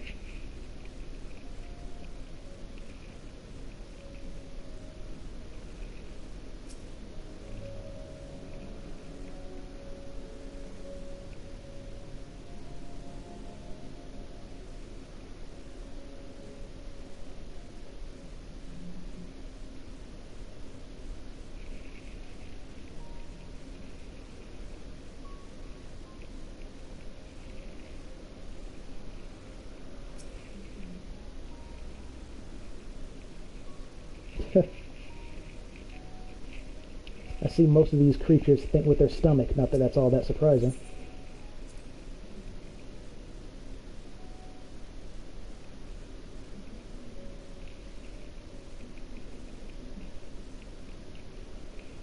Curious. Wait, where's your Stola? I want to find your Stola before we end this. We found Estinian, we found Vars, so Y'shtola's got to be over here somewhere.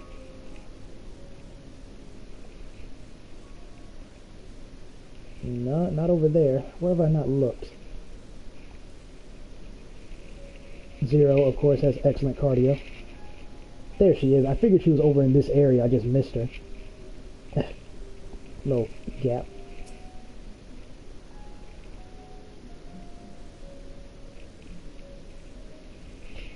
I don't think that's a reference to the Deep Croft. I could be wrong.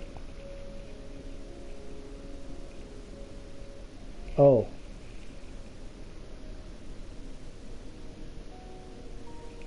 Wait.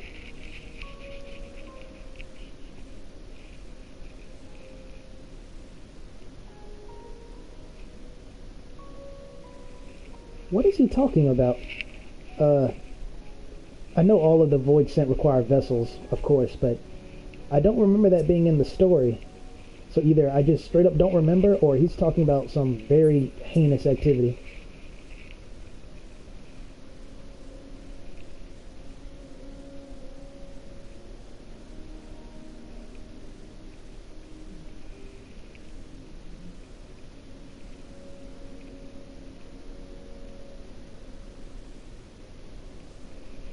See, but that brings up a question about Zero then. What happened to her?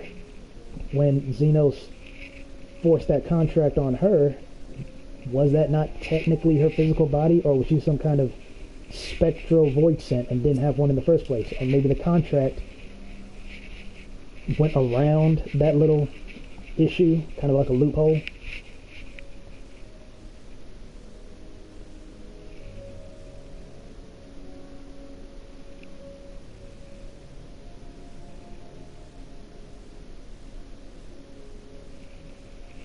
Hey, I know that name. That's the Queen. Well, Queen. There's so many queens here, apparently.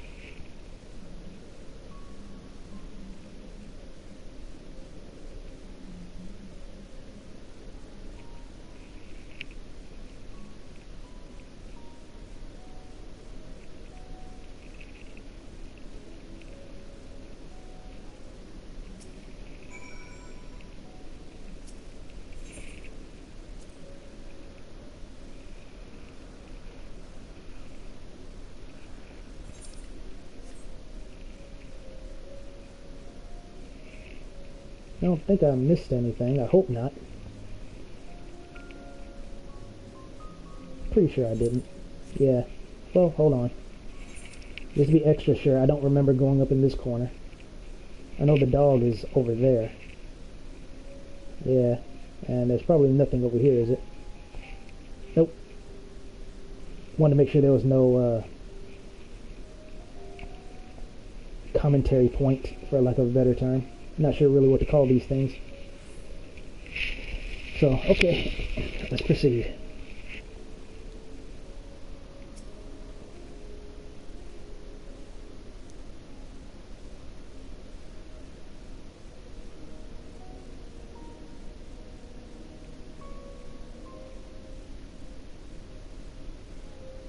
Wait a minute, I think I know that name. Because I saw it the first time and I was like, okay. Then the second time it started jogging my memory. Now, for whatever reason, seeing it a third time, is that the Jester? The original Jester Void Scent? No, okay, well she says he's the weakest, so maybe I'm thinking of a different name. I swear it starts with an F, though.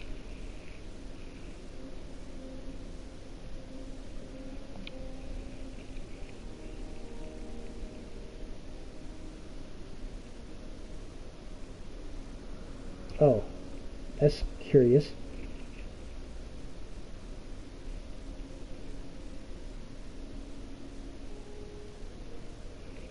That's not a bad strategy when you really think about it.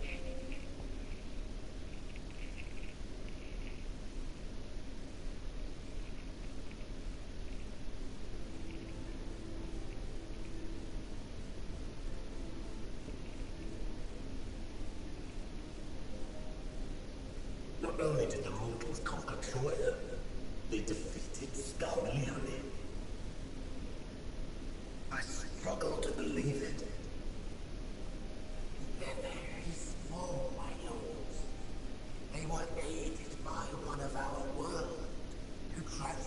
Scarmelione's soul into crystal. Crystal? This one speaks of Memoria. Now there's something I've not heard for an age. It'll bring a pang of nostalgia to my breast and a tear to my eye. If the very notion wasn't absurd! If we are gone, drowned in darkness, as what we all. And yet Scarmelione still does not answer. The water one surprisingly has an attitude. I don't recall how much of a part that played in Final Fantasy IV. I know the red one, I think, surprisingly was the most cool-headed, or at least had the most honor, or something like that. So it is kind of interesting how it's the other way around. Usually the fire one is the hot-tempered one, but in this case it's the water one. Were he alive, he would have returned by now. Weakest though he was, his ability to regenerate was without peer.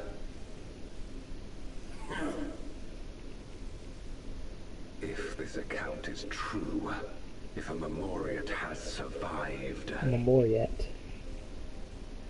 They cannot be suffered to live.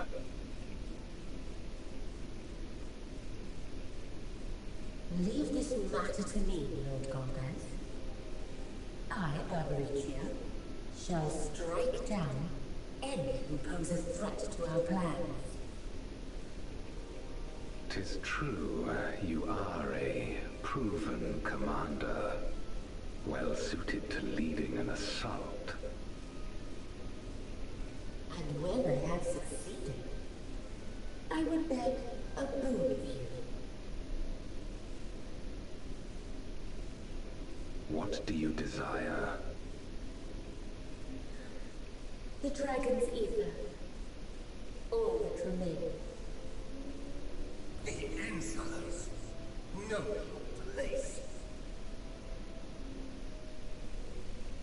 With respect, my locks are free as the wind, without incentive to sway them. I know not whither they will blow.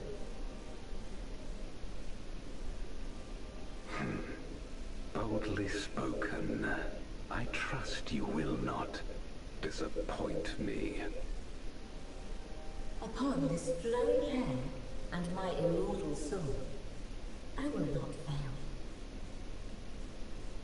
Then go and impress upon these interlopers the futility of defiance.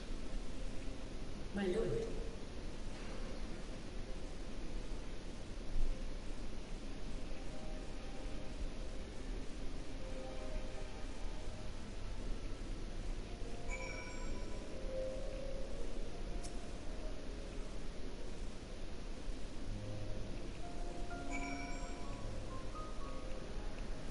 Yay, more commentary points.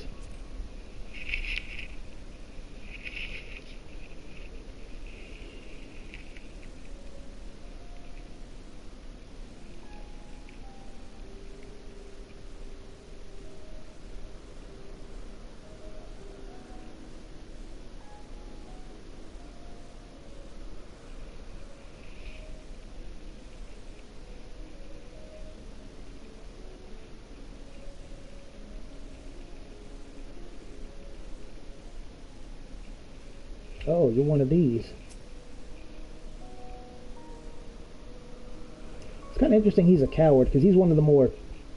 They are one of the more terrifying void scents.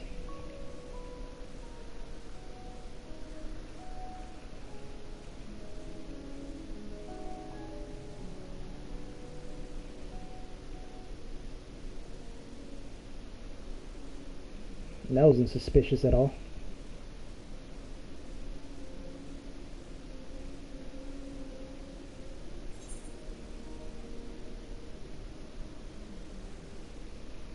Well, again, both of these are pretty good answers, but I'll pick this one.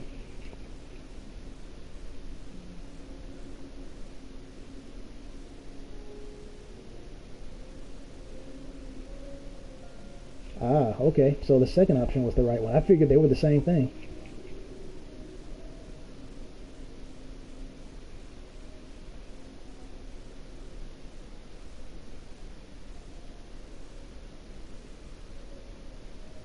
Okay, so you think he ate him then?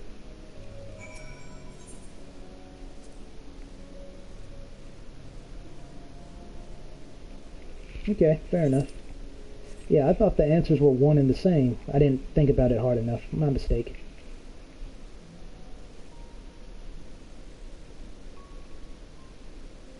It's kind of funny. The one time I don't overanalyze my options, I actually pick the one that can be wrong.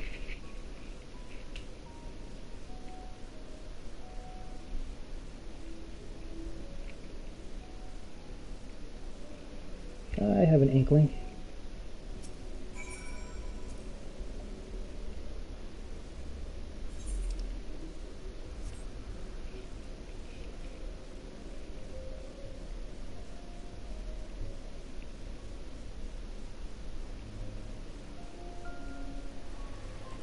Didn't say anything different.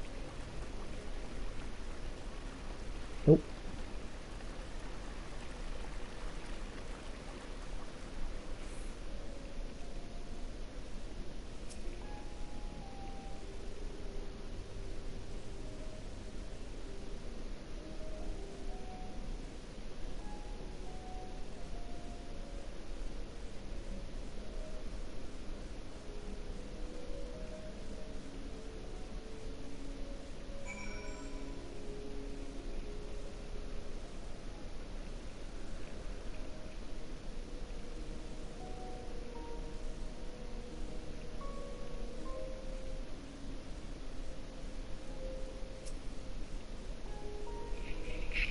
So did you eat him, or did the wind mistress get to him first?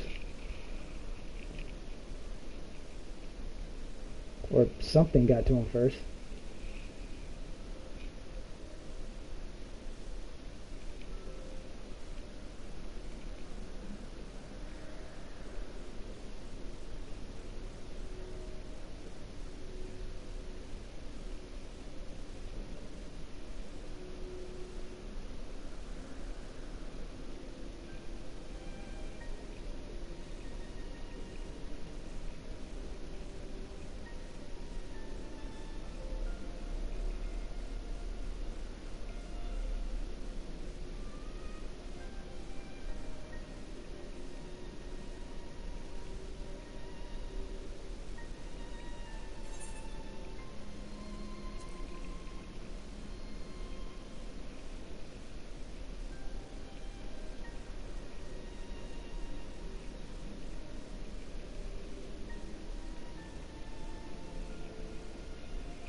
Wow, that's actually sad. You see how much more, genuine sadness I feel when it's, not being shoved down my throat? It's kind of funny. Like I said, it's all these small, almost offhanded comments. Small things like, yeah, I ate them. Not like that, obviously, but, these small things compared to the big, cinematic, final days shenanigans that annoyed me more than anything. These actually get a genuine tinge of sadness out of me.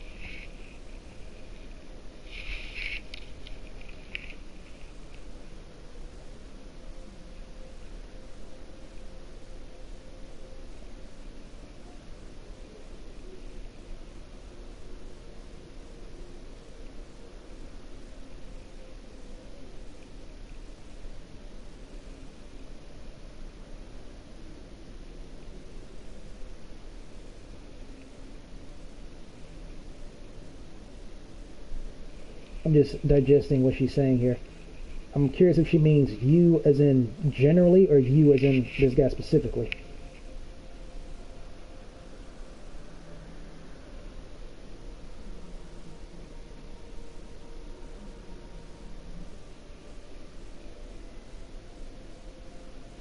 The life strain.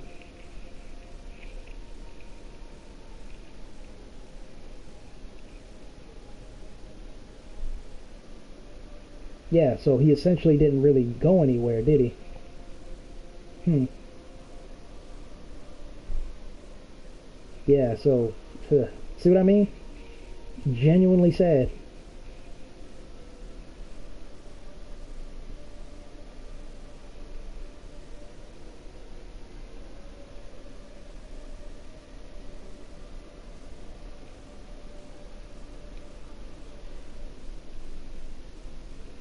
Oh, well, him saying that then the screen fading to black is not good.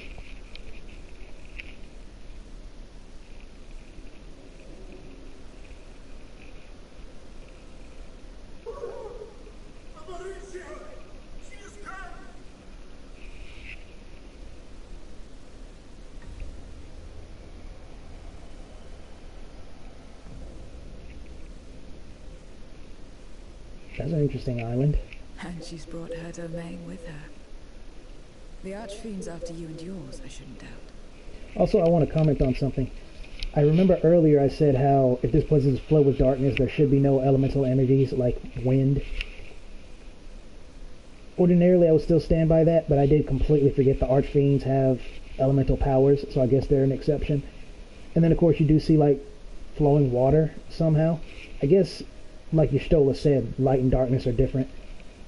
So, in the first, where, remember the Barren, or the Empty, I forgot which one it was called, really, where, because of the flood of light, there was no wind, there was no fire, no earth, nothing, no water, nothing. I guess that doesn't quite apply here, so fair enough, I was wrong. I figured the swaying hair and stuff was just par for the course, but I should have known better. Final Fantasy's pretty good with that stuff. Perhaps you should go and find them. But be warned, whatever this is about, do not expect us to get involved. I can't bear it! Eating and being eaten! I only want to be left in peace!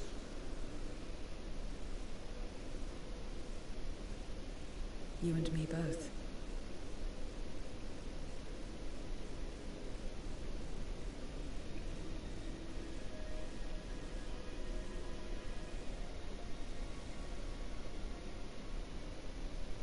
One of the Archfiends approaches. Gotta say, not feeling too comfortable with Zio fighting the Archfiend of Wind in a skirt. They must have been tracking our movements.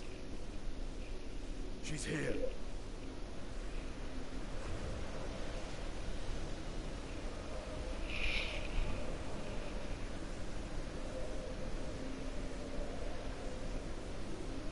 Well, geez. Garuda who?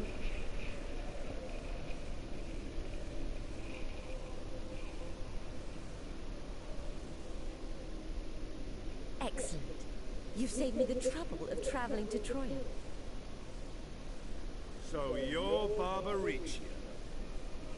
Is it me or these names sound... Never mind. Mind your manners, mortal. My name is not to be spoken, save in reverence and fear. And what is this pitiful demean?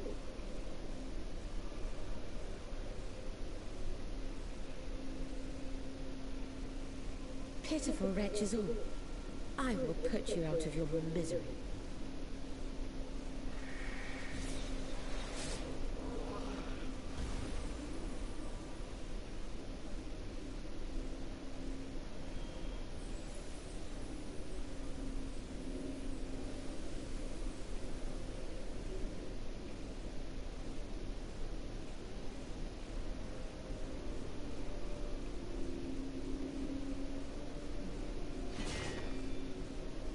Alas, poor Scarmiglione.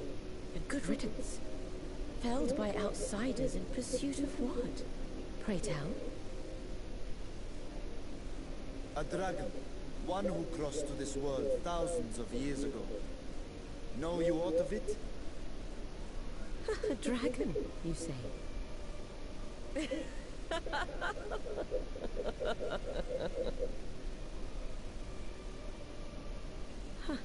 My Lord Golbez is more clever than I realized. To let the prize live, that it might lure more prey to us. Very well. In gratitude and service, I shall devour every last mote of their souls.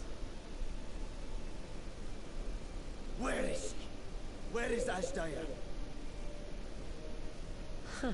You even share its scent. How curious. And irresistible. If you think us easy prey, you're wrong.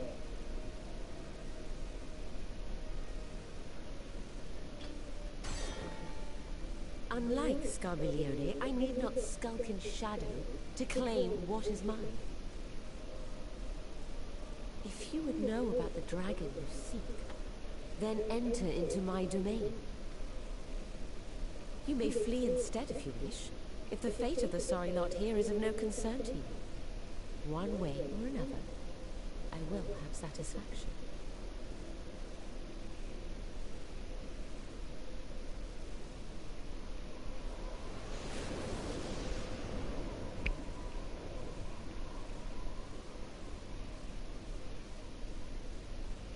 What's the plan then? Yeah, dang it, I wish I had said it first. I was gonna say, kill her. What do you mean, what plan?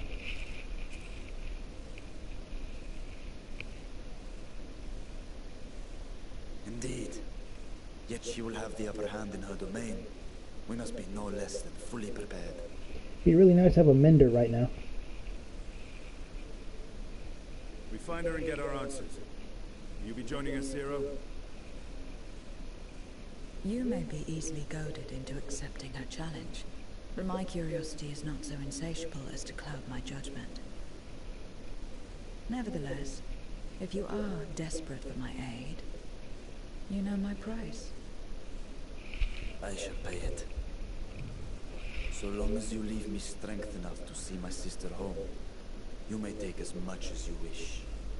And lest you forget, mine is no ordinary ether. Barbaricia too recognized its potency.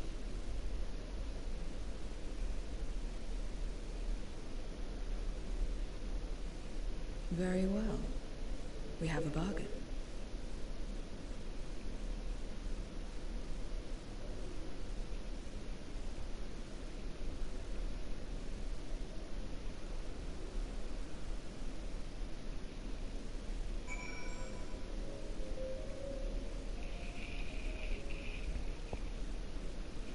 I don't believe this one had a thumbnail, did it? Nope.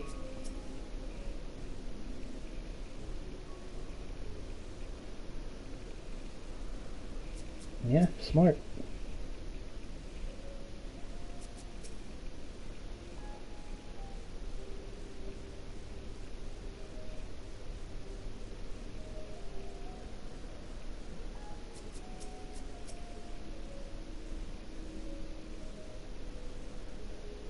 You know, it's ironic you say that, Esthenia.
Yeah, I mean, again, unlike the last one, these are actually both true.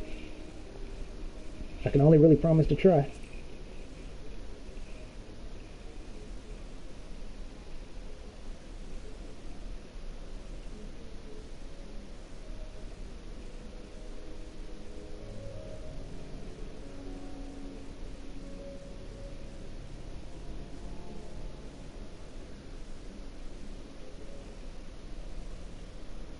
Well, I'm glad you're cool with it.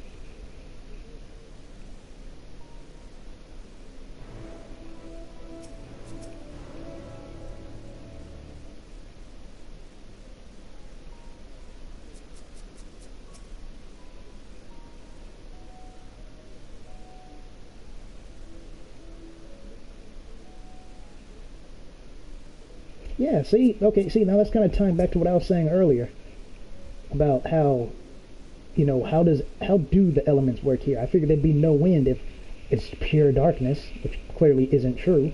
So,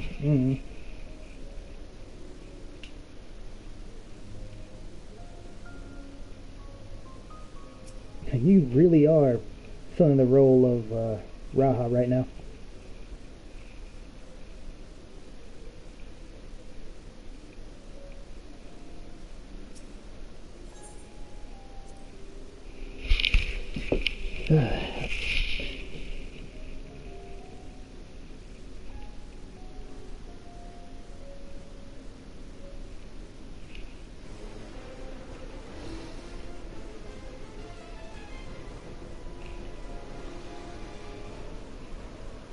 See, I didn't figure those giant bugs You're not the only ones who can were ride void the sent. wind.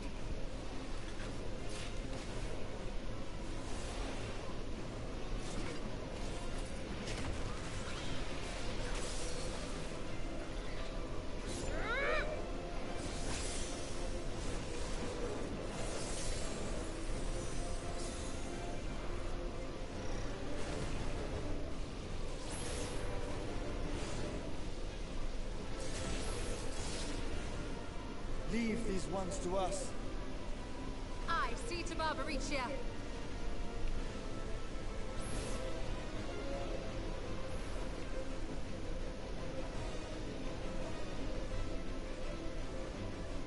Huh.